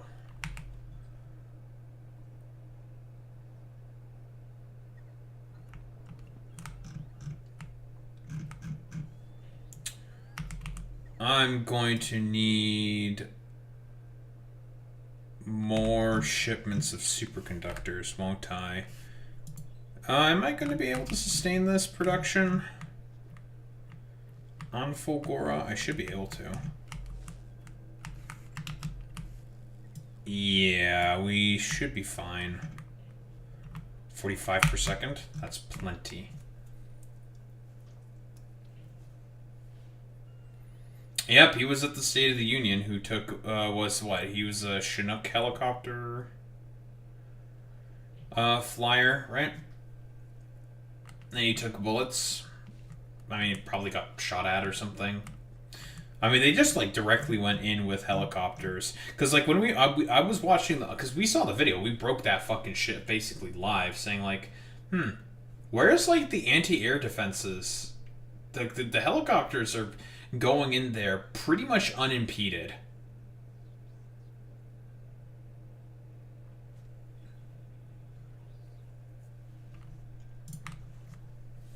That's true, Alex.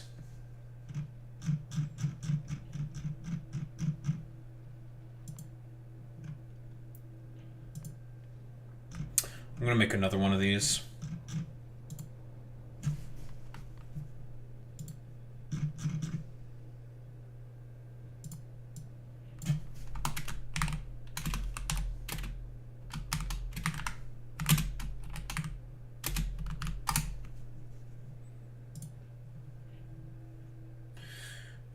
Copy and paste it exactly.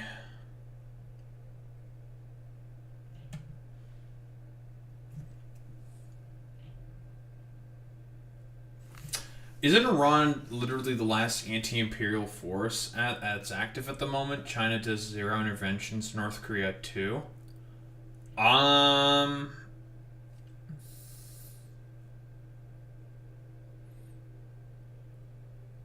I wouldn't say that China is anti-imperialist, right? Their form of imperialism, I've made the argument, is rather similar to that of the United States of America during the Cold War. Like, they'll do stuff through mostly economic sort of coercion similar to that of the United States of America. Very, very similarly.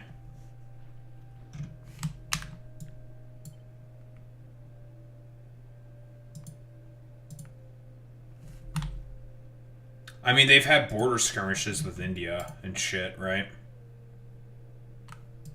It's kind of insane.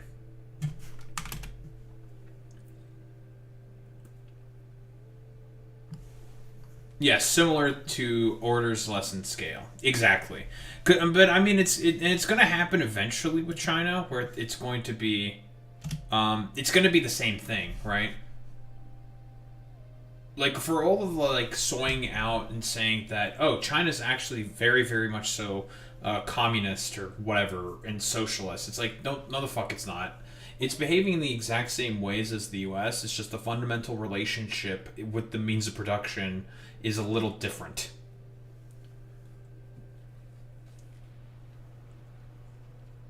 It's extremely similar. Lenin would not be a fan of China, okay? For all the amount of times that these people like to soy out about Lenin. It's extremely similar.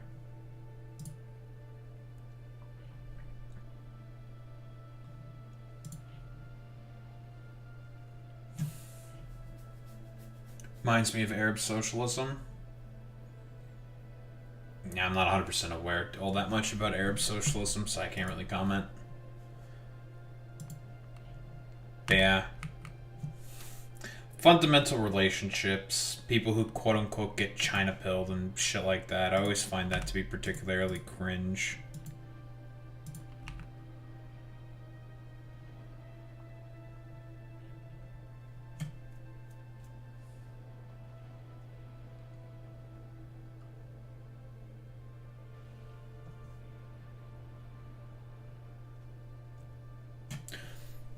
Well, maybe it's just not in the cards at the moment for making China turn NATO against the United States. I mean, just have to wait and see, kind of a deal.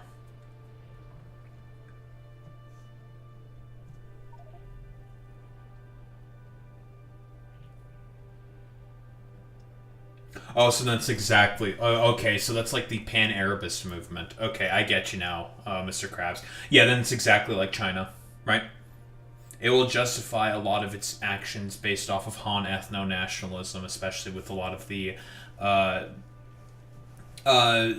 sort of like cultural attempts at like genocide between for the Uyghurs and the fucking Tibetans, right? Yep, basically. Okay. So it's like, so yeah. I mean, it like the take of quote unquote saying that again, China is fascist. I've always basically been partial to that point, to be quite honest. I mean, it's the same thing that Foch says. I'm partial to that point because, yeah, the fundamental relationships, state capitalism is basically the main economic form of production that exists, and the economic relationships that exist within China. It's the exact same thing in the USSR, the Nazis, perhaps like probably Italy and other fascist regimes. It's all state capitalism, right? Like, it's the same shit.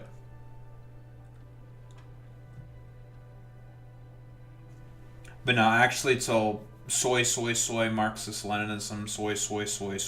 It's just like, that's not how that works, man. Sorry to say.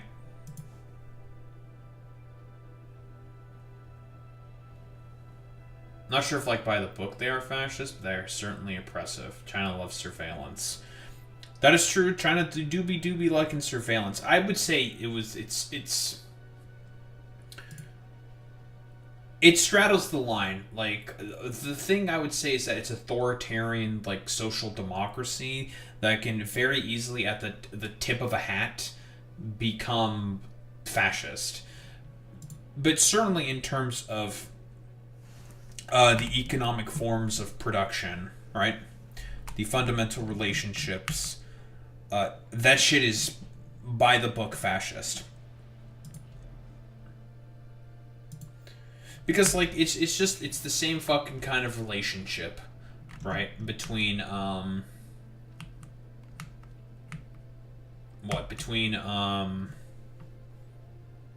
the state and the private forms of the means of production. It's the same shit. Same thing.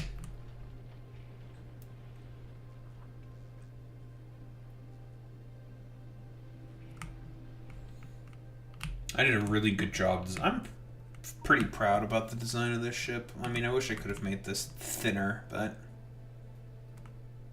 there's a way, but I'd have to probably cut out a bunch of different stuff. That's okay.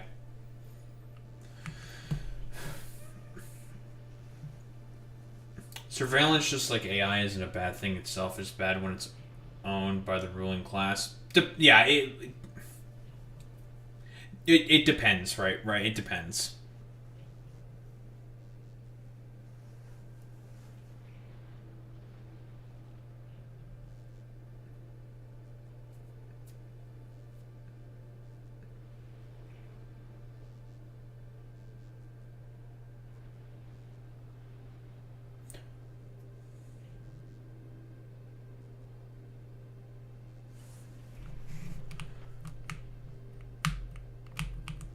We do be building a ship. I'm scared, man, because my country, Iraq, has been basically enslaved by Iran to the point of complete economic and military dependence. So if they lose the war, then I decay. I mean, okay, here's the thing. Here's the problem with regime change with Iran. What's going to happen? The proxies, right? That's the ultimate question. What are the proxies going to do? Because the reason why the proxies are kept in check is because of the Iranians, right? They're more than likely going to be aggressive and probably strike American military bases and also Israel, which is probably going to lead to a bunch of civilian casualties.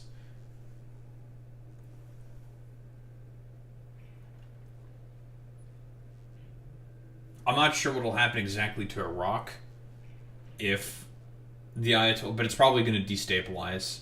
And I mean, it's all for the express purpose of, like, Greater Israel fucking bullshit. We know this, right? Like, it's all Greater Israel fucking tomfoolery and shit.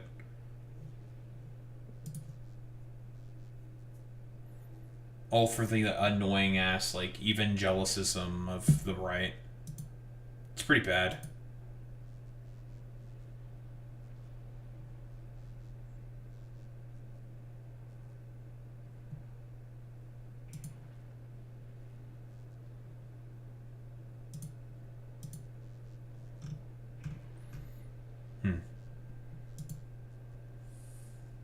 Zero praise to the proxies when they got rid of ISIS, by the way. That's true. I mean, the Rojavans, right?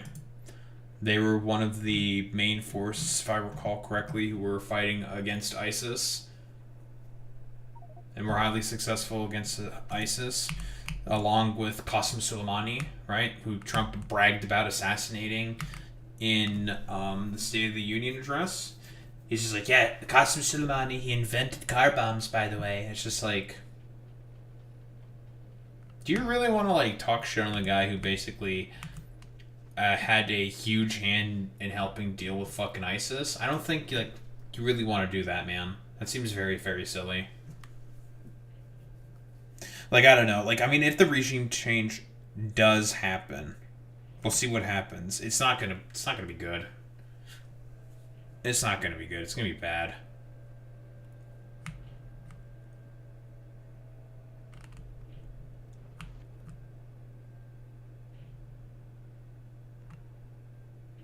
Anywho. We are done with Aquilo, though. We built a memorial statue where he got airstruck. Or when he got airstruck. There's so many posters to him in Iraq. Oh, where he got it. Okay, yeah. I mean, he was a popular figure, right? Like, he was helping take down ISIS because nobody liked ISIS. Everyone hated those guys. And then nobody likes Trump. And then he got assassinated. And it's just like, well, you just martyred him for, like, literally no reason. It's like, okay, dude. Nice meme.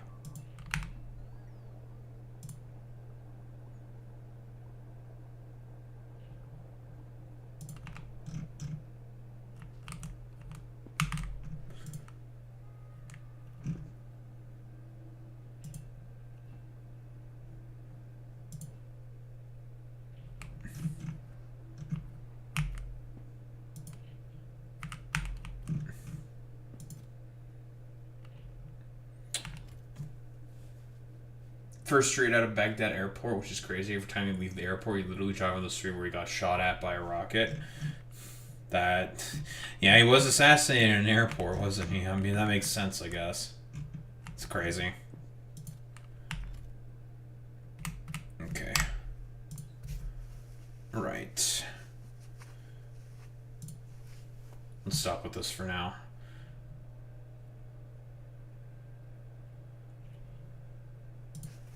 We got 2 more things to yap about today.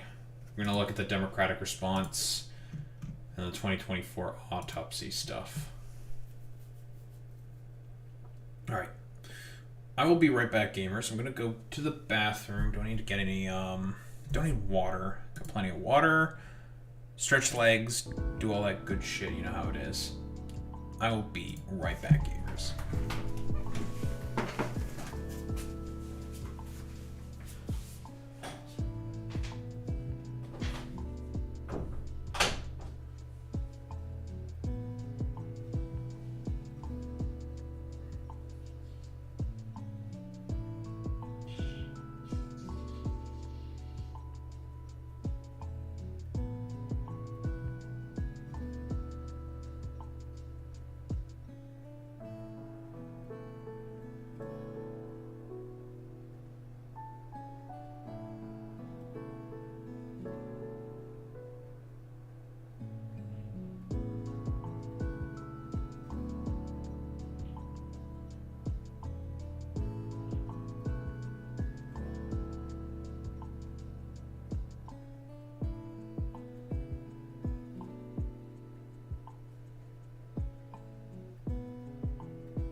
We're back.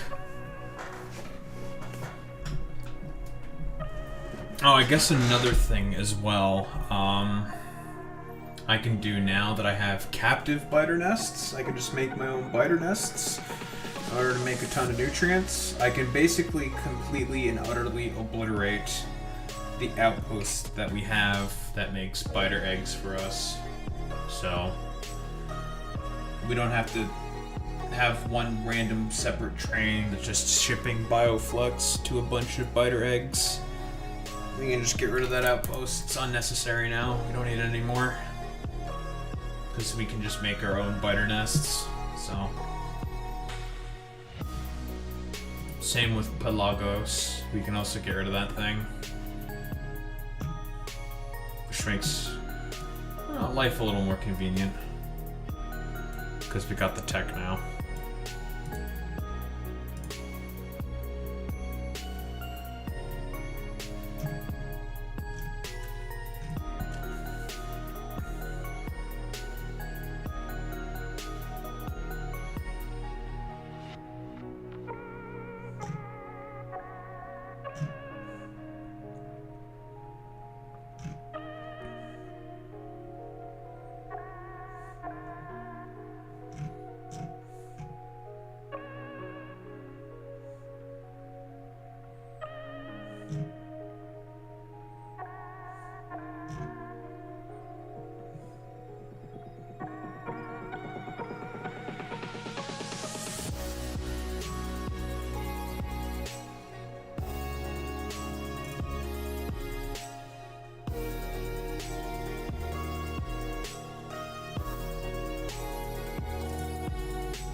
That's the old response.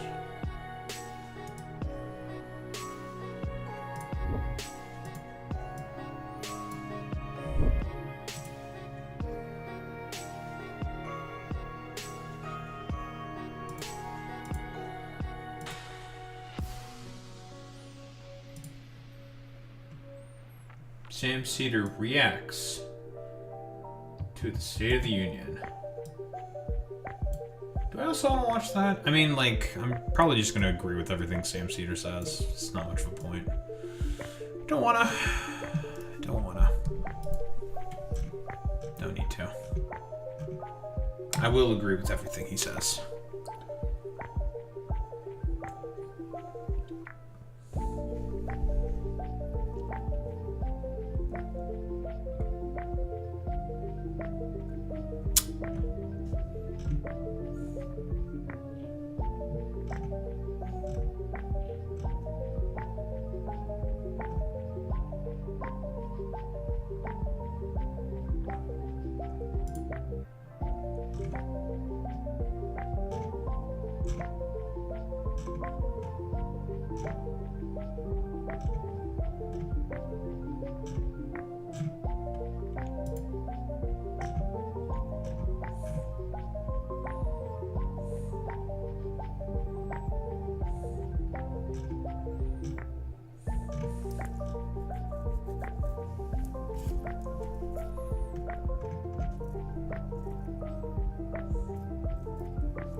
Well, I'm just trying to also look at more and more reactions of the State of the Union. It's mostly just partisan bullshit. It's a good thing that Rashida Tlaib and Ilhan Omar did their whole, like, yelling bid.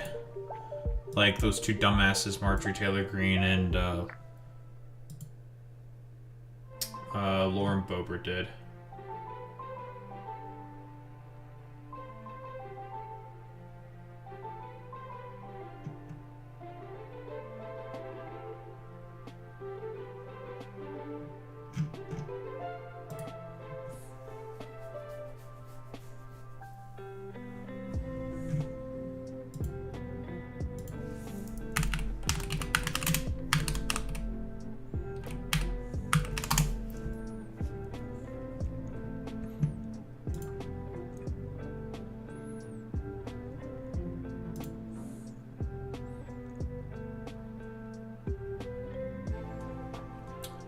Well, I would like to search about the Democratic 2024 autopsy, but what am I, like, search banned on fucking Twitter, or is it just broken?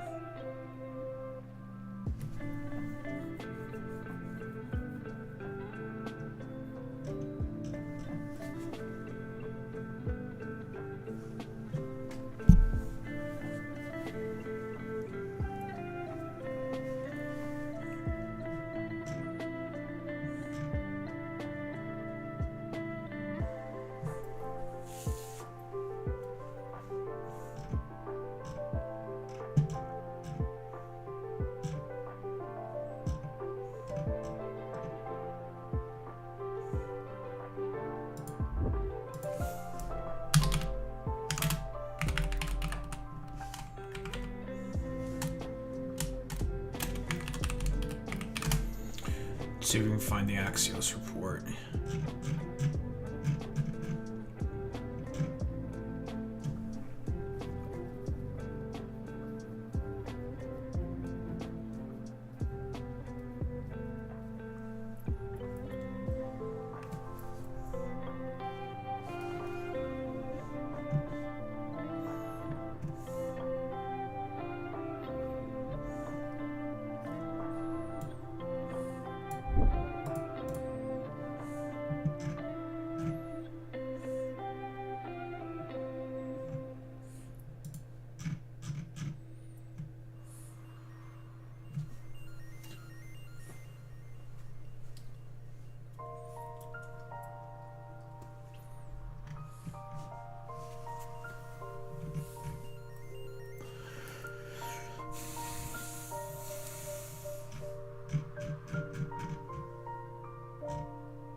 search functionality is banned on this dumbass website. Very cool. Broken.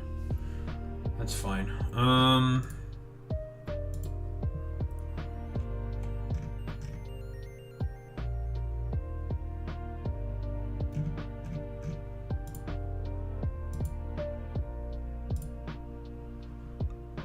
That's fine. Man, all the Asmongold viewers are still so mad. Why are they so mad?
Everything's like basically shitting the bed. Ah, it's probably because of my CPU. Probably. It's fine.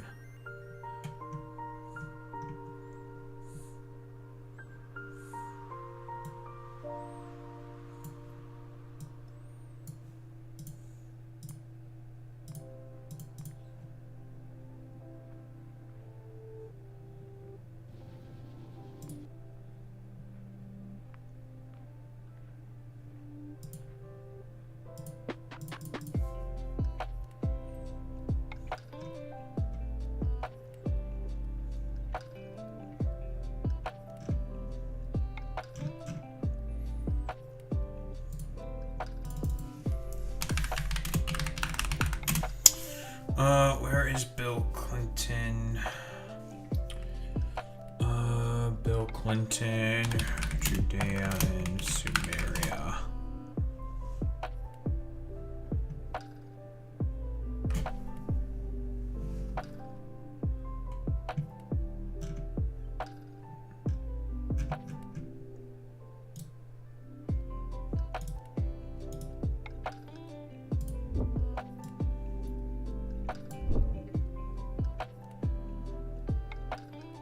Let me talk.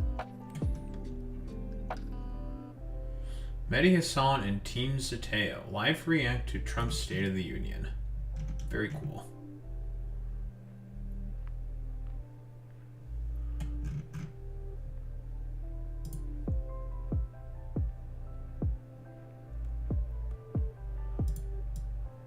I think I got everything I want.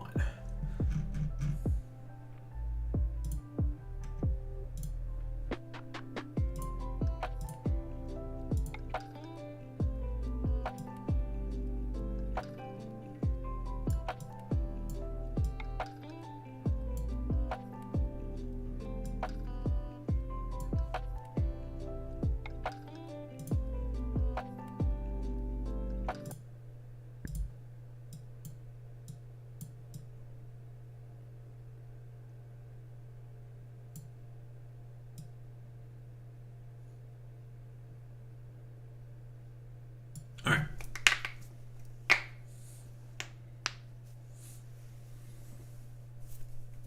Let's get started with this stuff.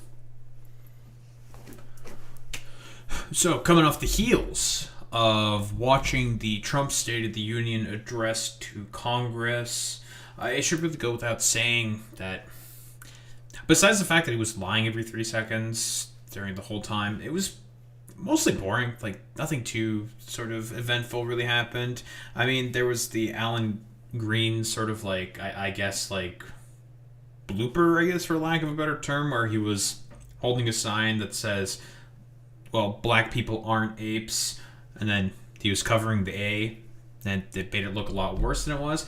And there was also the heckling moment there by Rashida Tlaib and Ilhan Omar, where they started yelling at Trump for calling him a liar. I believe right around the time where he was lying about Somalis in Minnesota, which, again, that whole thing that was done by Nick Shirley with his dumbass schizo report, and basically led to ICE murdering 2 American citizens. Yeah, very, very bad.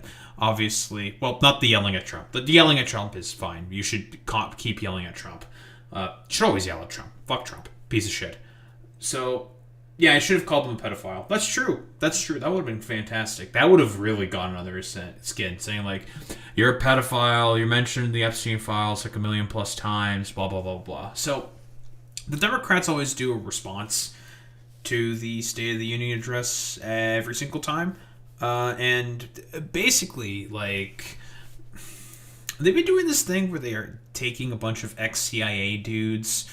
Well, they did with Alyssa Slotkin first, who was like Chuck Schumer's protege. Now they're doing with Abigail Spanberger, delivering the response to the State of the Union. I don't know. I mostly just want to get a vibe here to see, like, what's up, what's going on. And to gauge, like, the sort of response. Are the Democrats going to show any urgency to the situation? Because, again, a lot of people are very sour on the Democrats, right? I believe they do have an approval rating lower than that of the Republican Party, but that is, well, of the national Democrats, right?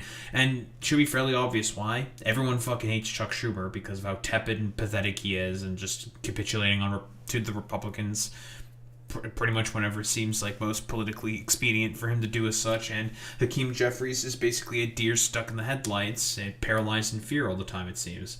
And so, with very, very ineffective leaders currently in power, well, what have they decided to muster up with another ex-CIA operative, or maybe not operative, but person who used to work at the CIA, see what response that they have to give to Trump's State of the Union address, which was, I would mostly say, just kind of boring and just, well, filled with lies. Are being had all across this country. Because since this president took office last year, his reckless trade policies have forced American families to pay more than $1,700 each in tariff costs. Small businesses have suffered, farmers have suffered, some losing entire markets. Everyday Americans are paying the price.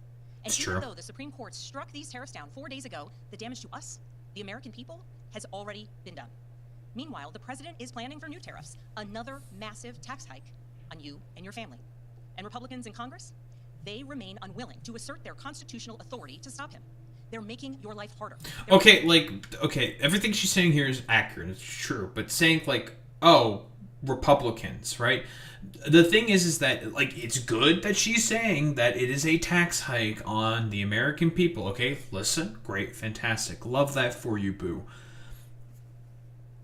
The thing with the Republican Party, as has been being recognized now by more and more Democrats, they now understand that the Republican Party does not play by the rules. They don't care. In that, again, I'm going to, like, bring this thing up here real quick. Like, this shit over here, I believe there are instances of multiple Democratic voters talking about how they just feel like, oh, why the fuck are we playing by the rules when the Republicans are just wholeheartedly uninterested by playing by the rules? If they're going to cheat, then we should just fucking cheat as well. Like, who cares about this high road bullshit? It's obviously not fucking working. Michelle Obama and her fucking consequences rearing its ugly head yet again.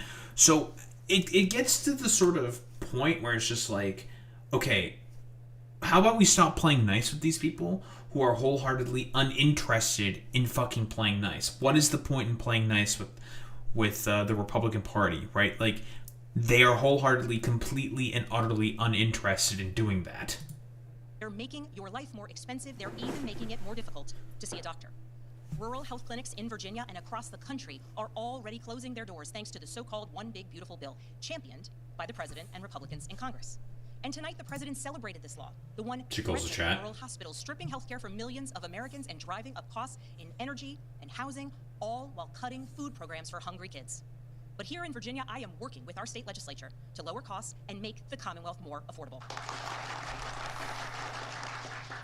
Okay, can we, like, not just talk about specifically what you're doing only in Virginia, but can we, like, sort of, like, have a broader sort of national lens? Like, this is meant to be the Democrats' response to the State of the Union address, not just Abigail Spanberger's response to the State of the Union address. Like, listen, like, that's wonderful and all. You're working with the state legislator.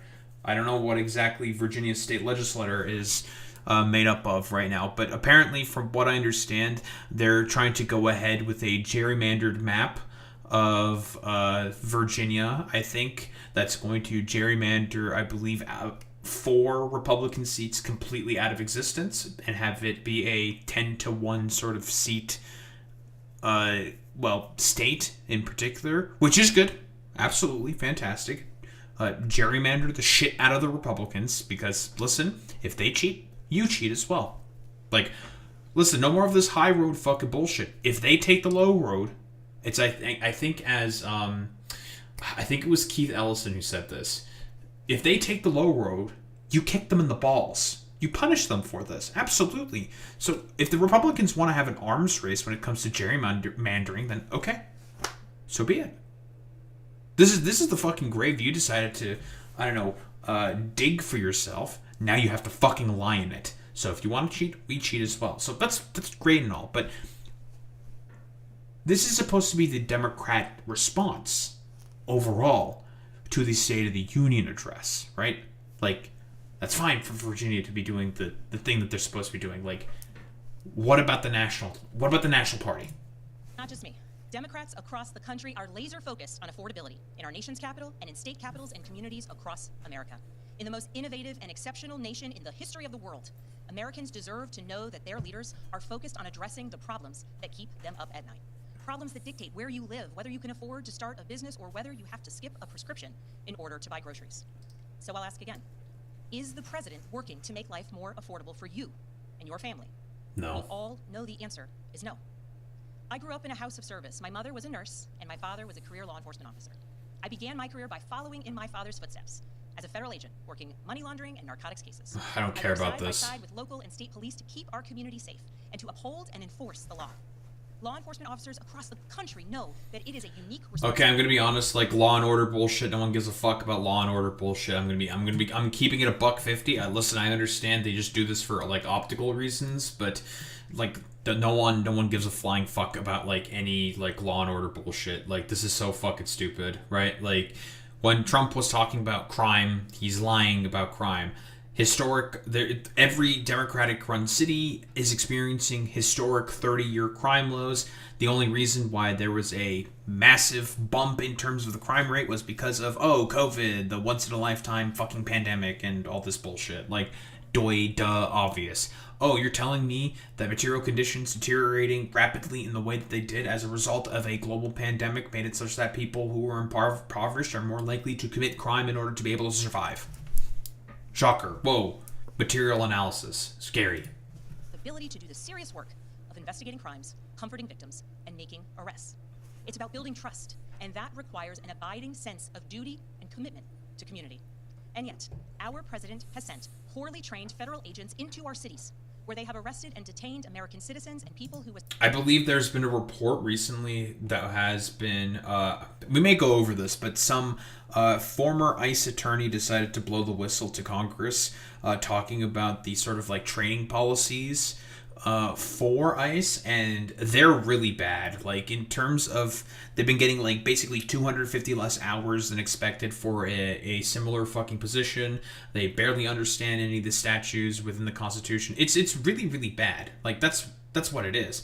Yeah, that's a good point, Boy Meets Spin. Like, this is the messaging here. It's like, it's not terrible. The message itself is fine. Like, but nobody wants fucking civility pilled and deference to the existing institutions. But that's the problem with the Democratic Party, right? Their first order principle is to defer to the institutions. It's like, okay, well, most of the institutions are collapsed and failing because they've been basically destroyed by the Republican Party, and the Democratic Party is basically doing nothing in order to either restore or are just basically nibbling around the edges, but it's still deteriorating.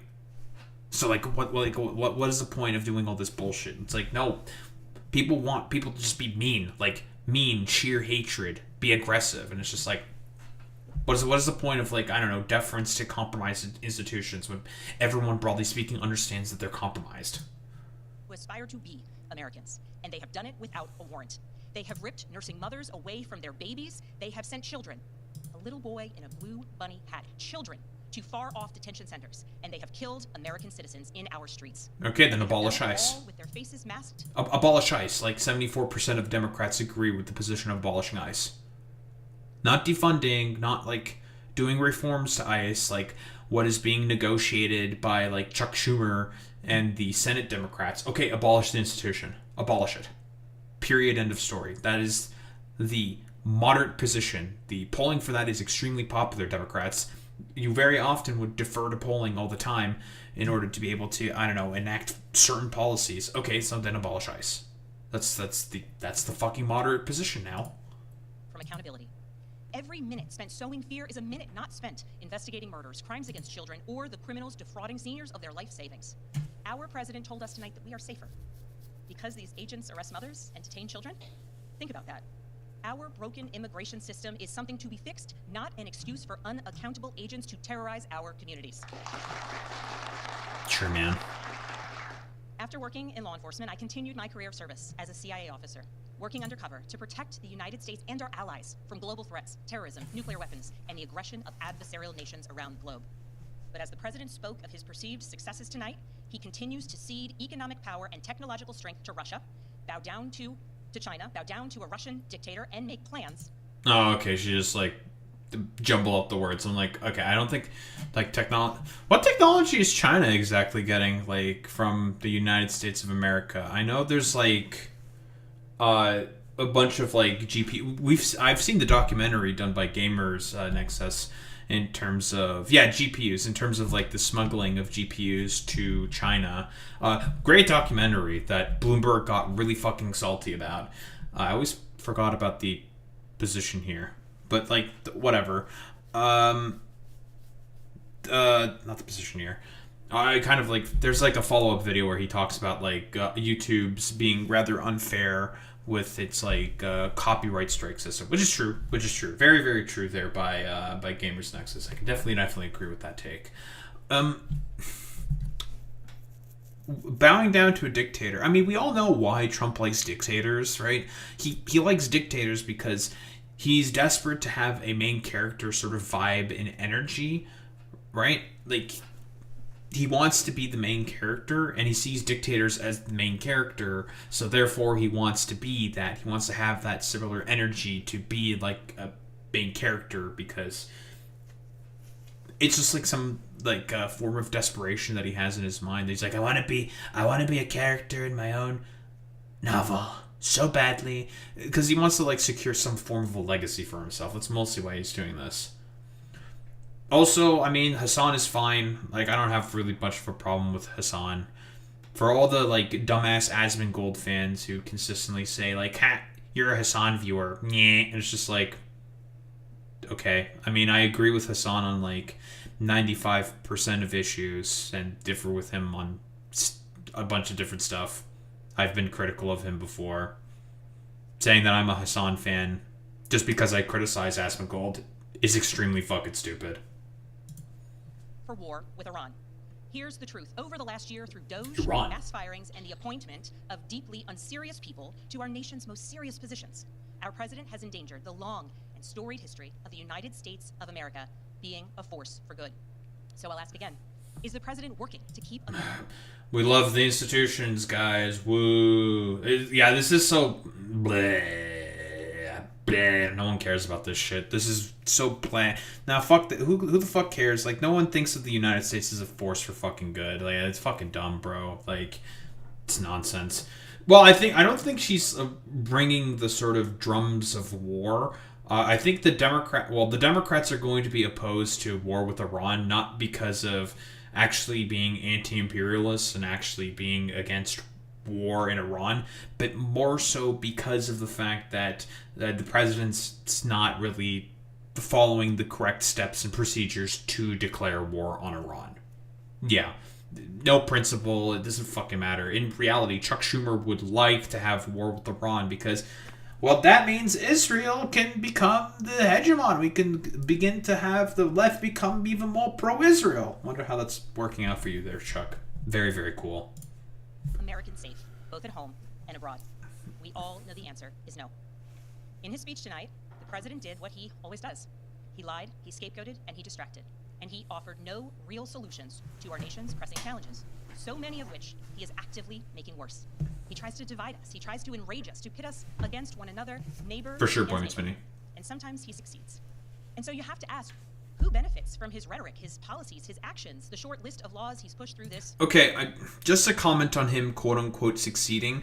The reason why he fucking succeeded in terms of his scapegoating of immigrants is because Democrats failed to provide any sort of counter-messaging or counter-narrative to the bullshit that Republicans were spewing while Biden was in office. Meanwhile, they maintained a lot of Trump's border policies from his first term in office. That's the fucking problem. They hardly defend sanctuary cities. They hardly defend sanctuary states. They hardly fucking defend any of the migrant policies. Meanwhile, because to the point where 66% of Americans are supportive of deportations right around the time of 2024 of the election, that is a problem, right?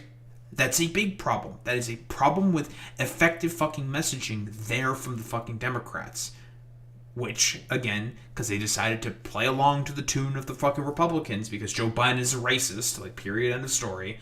He is also a racist, and between that and also Israel and Gaza and the genocide and seemingly the Democrats not giving a fuck about any of that, that's why they ended up losing. Of course, it's a little more complicated than that. Joe Biden's ego, affordability, not because of inflation being done by quote-unquote Biden, despite the fact the Inflation Reduction Act and the United States of America actually recovered very well from the global wave of inflation that happened throughout the world as a result of fucking COVID. The Inflation Reduction Act actually did a pretty good job at being able to combat inflation.